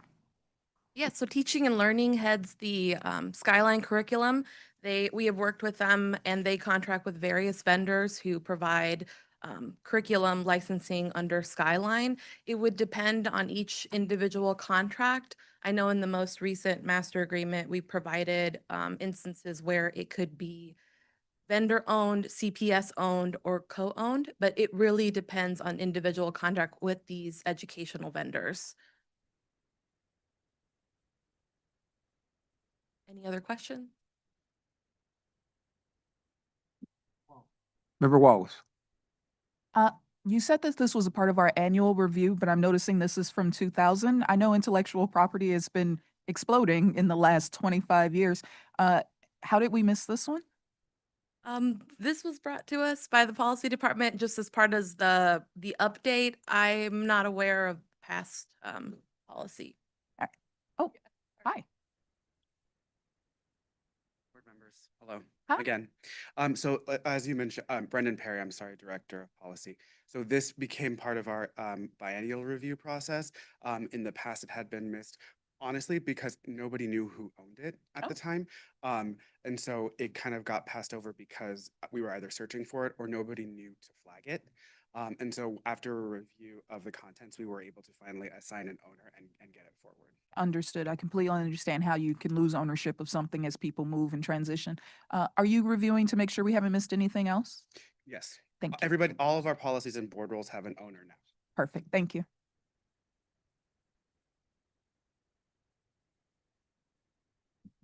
Thank you for your presentation. Board members, we will continue with the following student protections in Title IX. Item 9, number 9, amend policy on the reporting of child abuse, neglect, and inappropriate relations between adults and students. Hi, good afternoon, board members and CPS colleagues. We know that we are in between you and lunch, so we'll be efficient. Okay. My name is Elizabeth Mendoza-Brown, Chief Title IX Officer in the Office of Student Protections in Title IX and Equal Opportunity Compliance Office. I'm here with my colleague, Bonnie Washik, our Policy Advisor, who will present our item for consideration. Hi, good afternoon. My name is Bonnie Washik, and I'm the Policy Advisor in the Office of Student Protections. I'm here to lift up our OSP's recommendation that the board amend the reporting of child abuse, neglect, and inappropriate relations between adults and students policy. Doing so will bring the policy into alignment with state law, which was amended in January 2025 to remove an outdated written confirmation step after a report of abuse or neglect is made to the Department of Children and Family Services, or DCFS. If CPS does not amend our policy to reflect the change to state law, we will impose an unnecessary burden on staff time and resources to continue to require that now unnecessary confirmation step. As we mentioned in June, our engagement with stakeholders surface other ways to strengthen the policy. One we want to lift up today that actually aligns with something that Interim Chief Ed Wagner mentioned as well is that we revise the standards for professional boundaries with students so that they apply to recent graduates within a 1 year of graduation. And this supports our efforts to prevent inappropriate and harmful conduct following graduation that potentially indicates grooming had occurred prior to graduation. Now I'm going to turn to changes that we made in the final recommended policy from the version that was posted for public comment. To accommodate stakeholder schedules, our office continued stakeholder engagement in June and into early July, including by facilitating workshops with parents and family and with the Student Advisory Council. We made 2 additional changes based on this continued stakeholder engagement. First, we replaced the defined term staff or staff member or employees with the term covered individual adults to clarify that the standards for professional behavior towards students and the express prohibition on sexual misconduct and corporal punishment apply not only to CPS staff, but also to volunteers and contractors, board and LSC members, visitors, and so on. This is for all CPS affiliated adults. By using the term covered individual adult, we mirror the language that's used in our comprehensive non-discrimination policy and also in our trainings. And we understand that this helps folks understand and break away from the assumption, oh, staff, that means just staff. So second, we moved and updated instructions for students and parents to report suspected abuse in response to feedback that students and parents raised. And they basically said, this instruction is easy to miss. So this content now appears in its own section, section 5, and we added that students and family can report directly to a trusted school staff member. When feasible, this option takes advantage of our internal incident reporting system, which is very efficient. However, we know that that's not always possible. So we added an express message option for contacting OSP directly. Finally, we received 1 public comment, and that person asked that the policy be revised to clarify that LSC members are required to complete the DCFS mandatory reporter training. And to address that feedback, we revised Section 2A on training to clarify that all mandated reporters, as defined in Section 1, are required to complete that training. Our proposed revisions are informed by reflecting on all 4 dimensions of CPS's equity framework, but I'd like to lift up 2 here today. By clarifying roles and reporting processes, including for students and parents and family, we aim to design fair policies and systems.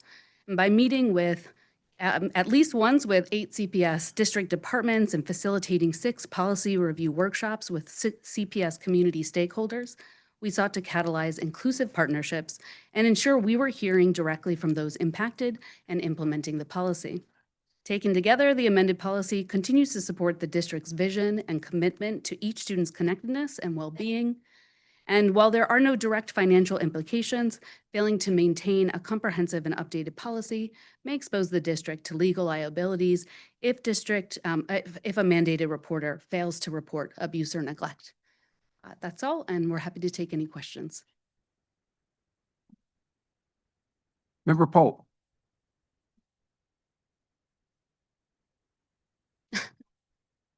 Just very briefly, I don't want my hungry colleagues to be too upset with me, but I do especially want to commend you on the important inclusion of the year after graduation in this.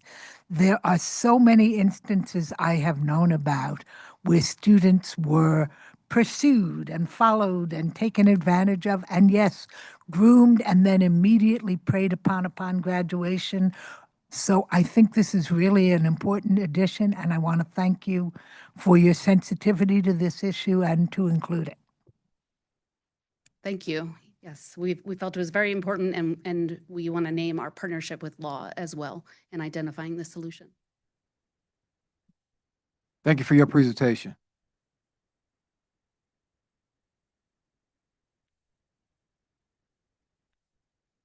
This concludes the first portion of the board reports on the public agenda. We'll now move into a short recess.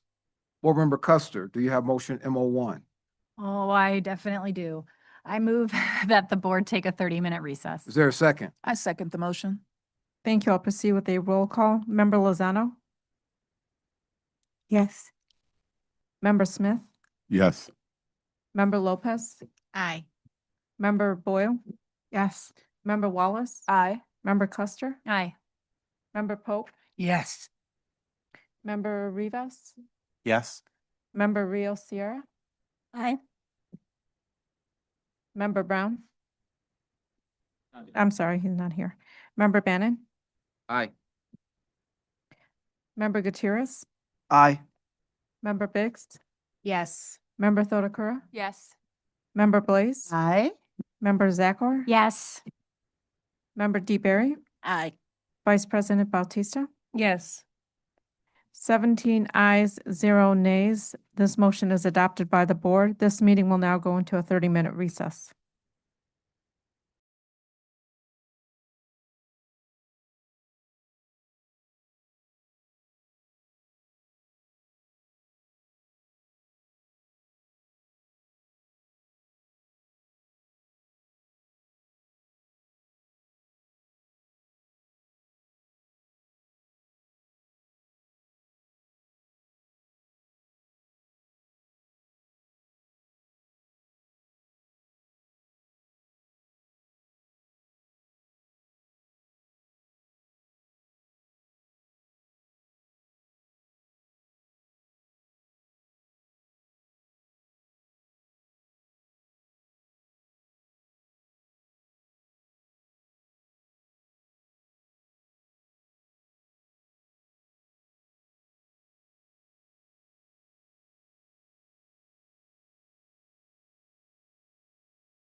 We'll get ready to start. The meeting of the Board of Education is reconvened. Board members will now proceed with the second group of potential board reports to be considered at the August 28th, 2025 regular meeting. After each item is presented, board members will have the opportunity to ask brief questions and make short comments before proceeding to the next agenda item. Thank you. Board members, we will continue with the following facilities items, numbers 10 and 11.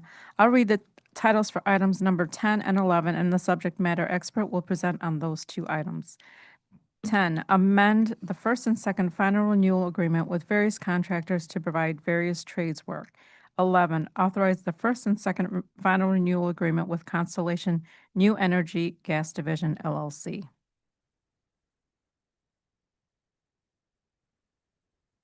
Good afternoon, board members. My name is Caleb Rayberg. I'm the Director of Facilities Management Operations. We are recommending the board to authorize an amendment to the current agreement for a pre-qualified vendor pool of 204 vendors to perform various trades work over $35,000 for operations in the maintenance program. There are 64 unique trade categories to which these vendors are pre-qualified. This amendment is doing two things. First, it is extending the contract by 3 months from December 31st, 2025 until March 31st, 2026. These 3 months are needed to ensure that there's adequate time for finishing the procurement process on the new RFQ. Just for reference, the new various trades RFQ was on the market from May 21st, 2025 through July 15th, 2025, and we're going through the evaluation process. The second part for this amendment is to increase the not to exceed authority by a total of $33.2 million to get us through March 31st, 2026. Currently, there is less than $50,000 in authority remaining. Not authorizing an increase will handicap facilities, operations, capital, and schools from performing trades work. The FY23 spend on the slide is inaccurate, and we will be following up with the corrected spend. Between FY24 and 25, the spend was $93.649 million. In FY24, it was $51.86 million. In FY25, $41.7. During that period, 71.6%, or $67 million, was funded between capital dollars and facilities operating dollars. The balance, the 28.4%, or $26.6 million, was funded by schools and other departments. The latter group had a much higher spend than in previous years, which contributed to the need for us to present this item to increase for an additional authority. This contract is directly related to the 21st century environment vision, as it is used for repair and building spaces to meet the needs of students and staff. Our equity focus is to look at the needs of each school and then look at it with taking other factors into consideration, such as if it's a life safety issue, the infrastructure and age of the building, and whether or not the asset is going to be replaced through the capital plan. Thank you for your consideration on this particular item.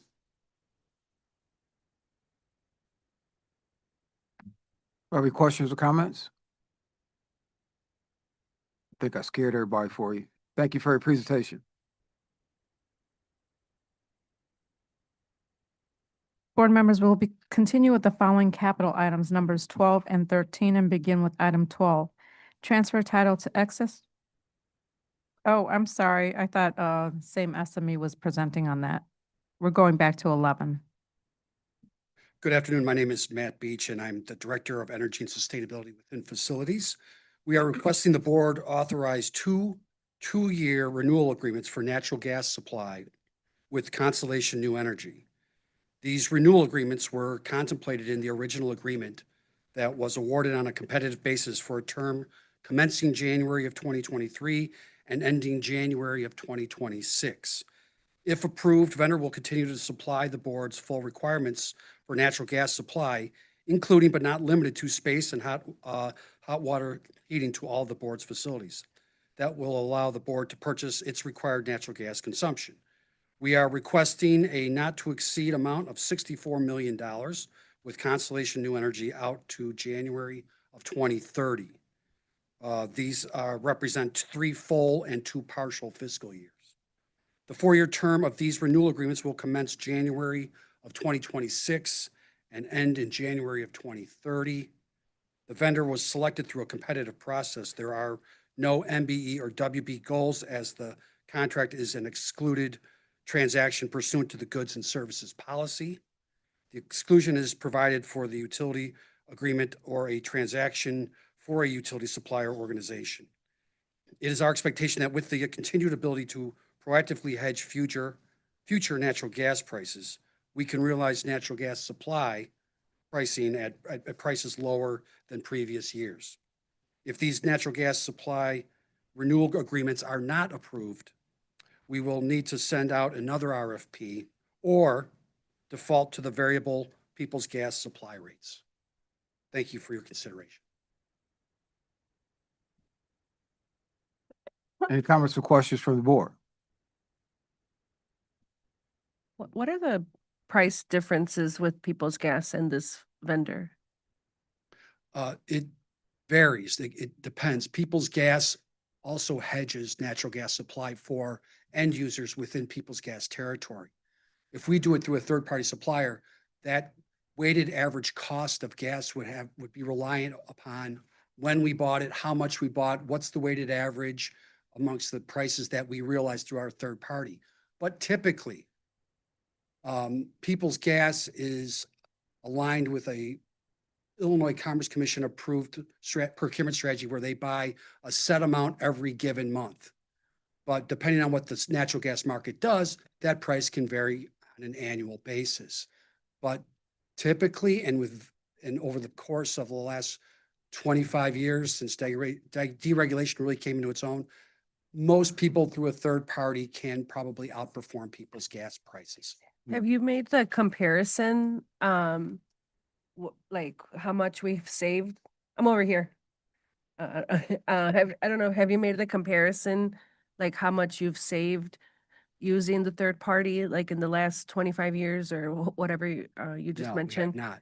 So like, how do we know that this is the best? Well, we look at People's Gas on a monthly basis. We look at People's Gas published prices for each given month, and we consistently were below that. Okay. But over the last 25 years, no. But, you know, we are looking at that. There are some months where People's Gas, just because of the way that they have done it just turned out they were better that month because the market did something that worked in their strategic favor. Okay. But most of the time, we're well below People's Gas. Okay, it would be helpful to maybe see them in the last 5 years or just see Sure. like how much we're saving using the third party. Sure. And then you said for the RFP, you said this was the only company that applied, or No, the RFP process, there were two repliers, there's two? Constellation and another company. Okay, And now keep in mind, the reason that we're seeing a dearth of suppliers is because we are a massive load of natural gas.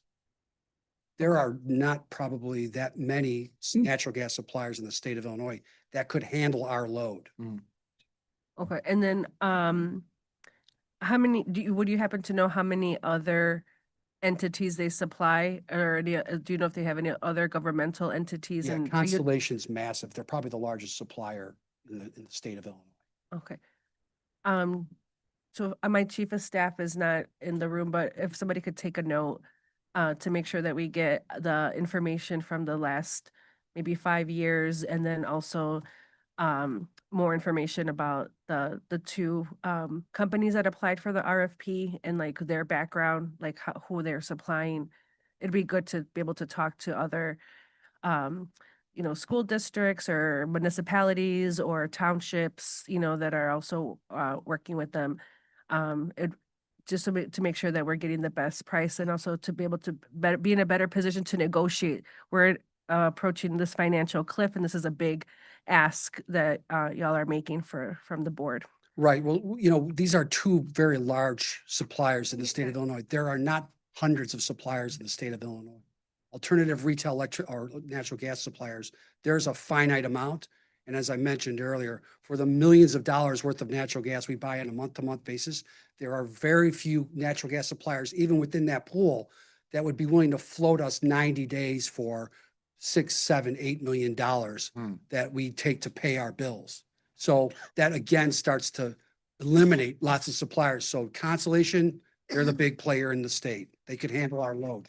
Beyond that, there are very few that would step up to the plate and say, throw in competitive bidding just because of who and what we are. Yeah, and then with this data, I'm also going to compare it to like what we could be saving if we are divesting from natural gas. I think that's what, just so to be completely transparent is my end goal, to see like how we could be saving. And I know this is not the thing that we can do right now in this moment, but gathering that data and making informed decisions later in the future is going to be important to understand how these companies work and the other options that we have with renewables. As we just passed Greener Schools resolution, this is on top of mind for some of us on the board. Absolutely. We're Thank happy you. to share information with you, but just keep in mind on a per million BTU basis, electricity is 9 times more expensive than natural gas. Mhm. Thank you. You're welcome. Member Rivas. My question was pretty quick. It was very similar, but very quick. And so I won't ask it, but thank you for doing your due diligence around this. Real quick, this is a renewal, correct? Correct. Yeah, we're just in January, we'll be coming off the original 3-year. Perfect. Thank you. Thank you for your presentation.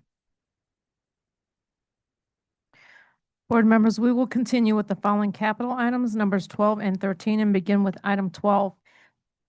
Transfer title to excess real estate located at 3700 to 3718 South Prairie Avenue. Good afternoon, Board President, members of the board. My name is Steven Stoltz, Director of Real Estate for the Department of Capital and Facility Operations.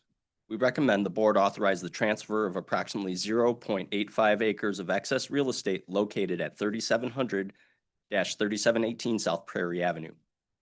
The property is across the street from Ida B. Wells Preparatory Elementary School, but is contiguous with Lewis Anderson Park, excuse me. The land that is subject to the transfer is improved with 2 tennis courts that are not utilized by either sports administration or by physical education instruction, and they are directly adjacent to Lewis Anderson Park. Or I'm sorry, never mind.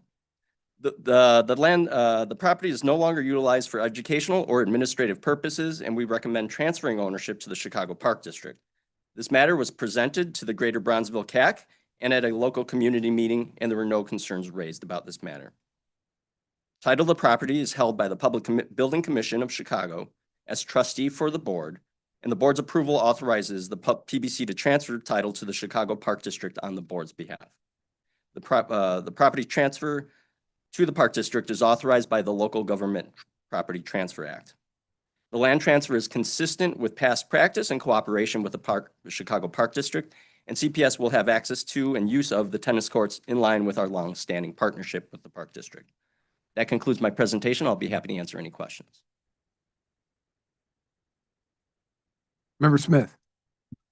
Yes, with this transfer, will CPS receive any dollars from the Park District, or is this just a straight transfer? The transfer is, I believe, for $1, so it's a nominal amount. We won't receive any real value for this property. And since CPS will have access to the property, will this be in like procurement? Is it like a collaboration between the Park District and CPS from now on, since we'll have access to it? So that's not written, that's not a condition of this transfer, but it's just a long-standing practice that we have with the Park District where schools every day utilize the adjacent park. A lot of times they're contiguous with each other, and a school may be built really with no separating line. You can't tell that the school property ends here and the park ends here. So it's very typical that a school will utilize a Park District property during the school day and for after-school programming. And even some parks have programming inside of school buildings. Sometimes there's park districts without a field house, and the adjacent school building may be the only location for them to have like a program like Park Kids, where kids after school stay with Park District staff for several hours, usually until 6 p.m.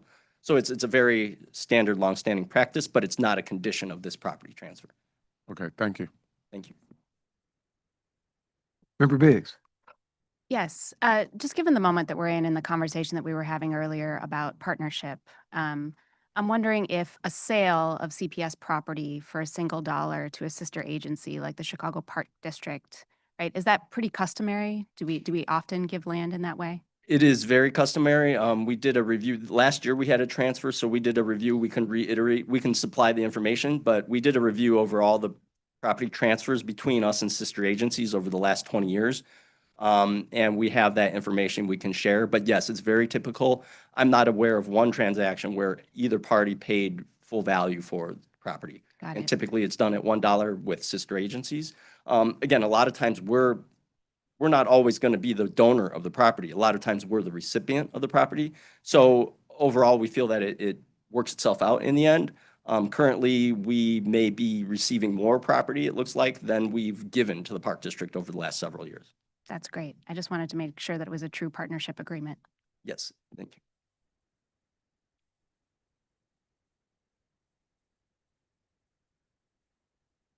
I think that's all. Thank you. Thank you. Item number 13, resolution adopting a final one-year capital improvement plan for fiscal year 2026. Good afternoon, board members, Board President Harding, board members. My name is Vinuet Dai. I'm the Executive Director for Capital Planning and Construction, joined here by Ivan Hansen, our Chief Facilities Officer, and we are recommending the board to approve the FY26 Capital Improvement Plan at the August 28th, 2025 board meeting. Per state law, the Board of Education must approve a one-year capital improvement plan within 45 days of the passage of the annual school budget. To that end, our capital planning process kicked off at the beginning of this year with our internal stakeholder engagement and utilizing our most recent facility condition assessments that were recently posted on May 1st on the CPS website to continue our goal of increased transparency throughout the process. Our engagement with the community, we had 3 virtual meetings and 2 in-person meetings and received over 5,300 responses to this survey that was a part of that engagement, and that's up from 1,400 responses last year. Feedback emphasized the importance of the facility needs projects and supported our current equity index methodology. The CPS Equity Index was developed in coordination with the Office of Equity and guides funding towards our highest needs schools. Some highlights of the capital plan are that it's a total investment of $555.9 million, including facility needs, interior improvements, programmatic upgrades, site improvements, IT, and other assets. So this $555.9 million includes $55.7 approximately and $million in outside funding. $310 million of it would go to critical facility needs, which would include repairs to and replacements to roofs, windows, and masonry, urgent upgrades to some HVAC and mechanical systems to ensure our schools are warm, safe, and dry, and run more efficiently.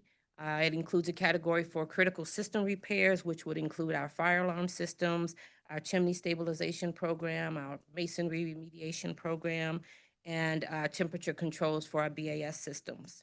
It also includes a category for our ADA accessibility upgrades to ensure first floor accessibility, which includes our ongoing improvements for parking lots, entrances, offices, as well as restrooms.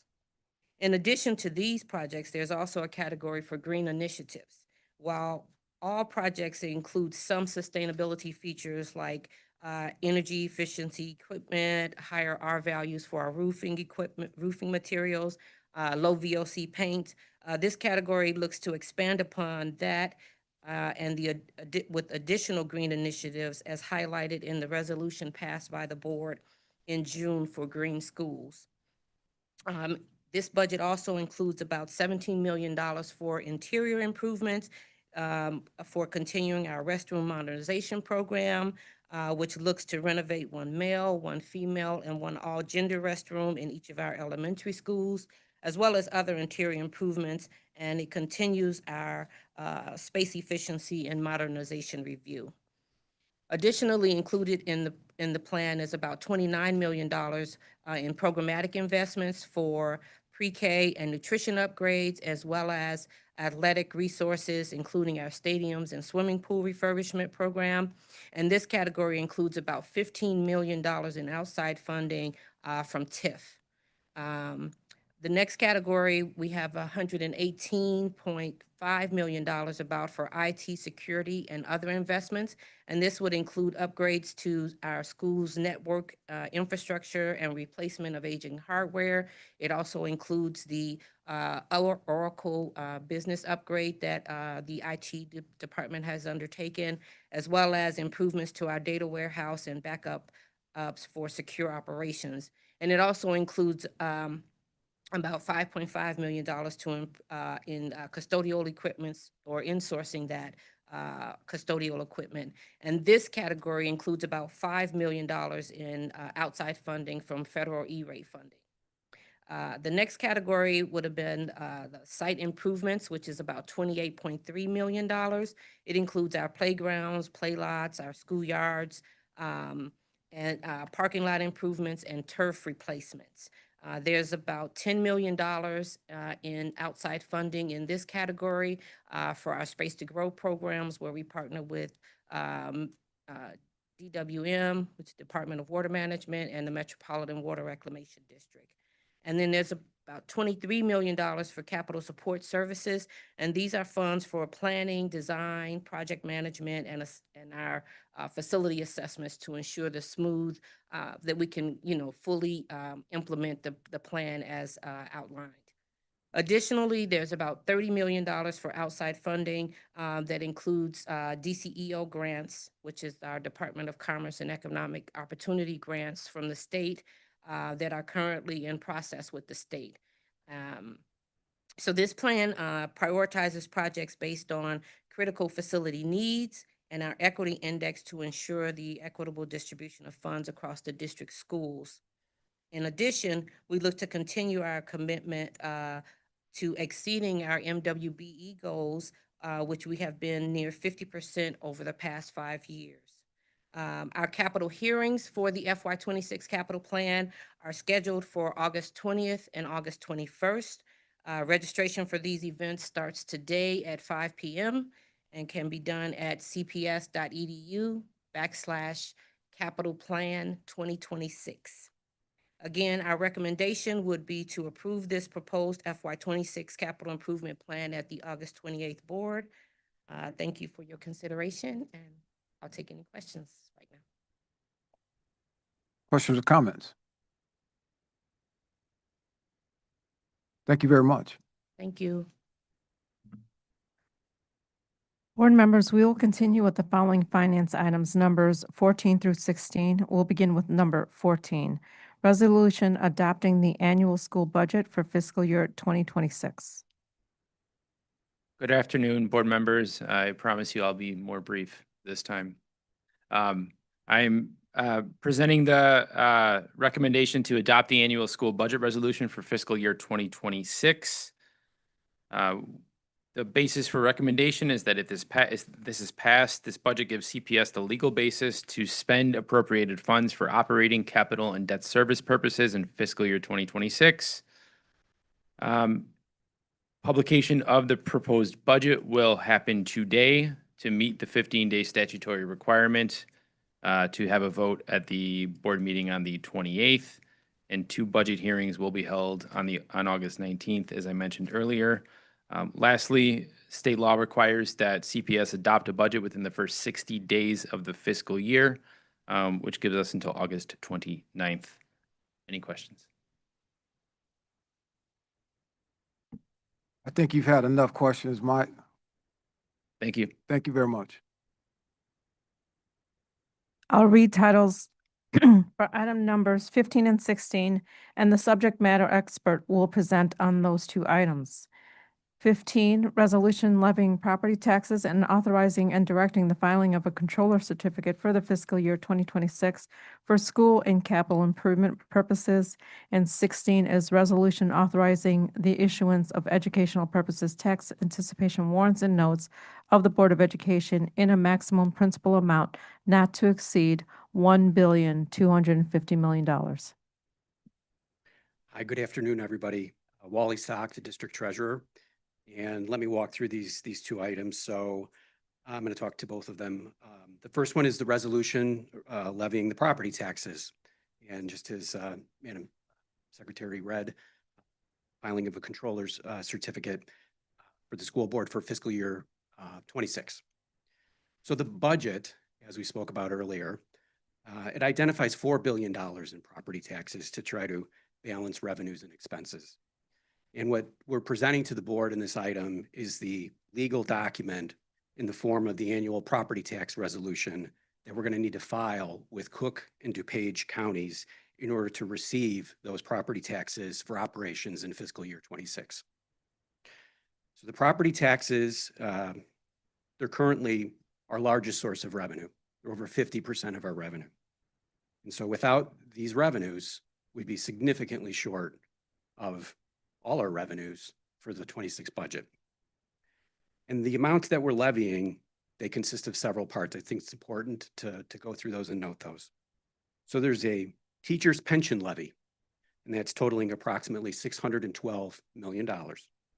There's a workers' compensation levy, and that's approximately $86 million. A capital improvement tax levy for $24 million. And then there's the educational purposes levy of approximately $3.28 billion. So all total, that's again, approximately $4 billion. The education levy that I spoke of, as you can tell, at 3.28, it's the largest part of all of these. So it allows us to do the things that you might think, you know, pay the teachers' salaries, all our staff salaries, clean and maintain our buildings, do all the information and computer and technology work that we need, and pay all our vendors. All the things that need to do to support the education mission at CPS is all baked into this levy. The second part of the levy that is kind of the largest is the teacher's pension part at the $612 million. So we get to levy a rate of 0.567 on the taxable property in the district, and we try to maintain that every year. The total amount that we actually need to pay for teachers' pensions is $1.026 billion. So at 612, that's you know, just a fraction of it.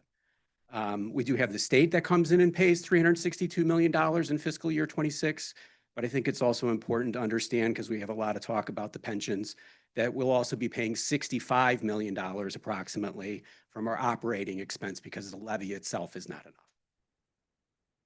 So again, this overall levy at $4 billion, it supports the budget that we hope will be voted on in August, and it's needed to support our revenues, and because they're limited, and we have no other ability to increase those revenues for operations.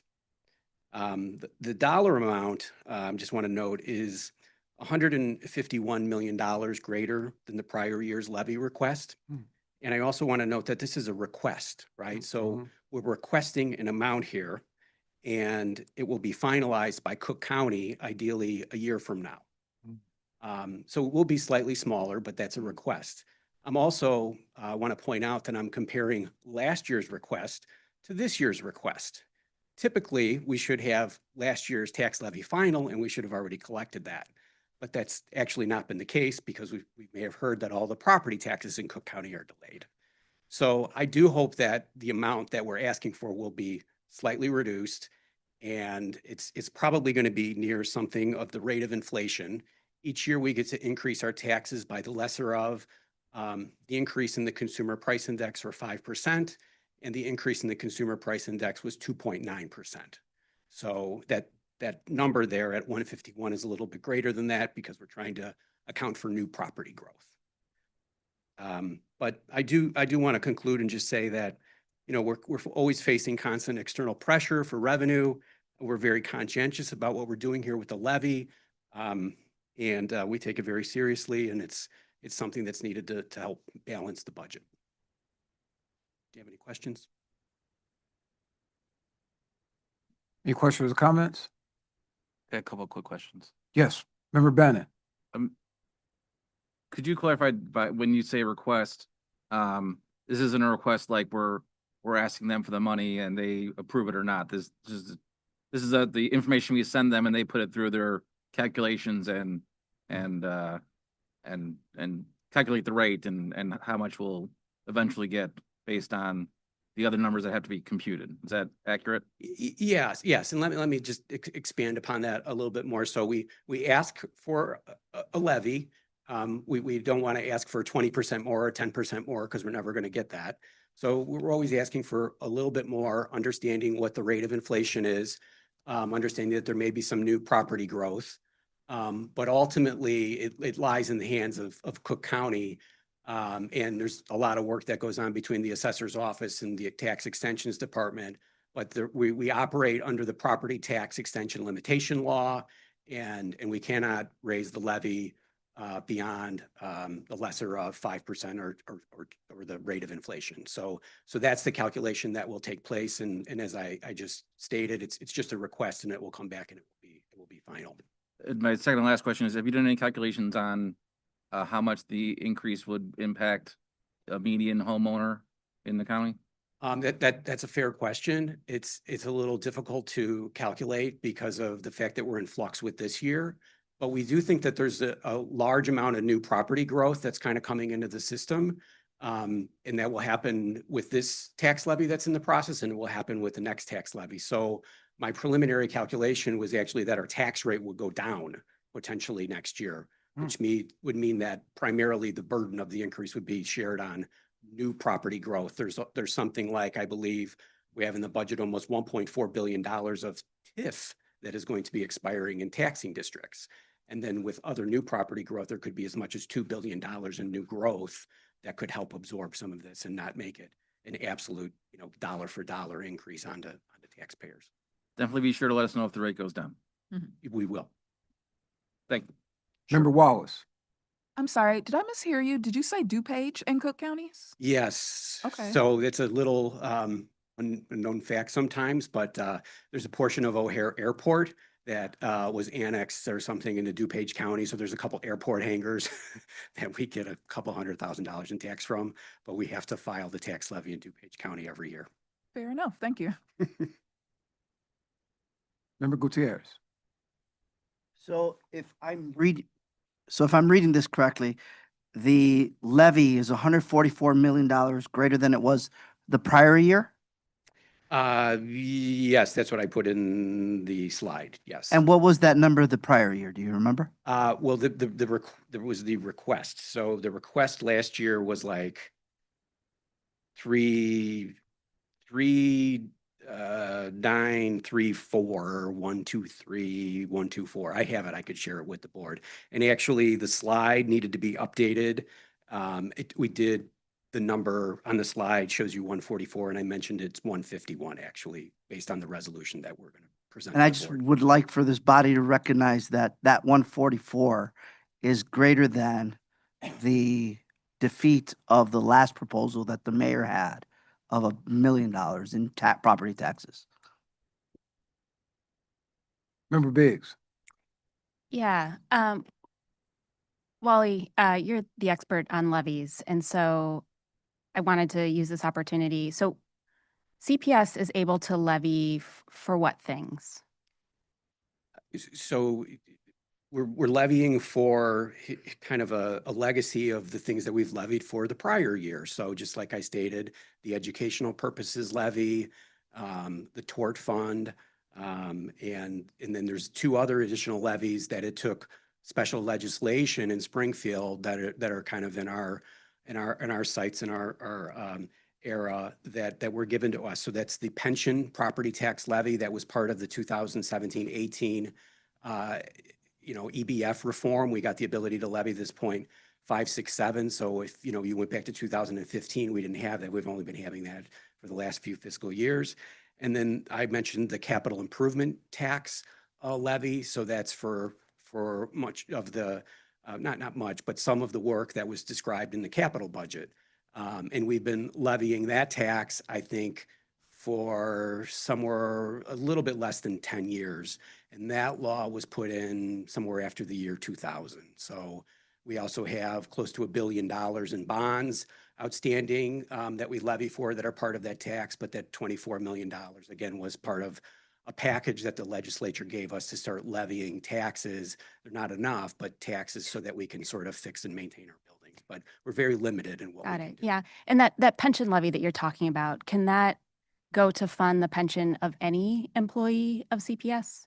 So the levy is very specific. There's legislation that outlined exactly what we were supposed to do. I mean, one of the nuances of the law was that we have to ask for the levy, but the levy the money does not come back to our treasury. It goes directly to the fund. And it's essentially all we can do. So we have their banking instructions, and every time there's a tax distribution, they get the money, and we don't get that. And there's no ability really, without any other further changes in the law, to direct that into another direction.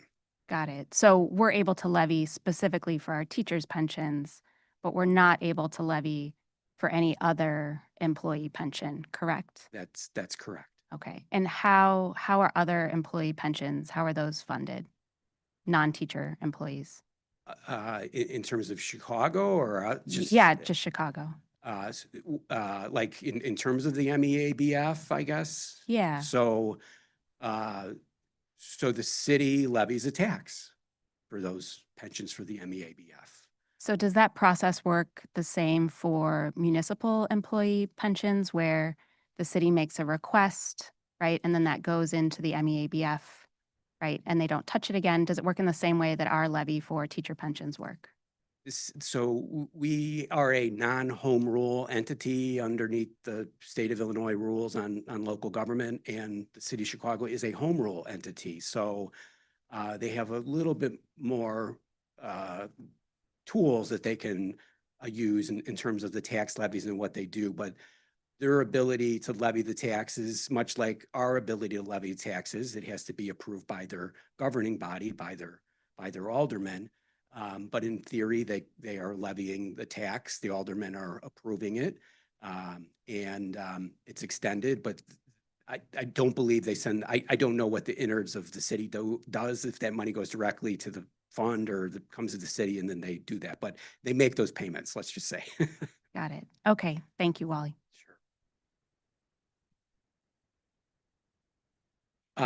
If there's no other questions, I'll move to the next item, which is the TANs. Okay. So, our cash balance in our bank account at year end continues to not be large enough. So we have a very large budget, but at the end of the fiscal year, in 2025, looking back very recently, we ended with a negative net cash position, if you can believe that. And that was the first time since 2022. And you have to kind of wrap your head around what that is, a negative net cash position, right? But it was driven by $450 million in short-term borrowing outstanding, and then having physical cash from that borrowing left over at 91 million. And then that meant that we had a net negative cash position of subtracting the two of negative $358 million. So we didn't even technically have 1 day of a free operating cash at year end before property taxes were supposed to come in on August 1st. And we all know that they're probably not going to come in, and I'm hoping they'll be due about Halloween. So it's a pretty tight situation. So we have no wiggle room. We really have no rainy day funds. And, in a perfect world, we'd have at least 30 days of cash on hand at year end, or over $1 billion, in order to make it through to around August 1st. So as a result of that, with property taxes being our largest source of revenue, we basically structure short-term loans called TANs, tax anticipation notes, to maintain cash flow for all of our operations. So we draw on TANs as the liquidity position looks like it will go negative. We don't want to have a negative cash position.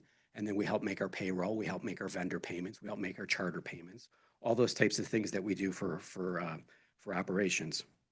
So in fact, in 25, the fiscal year that we just ended, we used TANs for 50% of our payroll. That was down a little bit. In 25, we still had some federal COVID money left, ESSER money in the fall. So I think that helped us a little bit. And this year, we don't have that luxury anymore. We're delayed on the property taxes. So it looks like we may be up to 80% of our payrolls may be funded by TANs. So needless to say, we're asking for authorization to go out and structure new lines of credit in the same capacity. We believe the same capacity will be what we can do for the upcoming year. So it's a $1.25 billion authorization. And then we will go and we will negotiate these lines of credits with the bank and then be able to have them outstanding at year end. And, you know, I did a quick back of the envelope calculation because I'm sure you may be wondering this, but if you hit our interest rate on the TANs, right? We've worked very hard to try to, with our credit ratings being a lot better recently, leaning on the banks, pitting them against each other. I think we've done an excellent job. Our credit spread that we pay has been the lowest that I've seen in 10 years, but we're still, the majority of what we pay is a base index. But overall, so that's about 90% of what we pay is the base index. We talk about mortgages and prime and all these types of things. So there's a base index, and that's what we start out, and then we pay about a half of a percentage point of a credit spread on top of that. Overall, we pay about 4%. Okay, so you might not think that's too bad, right? 4%, right? Well, at $1.2 billion, 4%, if that was outstanding for the entire year, would be $48 million. Luckily, it's not outstanding for the entire year. But for every day that we have that maximum amount drawn, that's like $131,000 every day that's outstanding. So that's definitely more than a teacher's salary. So that's why I think we talk about the importance of the fiscal responsibility, trying to maintain the balance, trying to just get back on solid footing, because it's not really the objective to try to pay $131,000 a day in interest expenses. And we're really trying to get back to that. We really try to do the most we can do to minimize those costs. That's why these programs are so important. We have the flexibility to draw in 3 days' notice, repay in 3 days' notice, and cut that factor down. So we're not paying $48 million a year in interest expense. And by the way, in the worst times that I was here back in 15 and 16, we did pay almost $60 million a year in interest expenses. But I think for this year, what I put on the slide is we have budgeted $23 million. And again, a big function of that is because of the delay in the property taxes. So the property taxes being delayed mean that we don't currently have the maximum amount drawn, but by Labor Day, we will have the maximum amount drawn at $1.2 billion. And then that will persist probably till October. And at that point, we'll probably pay an extra $10 or $11 million of interest because we didn't get our property taxes on time. But I'm getting a little off, but I feel it's important for you to just understand all of this and how it all fits into everything that we're really working hard to try to do. So I just ask for your approval for the TANs. That's all we need to do, and we'll try to do the rest. Do you have any questions? Member Rivas. Thank you, Mr. President. So Wally, every single dollar counts, and it's a lot of money to be losing on interest payments because we haven't received our funding on time. Is there any remediation or what happens with the assessor's office that they didn't provide this funding? Can they provide us a loan at no interest to be able to hold us over? Like, are we just out of luck then? This is not the first time that we've experienced this, and historically the county has put some programs together for smaller entities to try to take loans, but they've never been able to put something as large as they would need to do for us in order to mitigate anything. And so we're really kind of on our own, much like all the other taxing entities in Cook County. We're one of hundreds of school districts, park districts, municipalities that are all waiting. So right now it's a computer system issue, and there's a lot of finger pointing that is going on. But I think the basic thing that we can do is a board, elected and appointed, just continue to collaborate and communicate with those at the county and understand you know, where we're at and try to tell them the importance of timely tax bills and tell them a little bit of how much it costs the taxpayers because of this. I think they know it, but I think coming from you will be much more meaningful than me. So is this us advocating to our county commissioners, our board of review, the assessor's office, or a mix of all of them? A mix of all with gentle touch, I suppose. Thanks. Sure. Member Custer. Thank you, Board President. Yeah, Wally, my question was actually in a similar vein. So I guess I'll ask first, is this a time of the year when we typically take out a TANs, or is this something special because of the delayed disbursement? Yeah, that's a great question. So the TANs are always tied to the property tax levy, if I didn't make that clear. So we can't do TANs without the property tax levy. And then the property tax levy is always coupled to the budget.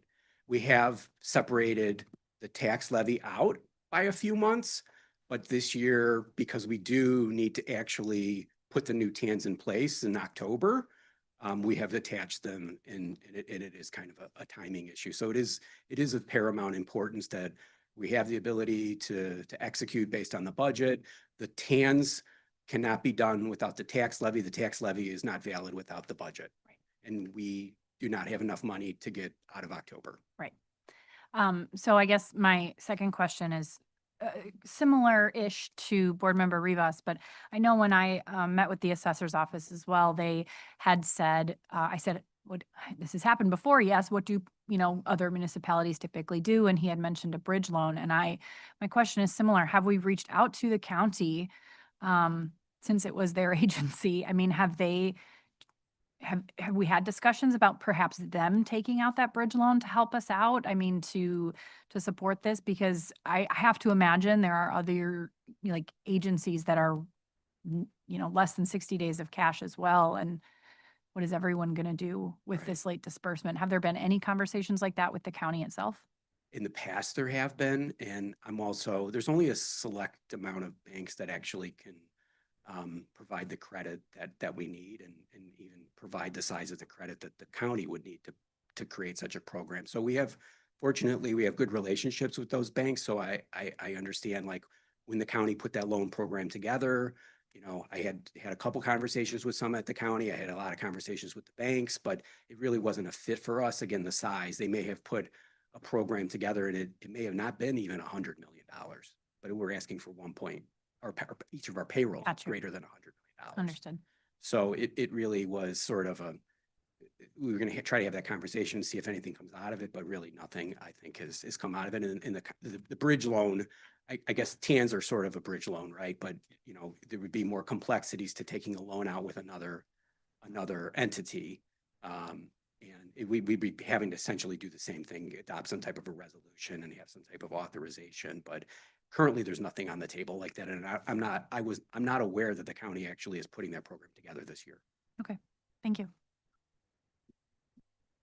Member Lopez. Thank you, President. Also following up regarding the county, Lisa, it's my understanding, and I'm going primarily based on public information, that a lot of this has been caused because of the 5-year delay on their systems that they've been trying to update with counting the assessor's office, the clerk's office, and the treasurer's office. Most recently, what I read again via the different outlets that covered it is County President Tony Peckwinkle has now released updates via dashboard, trying to push for all these offices to communicate and then figuring out also what to do with the vendor. And we go back as public servants, our importance when we do procurement and who we do business with, that we're standing with what's best for the entity that we represent.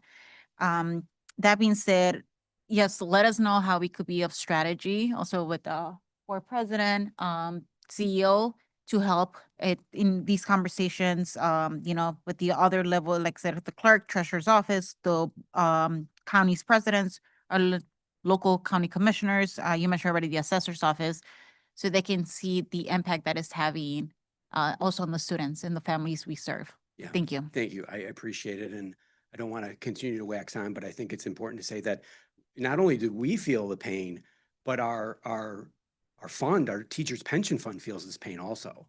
So when I just talked about the levy, that were 612 million. Last year, we levied almost 600 million. Half of that is delayed. So they're missing $300 million that they could be investing in the stock market or wherever they invested at in the bond market. But that's a pain point for them too. And we actually have to pay interest to them on the delay of the tax levy. So that's another pain point for us when these delays come in. So we have tried to communicate that with as many people as possible. So that's why I just raise it up for your awareness and hope that somehow the grassroots plant. Thank you.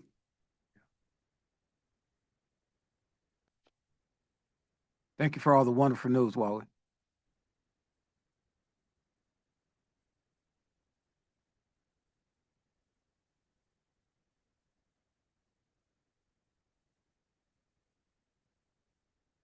The following slides list the standard monthly reports and motions that are listed in the Agenda Review Committee meeting agenda and posted online. This concludes the board reports and public agenda. Are there any comments or questions? We'll now move into executive session. Board Member Boyle, do you have motion MO2?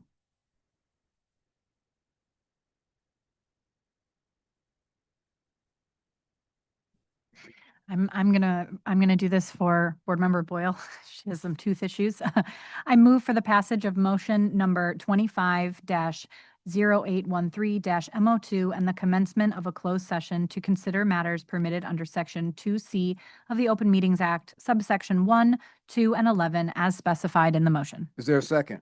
I second the motion. I'll proceed with a roll call. Member Lozano? Yes. Member Smith? Yes. Member Lopez? Aye. Member Boyle? Yes. Member Wallace? Aye. Member Custer? Aye. Member Pope? Yes. Member Rivas? Yes. Member Rio Sierra? Aye. Member Brown? Yes. Member Bannon? Aye. Member Gutierrez? Aye. Member Biggs? Yes. Member Blaze? Member Zakor? Yes. Member DeBerry? Aye. Vice President Bautista? Yes. 17 ayes, 0 nays. This motion is adopted by the board.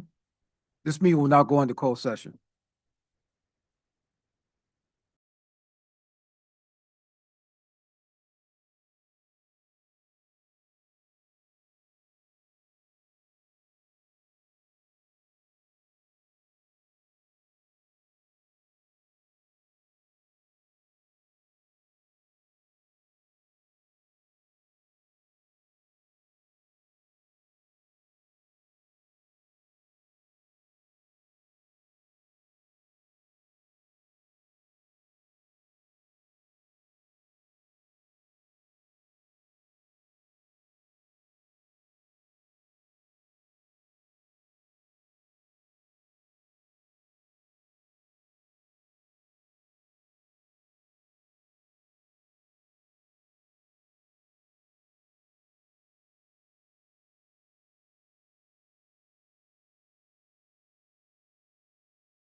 Where's Sean? Oh, here.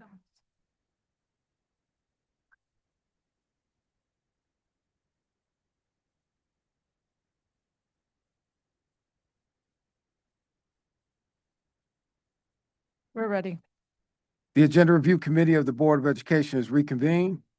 Board Secretary, please proceed. President Harden, I'd like to note for the record that there are no items to vote on from executive session. Thank you. Is there a motion to adjourn?